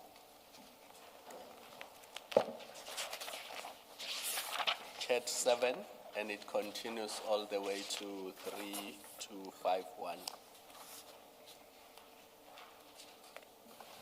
Mr. Maybe while Advocate Johnson Yes. considers this, you should think about providing an explanation why you're not flighting this. We have flighted people's WhatsApp exchanges, and I think there has to be an explanation why. There are a number of messages where they are communicating about minor children. And we've tried to do some deductions. In some places, we end up with quite a lot of blacked out parts. And the purpose of my referring to the charts is to establish a very, very close relationship with, between General Khan And myself. Advocate Johnson. And if Advocate Johnson were to confirm to you that theirs is a very close relationship to a point that they greet each other by stating, saying words like, "Hi, gorgeous," then it makes my point without necessarily having to use the chats. So the chats are not going to give me any relevant evidence for anything except to establish this very close relationship, contrary to what she had stated originally in her statement. Thank you. So Advocate Johnson, if you just look at chat 5, 6, 7 on 3249, and then it continues to 32. That is a sign of people who have a close personal relationship. And you can see there that it's not an IDAC investigation. It's really two people who are friends, and this relates to a favor to him. It has nothing to do with IDAC's work. If you just look at 3249, I will just read, for example, where he wants to know who's plotting against him, and you are to assist him. And he suspects that it is the Hawks that are plotting against him, and the two of you decide to meet, and you arrange for him not to sign in the normal course, but to come in via the VIP, entrance and come directly to your office without going via reception. I mean, that's a summary of it. I don't want to go into. Yes. That's what it shows, at least to me. And if I'm wrong, you can say No, you're reading it incorrectly. So usually, just on a point of correction, usually when we do, and he's not an exception to the rule, when we do invite high-ranking police officers to the office, we usually let them use the side entrance, and you will see, even if you go now, if there's high-ranking police officials there at the head office, we grant them that entrance. But you see here, the purpose of the visit was to come and see you Yes. a personal matter. And he did. Yeah. And it was a personal matter, and the Advocate matter- Johnson, if I may, with your leave, if I may, I have argued against projecting these messages because they have a lot of personal material involving, children. And I now have a difficulty with your response to Commissioner Kumalo's question. What Commissioner Kumalo refers to is not how VIPs visit your office. He wasn't coming in his capacity as a VIP. He was coming in his personal capacity, requesting a favor from you regarding suspicions that he's being investigated by the Hawks and the like. And from that conversation, one picks up that the two of you are planning at some clandestine meeting. You end up, because of diary issues, you end up inviting him to your office. And then to avoid a record of the visit, you suggest he use that entrance. I beg of you, please don't make me do it. No, I'm not disputing that he used the entrance. I'm telling you, ordinarily it was done. Here, he did come to visit me. And unfortunately, when he did come to visit, it turned out it wasn't anything to do with the Hawks, but he had an issue about somebody plotting against him. It did turn out that it wasn't the Hawks. I want to make that clear. But it was... The point is, this is not a VIP visiting IDAC office. No, this was my friend. This is a personal visit by a friend, and when you say to him, come via VIP entrance and don't sign in, you're not doing that for a VIP coming in his official capacity. You're doing it for your friend who's coming there to discuss personal issues. I accept that, Chair. And that is the whole point, to demonstrate that you have a very close relationship and the lengths you'll go to accommodate one another. I referenced how you address each other at times, either calling each other gorgeous, you tell each other how much you miss each other, and that's yes, dearest. Okay, now have we established the relationship? It's a very deep and personal one. Yes, And a very close one. correct. So then, Can I just add that what also seems to appear from this personal relationship is you also discuss, as friends, close friends, you discuss things that have to do with your work. For example, you've mentioned the Hawks issue. I'm looking at page 3243, where he wants you to tell him who said something, and you say, I will tell you when I see you. For now, be smart, and it's this second part that I'm reading that can be a source of concern.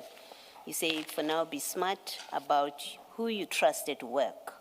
Please don't say anything to anyone about you had someone is out to get you, because you could be talking to the culprit. So you and him are discussing matters that have something to do with what's happening in his workplace, and you're advising each other, and you're reporting to each other. That's what that message is. Okay, thank you. and if I then may conclude on that note, it goes further and one picks up from the charts that both of you have a very close relationship with General Sintumule. Yes, well, I don't know how close his relationship was with her, but I had a very close relationship with her. No, you must be aware, because when General Sintumule, according to this chart, was down with COVID, you and General Khan were planning what you should cook for General Sintumule, some dal soup and other fancy soups. And there were complaints that she's not picking up. You advised, no, she's not picking up because due to her level of incapacity, she was advised to switch off the phone. Then he comes back to you at some point, I eventually managed to talk to her. So you do know that he too has got a close relationship with General Sintumule, and the issue is that both of you have this relationship, and you are both concerned when she contracted COVID. Correct. Okay.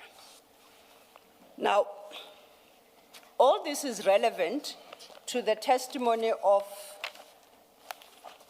witness, I've run out of alphabet. Witness Ruloff, sir? McLean? Witness O. Oh, Witness O, thank you. Before we get to witness O, you will recall that on the 7th of July, 26, the commission issued you with a subpoena requesting that you submit certain documents.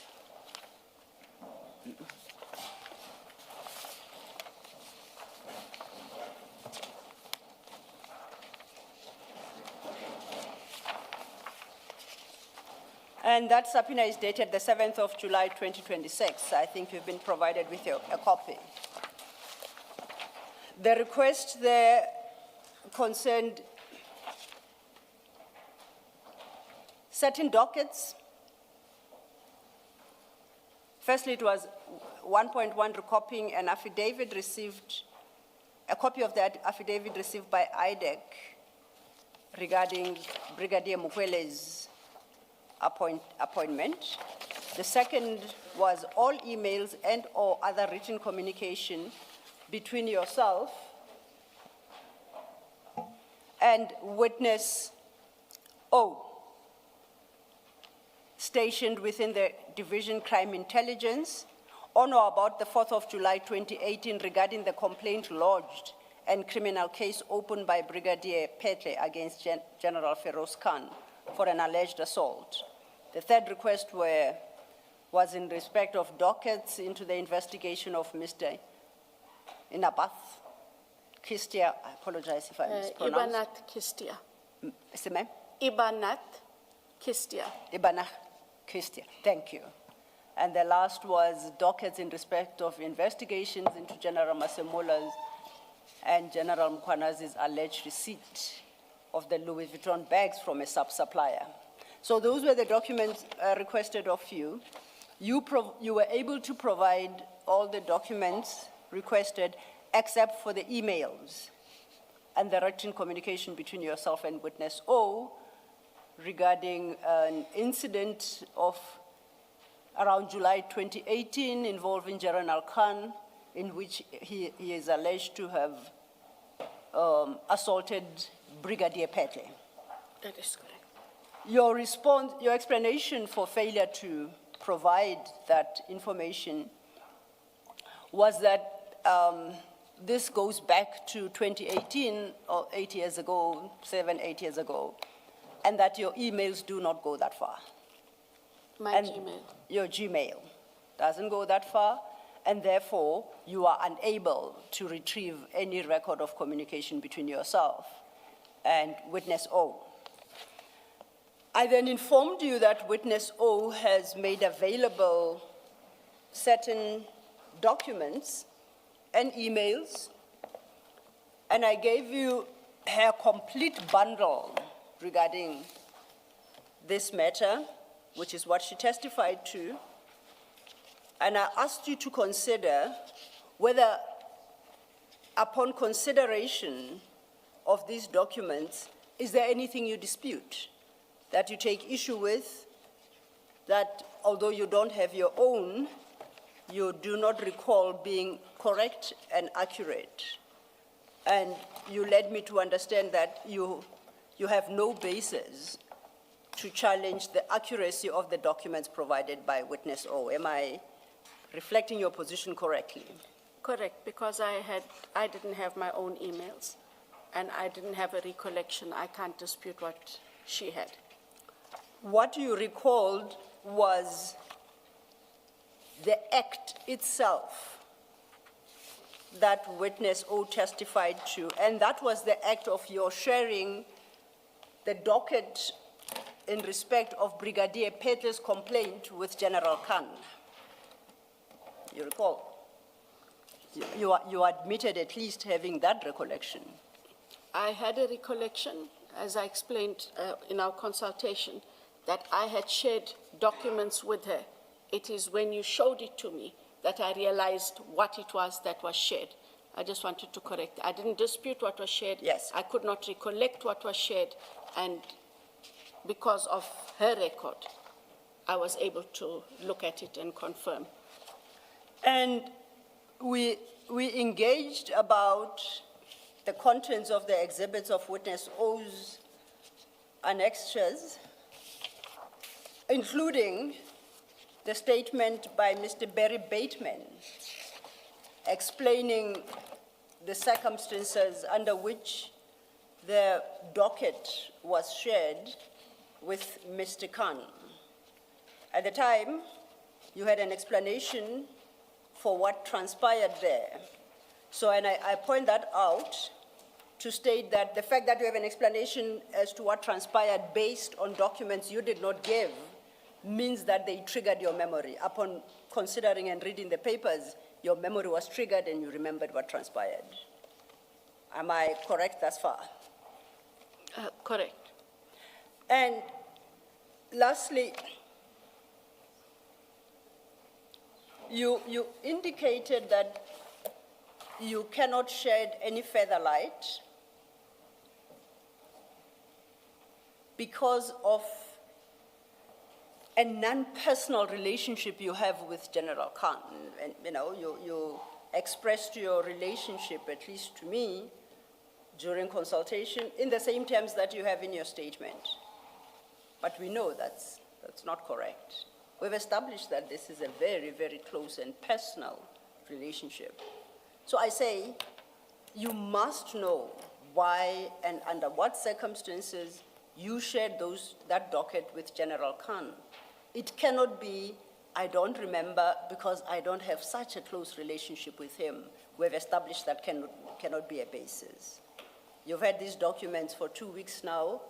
I'm sure you have read and reread them and are able to assist. Chair, it is. Sorry, if you'll just let me.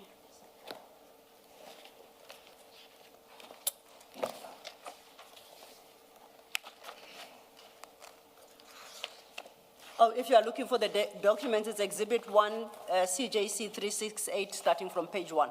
Yeah. Now, I was just looking for my supplementary statement Your supplementary state to the commission. to the commission. Have you located it? We have located Okay. it. And commissioners, it is in file 1, and I do not wish to belabor a point. I have read this into the record, and at the stage where we are, and I'm expected to perhaps respond and answer a question, I just wanted to indicate, Chair, that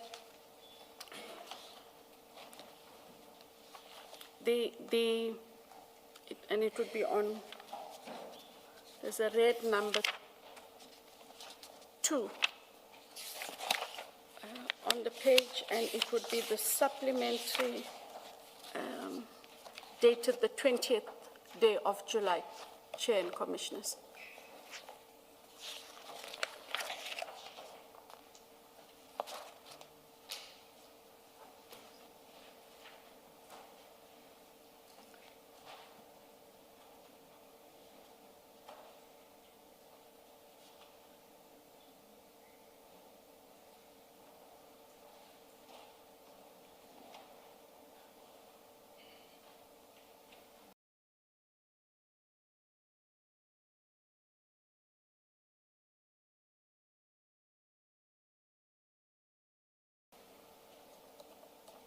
May I proceed, Chair? Yes. By Colonel Kobus, Rule Officer, Captain McLean, and Witness O. The allegations as summarized implicate me in alleged criminal conduct. The allegations are contained in a docket, which is now with the NPA for a decision on whether I should or not be prosecuted and further handling.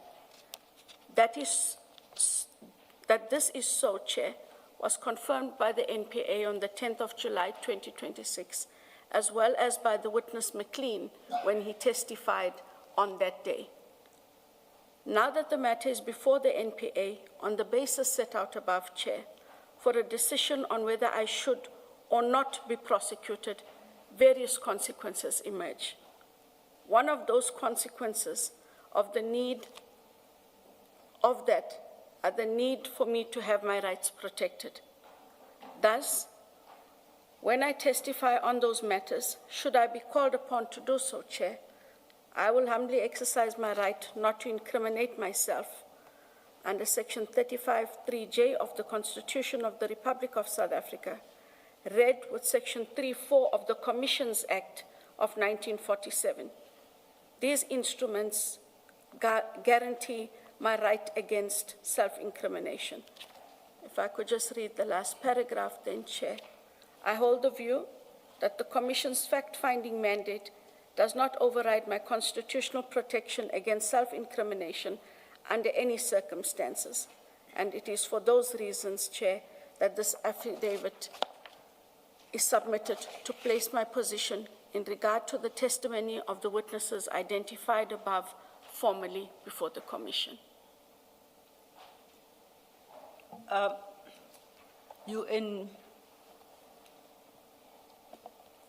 Two things. You say you were informed that the matter is before the DPP to decide whether or not to prosecute.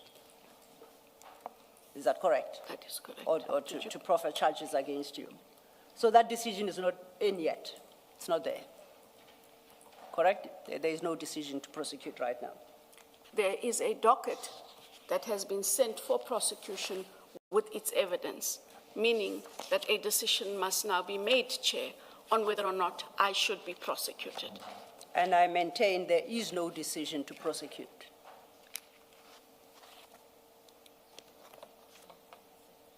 There isn't. It's awaited. That's the first. And if the decision has not been made and you are not under prosecution, I'm sure you appreciate you cannot invoke the rights set out in Section 35 of the Constitution, because those are the rights of an accused person. Correct. Okay. That I do invoke the rights of the Commission.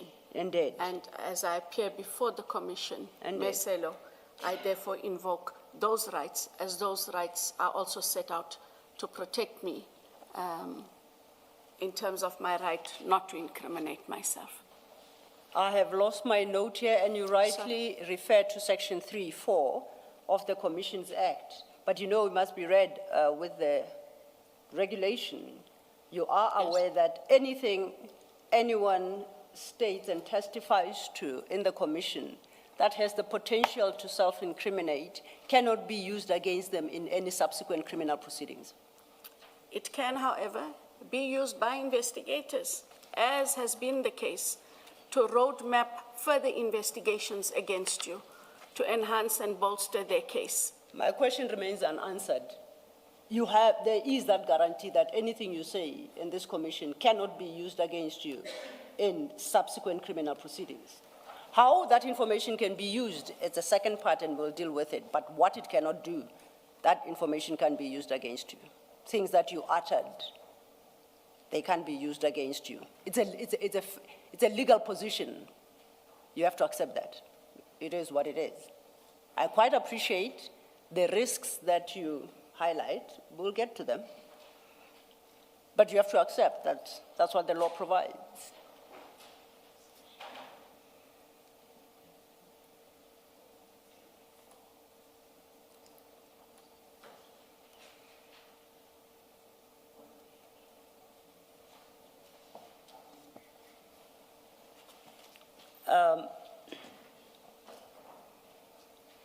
Advocate? No, the commissioners can multitask. They dig through papers while listening. Sorry, Ms. Silo, yes, Section 35, 3J refers to an accused person. But does the issue of accused person apply to Section 3, subsection 4 of the Commissions Act with regard to the privilege against self-incrimination? No, I distinguish between the two. Yes, yes. Here in her affidavit, she's raised both. Yes, Section 35 of the Constitution, and I say that doesn't apply in this case because she's not an accused. Okay. So she can only resort to 3(4) of the Commissions Act. And then you raise the issue that such evidence cannot be. But what about the point of derivative evidence? And I think this is... Which would be maybe quite prejudicial under certain circumstances, depending on what has been derived, even if they don't use what a witness may themselves have said. But which is the second point she raised, and I said I distinguish between her acknowledging that there are those provisions in the law. She mentions precisely the issue that it may provide a roadmap for future investigations precisely to ensure a successful criminal prosecution. So I say that is the second leg. So the chair is slightly ahead of us. We were still recognizing that what she says by law ought not to be used against her. It's not lost on me, the value of whoever wants to initiate criminal prosecutions to follow the evidence of the commission. And perhaps have a thinking and an investigation angle that they would otherwise not have had to arrive at the very conclusion that the Act seeks to protect the witness against. Also, perhaps you will again say I'm already ahead. I'm thinking, under what circumstances then would this privilege work in practical circumstances if a witness can always be told, but what you have said cannot be used against you? Wouldn't that bring to naught the very entitlement under Section 3, subsection 4? Yes, But the witness in her statement suggests that any issues pertaining to, I'll say, witness owes evidence, she cannot respond to.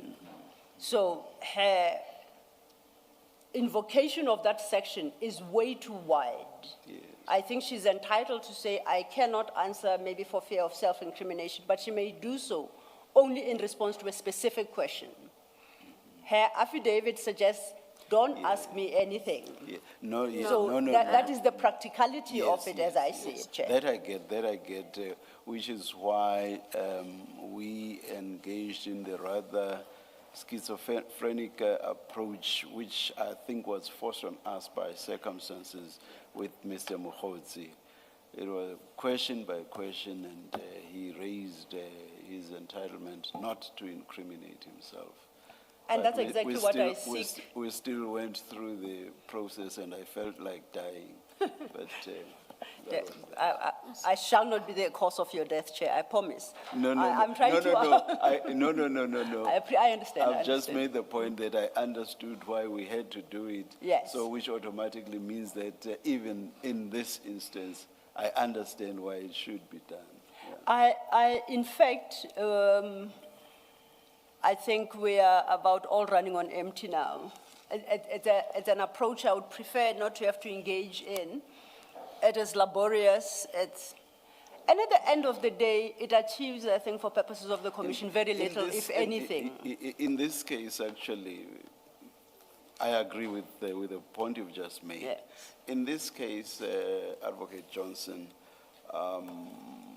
witnesses have given what, on the face of it, appears to be very strong evidence that you did share the docket with General Khan. Very strong evidence.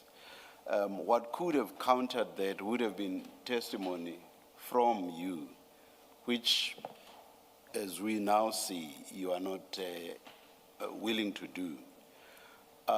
Without contradiction, that very strong evidence may lead to a conclusion by us that those witnesses were telling the truth. I understand. I hope you understand that this has nothing to do with the unacceptable drawing of inferences from your failure to testify. That's not what I'm talking about. What I'm saying is the evidence on its own is so strong that if not countered, it may easily lead us to the conclusion that you did share the docket with General Khan. I understand. Yeah. So, which perhaps may obviate Absolutely. the need for us to go through this laborious and painful exercise. Indeed, Chair. It's too horrific to contemplate. I too wouldn't want to go through it. But then it goes further as regards inferences that we suggest be drawn by the Commission as all the evidence tendered by witness O must therefore be accepted, particularly in circumstances where you were provided with an opportunity in this Commission to contradict any aspect of her testimony. If you don't, then the Commission will have no basis to reject any suggestions and any conclusions she could potentially have drawn from the evidence that she has tendered. Are you happy with that? I understand. May I ask the chair just for a 5-minute indulgence, just to speak to the legal team? Thank you. Well, And then we also would like to make this as painless as possible. But thank- I hope that there's an appreciation Yes. that there are rights that I would like protected. thank you. We'll adjourn, we'll come back when we are told to. Let's adjourn. Thank you, Chair.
One, it seems we are ready to resume. Please make sure your devices are off. Thank you.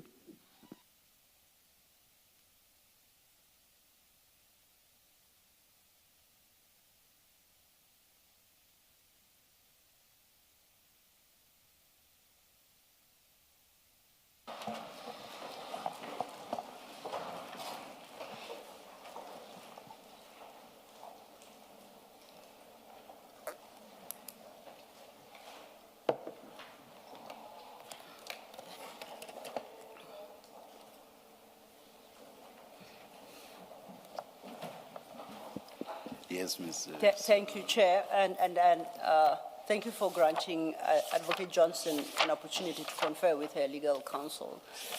Advocate Johnson, then to recap, as you correctly pointed out, Mr. McLean testified, so did Mr. Rulofse and Witness O, and all of them testified on matters relating to your sharing of the docket and implicating General Khan in an assault with General Khan, pursuant to which General Khan then prepared his own statement to the police.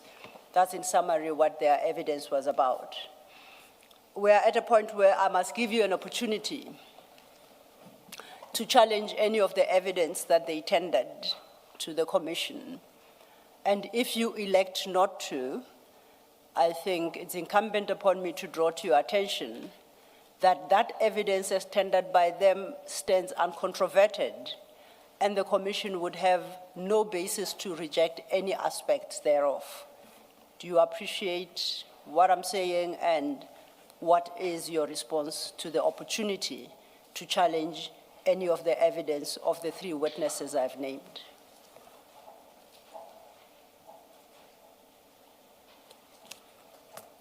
Thank you, Chair. And I must at the outset indicate that this is not a decision I make lightly, nor do I make this decision to frustrate the Commission.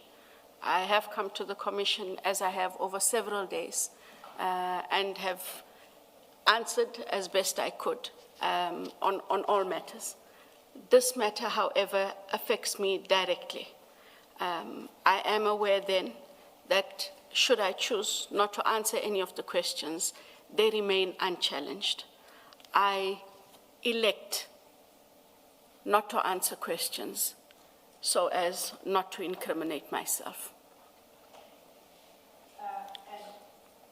Sorry, and that will be in relation to all aspects of each individual witness's testimony.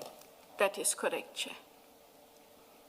Yes. Can I just check, does that include the testimony about your interaction with Mr. Bateman, Barry Bateman, and there's two parts to it. There's the first, which results in the docket coming to you, and then there's the second part where he says you've called him. He's filed an affidavit.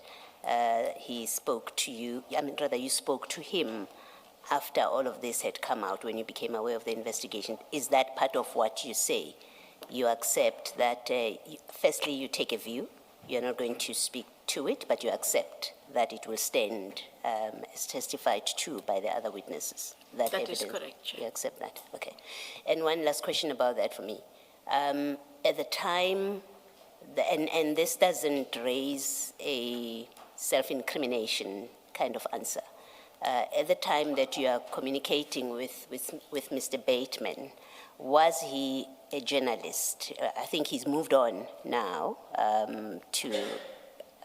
he will forgive me if he's not at AfriForum, not that there's anything wrong with that, but I think that's where he is now, yes. But at the time of your communication with him, he was a journalist at the time. That is correct, Chair. All right, thank you. There's the part where you spoke whilst Commissioner Baloyi was speaking. I just want to place it on record. You said Mr. Bateman is with AfriForum. Currently, right? yes. Right now. Thank you. Thank you, Chair. Chair and Commissioners, I guess that takes care of that issue and matters arising from the testimonies of Mr. Matlin, Mr. Rulofse, and witness O. And based on the position that Advocate Johnson has assumed, notwithstanding a formal invitation to her before the commission to persuade the commissioners otherwise as to the correctness of that evidence, then there's no point in going through the evidence because I think she's given a total answer to those. And I guess the cards shall lie where they fall. I don't need to take that topic further. That means should we take it, you will then make submissions to us that the evidence of those witnesses should be accepted as true.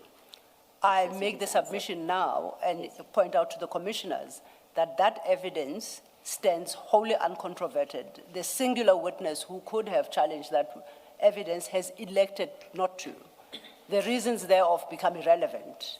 What is relevant is the weight of that evidence before the commissioners. And I argue that it has to be accepted because there is no other basis, in fact or in law, to question the accuracy and correctness of that evidence.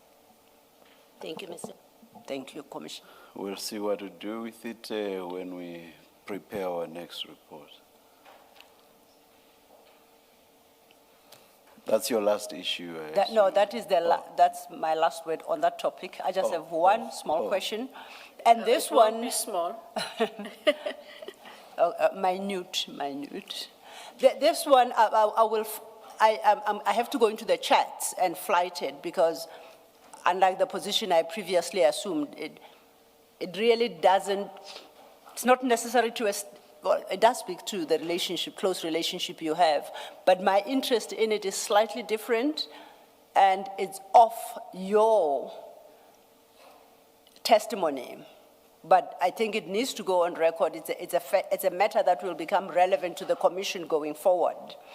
And for that purpose, I would like to refer you to page 3222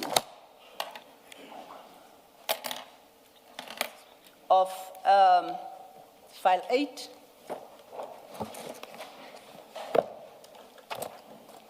This is a message sent to you by General Khan on 7/9/2021. And that's on the 9th of July. We know the date is the American version. Now, my interest in this particular message is General Khan is sharing with you details about a bust he was involved in at a business premises in Eraton. Gives the date of the 9th of July.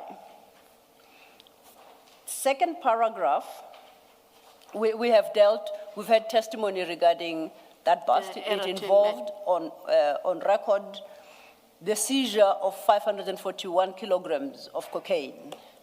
You might have heard about it, or perhaps not, but what I state to you is factually correct. I'm interested in what General Khan says to you at midway the second paragraph.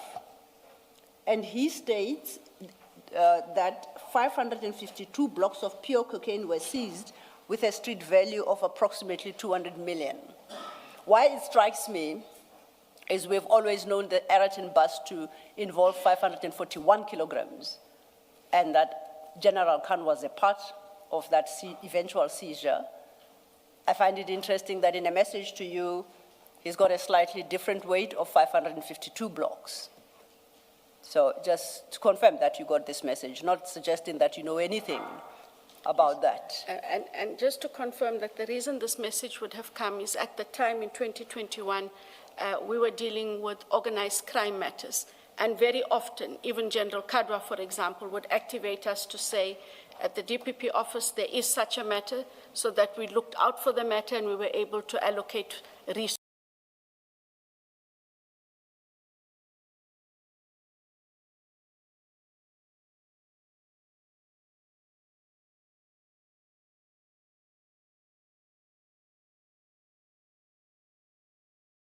resources to them. But this is the message I received. Yes. And so your conundrum is real about why in this message you have 552, which must be the correct number. Which must be the correct number, because one would think this message was created contemporaneously with the seizure. And probably on the scene at the time. Exactly, and 5 years later, we sit here and we are talking about a different tonnage. But like I said, this is not a matter that you can shed light on. I guess the commission will have to pick it up with General Khan at the right time. Thank you. Chair, with a response to that question, that brings to a close my leading of the testimony of Advocate Johnson, unless the commissioners have further questions. Thank you. Thank you, Ms. Sillo, so much for promising us that we would be done by tea. If I may, Chair, with your leave, that promise more or less stood. It might have pushed to lunch, except I actually commenced with my engagement with the witness after tea. The first part of the day having been taken over by the commissioners. Thank you, Ms. Sillo. Advocate Johnson, thank you very, very much for staying with us for as long as you did. Most appreciated. Thank you, sir. It was my duty. Yes. I'm no longer the head of IDAC. Yes. But what I would like to ask is, given that we are 2 years old, I think sometimes people lose sight of certain things. I do appreciate, as a result of the engagements, what has become apparent is that there needs to be a few more checks and balances than there currently are. And I am hoping, Chair and Commissioners, that that would be at least a part of those recommendations, so that we are able to take them on board, or IDAC and the NPA can take them on board.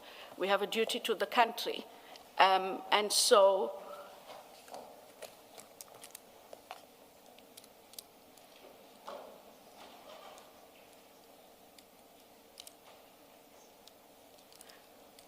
and because we have a duty to the country, we have to rely on sound minds as yourself to where we have erred.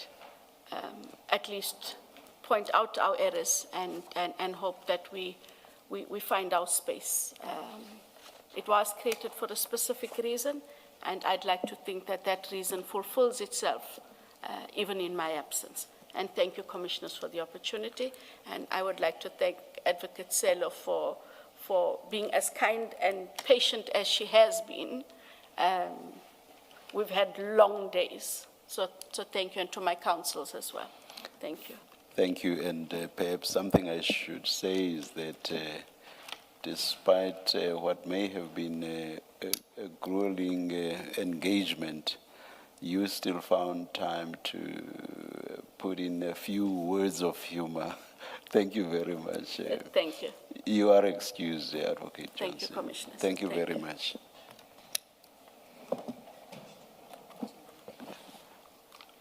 Let us adjourn and resume at 9:30 tomorrow. Thank you, Chair.